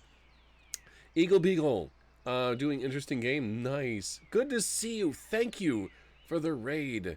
I hope you folks have yourself a wonderful time. Please come, sit, relax, chill for a while. I hope your stream was fun, my friend. Good to see you again. Thank you so much. Let's continue on, shall we? Sounds like you shouldn't give up hope either, then. It's just in style these days. Besides, I find that despair can be a lot stronger than hope. It's in our darkest hours that we find the strength to push forward. You putting that one in your next book? Way ahead of you. Interesting message to send the people, telling them that it's okay to give up. Not necessarily giving up, but sometimes retreating one day might mean that you can pursue the next day. I'd say that's what makes us people. Hope is a pretty fickle thing, you know? Sometimes hope is all you have. So hard to find, yet so easy to lose. Why bet everything you've got on something so fragile? Well, it's better than the alternative. What's the alternative? I don't know. And that's the scary part. I'm not even capable of considering failure an option. So let me clarify as to what's happening right now. We are celebrating the New Year's by having what's known as a quantum leap, where it's midnight somewhere, and every hour we celebrate that midnight with someone special. And we have decided to be loving to all of our friends, sharing a special moment. But that last moment with Isaac, the character played by our wonderful Sean Chiplock, we embraced the moment, and then something happened, something very distressing. Now, if you guys aren't familiar with Komorebi, it's a visual storytelling novel created by Clace, and it's about a system, a corporation, and us moving in with a friend who we have grown to admire very much. And this system is basically on points for people. You have to do this and do that and listen to propaganda and make sure to follow the rules and things like that. And then there's people who have been born outside of the system. And those people are called zeros. And 2 of them got killed out in the open during midnight. And they control the world. We don't like corporations with ulterior motives. And now we're having this little conversation. I think that's what I'd call hope. I'd just call that stubborn. Hope, stubborn, maybe could be 2 sides of the same coin. The alternative can be lay down and wait to die. You can hold on to hope for a better tomorrow, that things will be better, not just for yourself, but the people around you. We are a society, after all. Well, you can't change the world if you aren't a little stubborn. That is true. They both laugh, but then a serious atmosphere returns. I slowly but surely drift into slumber as they continue talking. Do you think I'm a good person, Dante? I think you're a good person. I keep telling myself that. I'm just hoping I believe it one day. Hey, I believe it. Thanks. I'm just scared. I really thought Argus would do something. That's fair. That's fair. This is such an interesting moment, I think. I wonder. I really do wonder. Wonder what's going to happen. By the way, if you guys want to know more about Komorebi, !Komorebi at any time, and you guys can learn more about this game. They kind of did, though, didn't they? Inaction can say far more than we give it credit for. Besides, you saw everyone gathering in the town square. It looks like those deaths are really waking people up. Indeed. I guess they were all just living life like me, assuming Argus would do what's best. What's best for us or what's best for them? I'm pretty sure they just signed their own death warrant. People are feeding the zeros now, in droves, too. All we have to do is hold out until Hermes Day. We're still going to that convention, right? Yes. Yeah, I have a room for us, too. Something tells me our homes aren't safe anymore. Staying in public at a con is a pretty good idea. Blending into a crowd is really our only option right now. Same deal as the plane, then? If any of you need private time, we can wait outside the room. Indeed. Works for me. I'm pretty sure we can do this. If Cypher wins, then there'll be tons of zeros in the system. We won't be the only targets anymore. Not by a long shot. Yes, but I wonder if Argus can still differentiate between someone who was artificially added and someone who's been born there. Almost home? Okay, hun. Yeah. There'd probably be too many targets to take care of. I think that's what Cypher is trying to do. A lot harder to fend off a storm than a single raindrop. Good metaphor, man. I would have gone for a bursting dam, personally. Really? Yeah, a lot more dramatic. I'll take your word for it. A small silence. You know, I think you're the smartest guy I've ever met. Really? Yeah. I feel, a lot more relaxed now. You're probably the only person who could have done that. Oh, well, they say I have a way with words.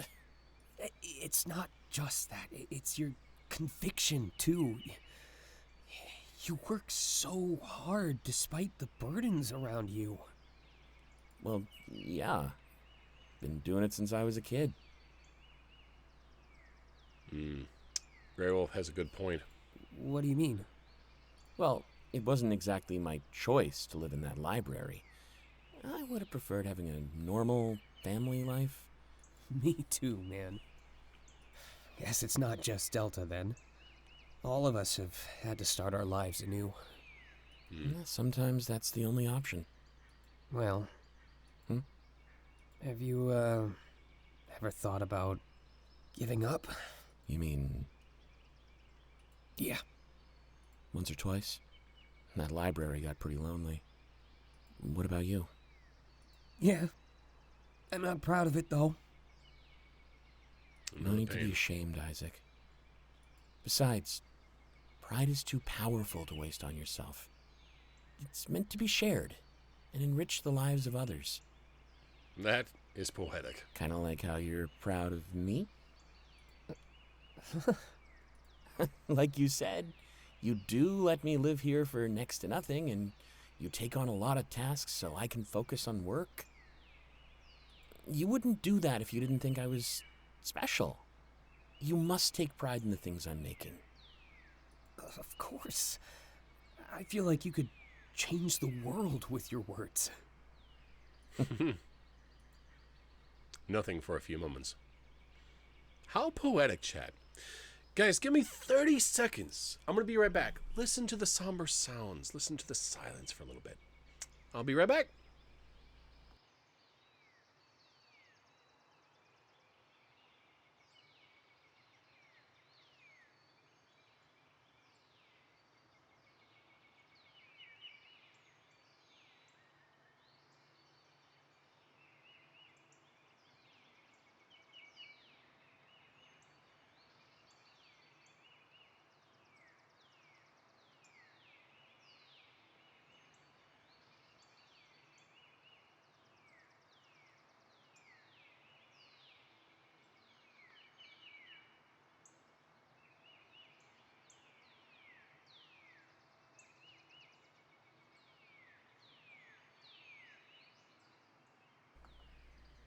Okay, sorry about that, chat.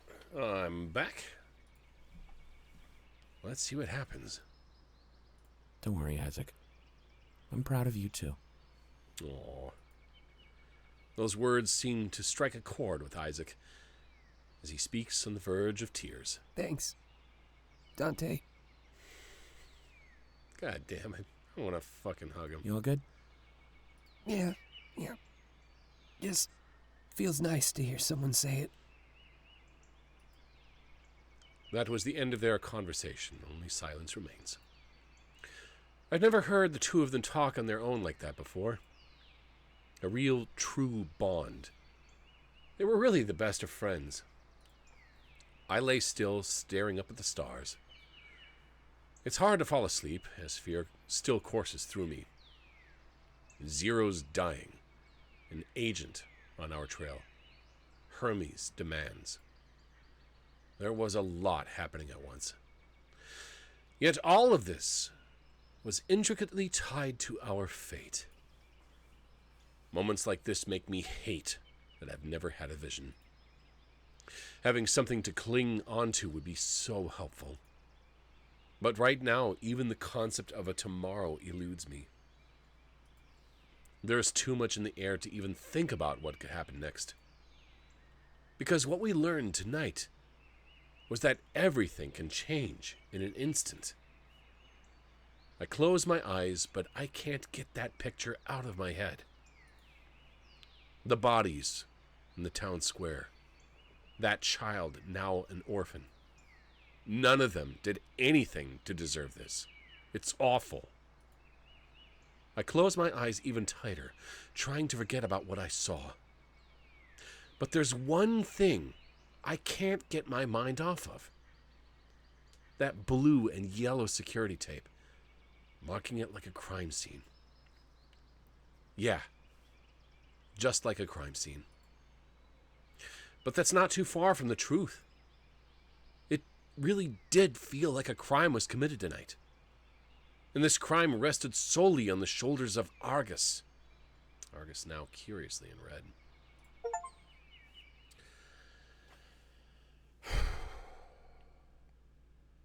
This is hard.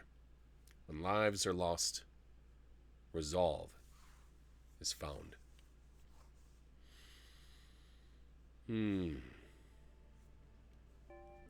Where are we? As soon as we all wake up, Isaac leads us to the convention center. Things didn't officially start until tomorrow, but people are always assembled early. An extra day or two to mingle with friends was always an appealing prospect. Wow, they really made the place pretty, huh? Indeed. Yeah, way better than last year. Stepping it up a notch, huh? Too bad we didn't have time to make costumes. I don't think we need them. There's always next year. True. The atmosphere around me is one of denial. Not just my friends, but all of the congoers as well. They went to Anthrocon. It's like everybody prioritizes fun instead of reality. The events that took place in the town square changed things forever. Not just in the fight between Argus and Cypher, but the entire world. Chat, notice that Argus and Cypher swapped colors. After that moment, things changed drastically. Argus was in blue and Cypher was in red. But now, there's something going on here. Anti-Argus protests were happening in almost every major city. And in Toronto, where it all began, people were giving the Zeros food and support.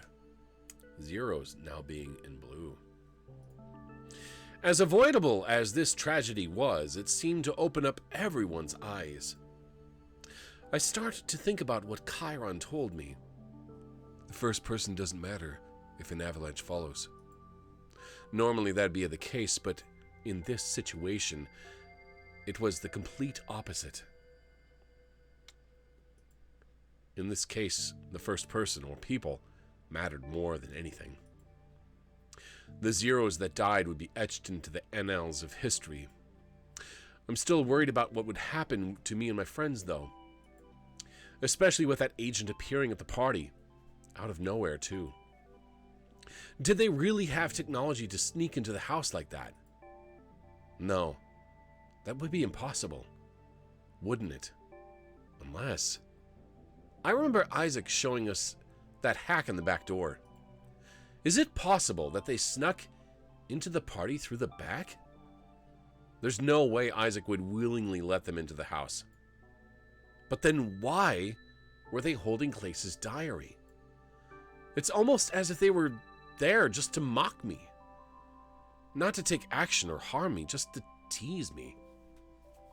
Even when they disappeared, I still felt them around.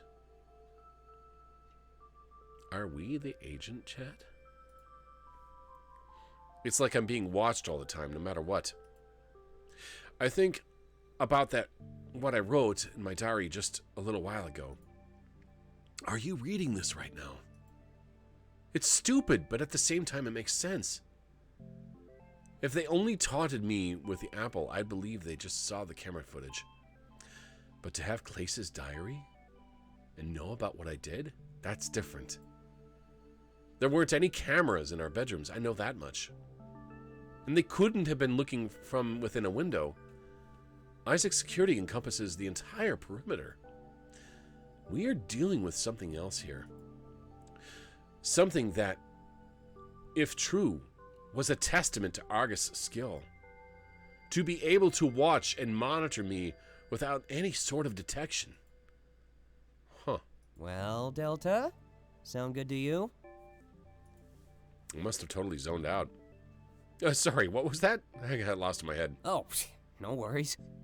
We're just talking about that bet in the group chat. You know, whether Clace would get recognized or not. It's interesting that he wasn't. Not exactly recognized. More like found out. I'm still gonna claim that I'm cosplaying as Clace. So if they buy it, then my cover remains intact. Ah, Come on, we got this one in the bag. you Do we sure? really, though? How not? I mean, look at how much money you're willing to bet. Wait, how much are you betting? It can't be that much money. The snack bill from our New Year's Eve party. It's got to be at least $500. That's quite the investment. Close to 1,000, actually. What? Oh boy, $1,000 in snacks and booze? That's quite a bit. Close to 1,000, Taylor.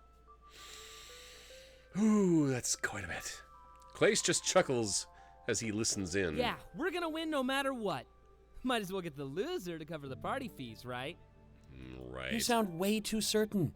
Only disaster can follow. $1,000 for snacks and booze at Anthrocon? Bruh. That would just be the tip of the iceberg. Now imagining $1,000 of nothing but Kit Kats. That's a lot of Kit Kats. I don't know, Dante. I'm pretty sure Clace can stay under the radar. There was a huge crowd outside and nobody recognized him. Nobody? But you want to bet $1,000 on that? Don't think I've won so. bets that seemed much worse. Remember, Isaac, I barely have any money. You better be certain about this. I think we'll exempt you from the bet. I have to think about that in a group chat for a moment. The wager is clearly taking up more space in their head than mine. It's pretty simple, if I recall correctly. Clace thinks he's going to be found out. And so if he does, then he wins. If he doesn't, then we win, meaning we'd have to pay the snack bill. Well, Delta? Just know I'm back. I need a few minutes to unload the car, then I'll be free. Let me know in chat when you're ready, okay? I start to think about the situation, especially since I saw Clace's diary and the card inside of it. Ever since he arrived, his privacy has been his main concern. He stands to gain a lot by remaining undercover. So, if we think otherwise, this will likely play out in our favor. I start to wonder if that's part of his plan. He offered to treat us. Isaac would probably say no. But if he lost a bet, fair and square, then he'd have to. Is he really trying to help us out under the guise of a contest? Taylor's right. We got this in the bag. Knew I could count on you, Delta. Always the voice of reason. Ha! I'm not too worried either. I'm just trusting Isaac here. He has yet to let me down. Then you won't mind if I take Clace's side? Betrayal? Betrayal. It's your funeral. You'd lose less if you stayed on our side. Then it's only $200 each. Yeah, but the hit to my pride would be worse. I gotta go with my gut on this one. Indeed. All right, then. Losing party splits the bill. Losing party splits the bill. It's a bet. Game on. Easiest grand I've ever saved. Don't get too Okay. cocky, Isaac. Okay. I see how it's going. It's not cocky if I know I'm gonna win. That's still cocky. He smirks and starts walking away. We all start following, assuming he's leading us up to our hotel room. In the meantime, let's get things started. Same rules as the plane, okay? Roger, Chief. If you need private time in the room, then we'll wait in the hallway. Just promise not to split up or go back to either of our houses. So what? I'm just supposed to avoid my own home? For your safety? Yeah. Might be for the best. Just until Hermes Day, right? Also, Hermes Day is now in blue. Interesting. Right. And what if things go wrong? You're placing a lot of faith in Cypher here. Well, I believe in them. Just like you believed in Argus. Look at how that one paid off. They did nothing. I'm wondering if that's kind of not what you want to say. Hermes Day, what are they getting delivered? Justice. Taylor. Dante, it's okay. I can understand why he's worried. Let's get to the hotel room and I'll explain a little more. Fair. A little more? Like what? Taylor, back off. You'll have to wait and see. Taylor's adorable, but sometimes he's a little too spicy, if you know what I mean. All right. What I'm going to do from here on is I'm going to save this moment here.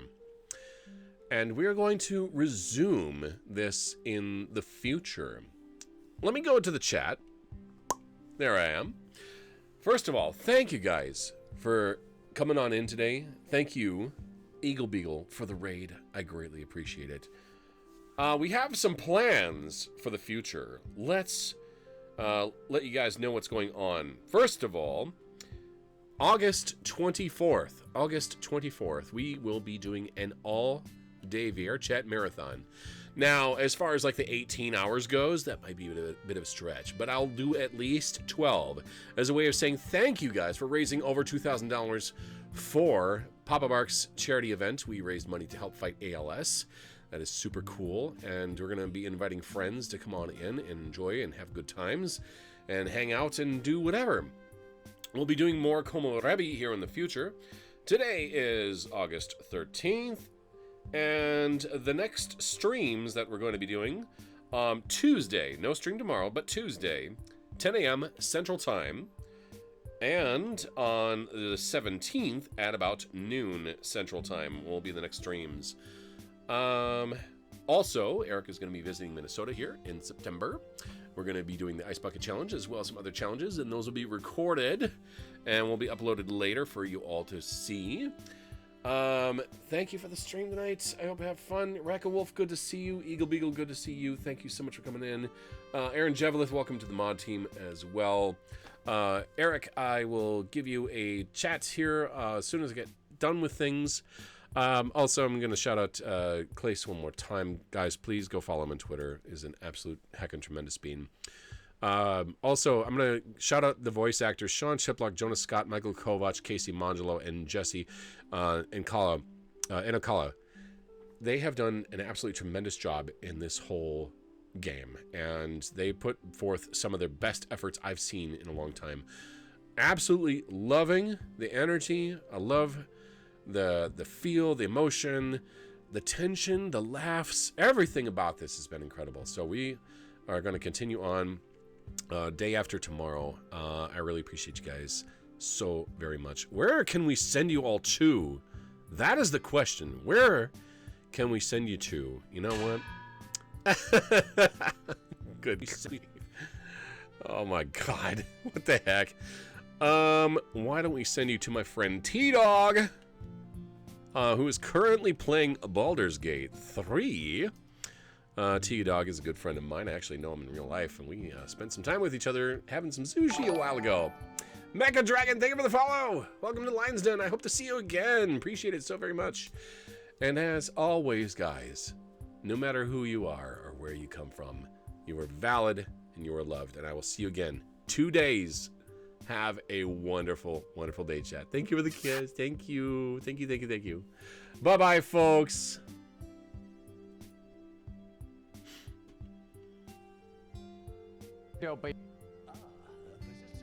Hi. What?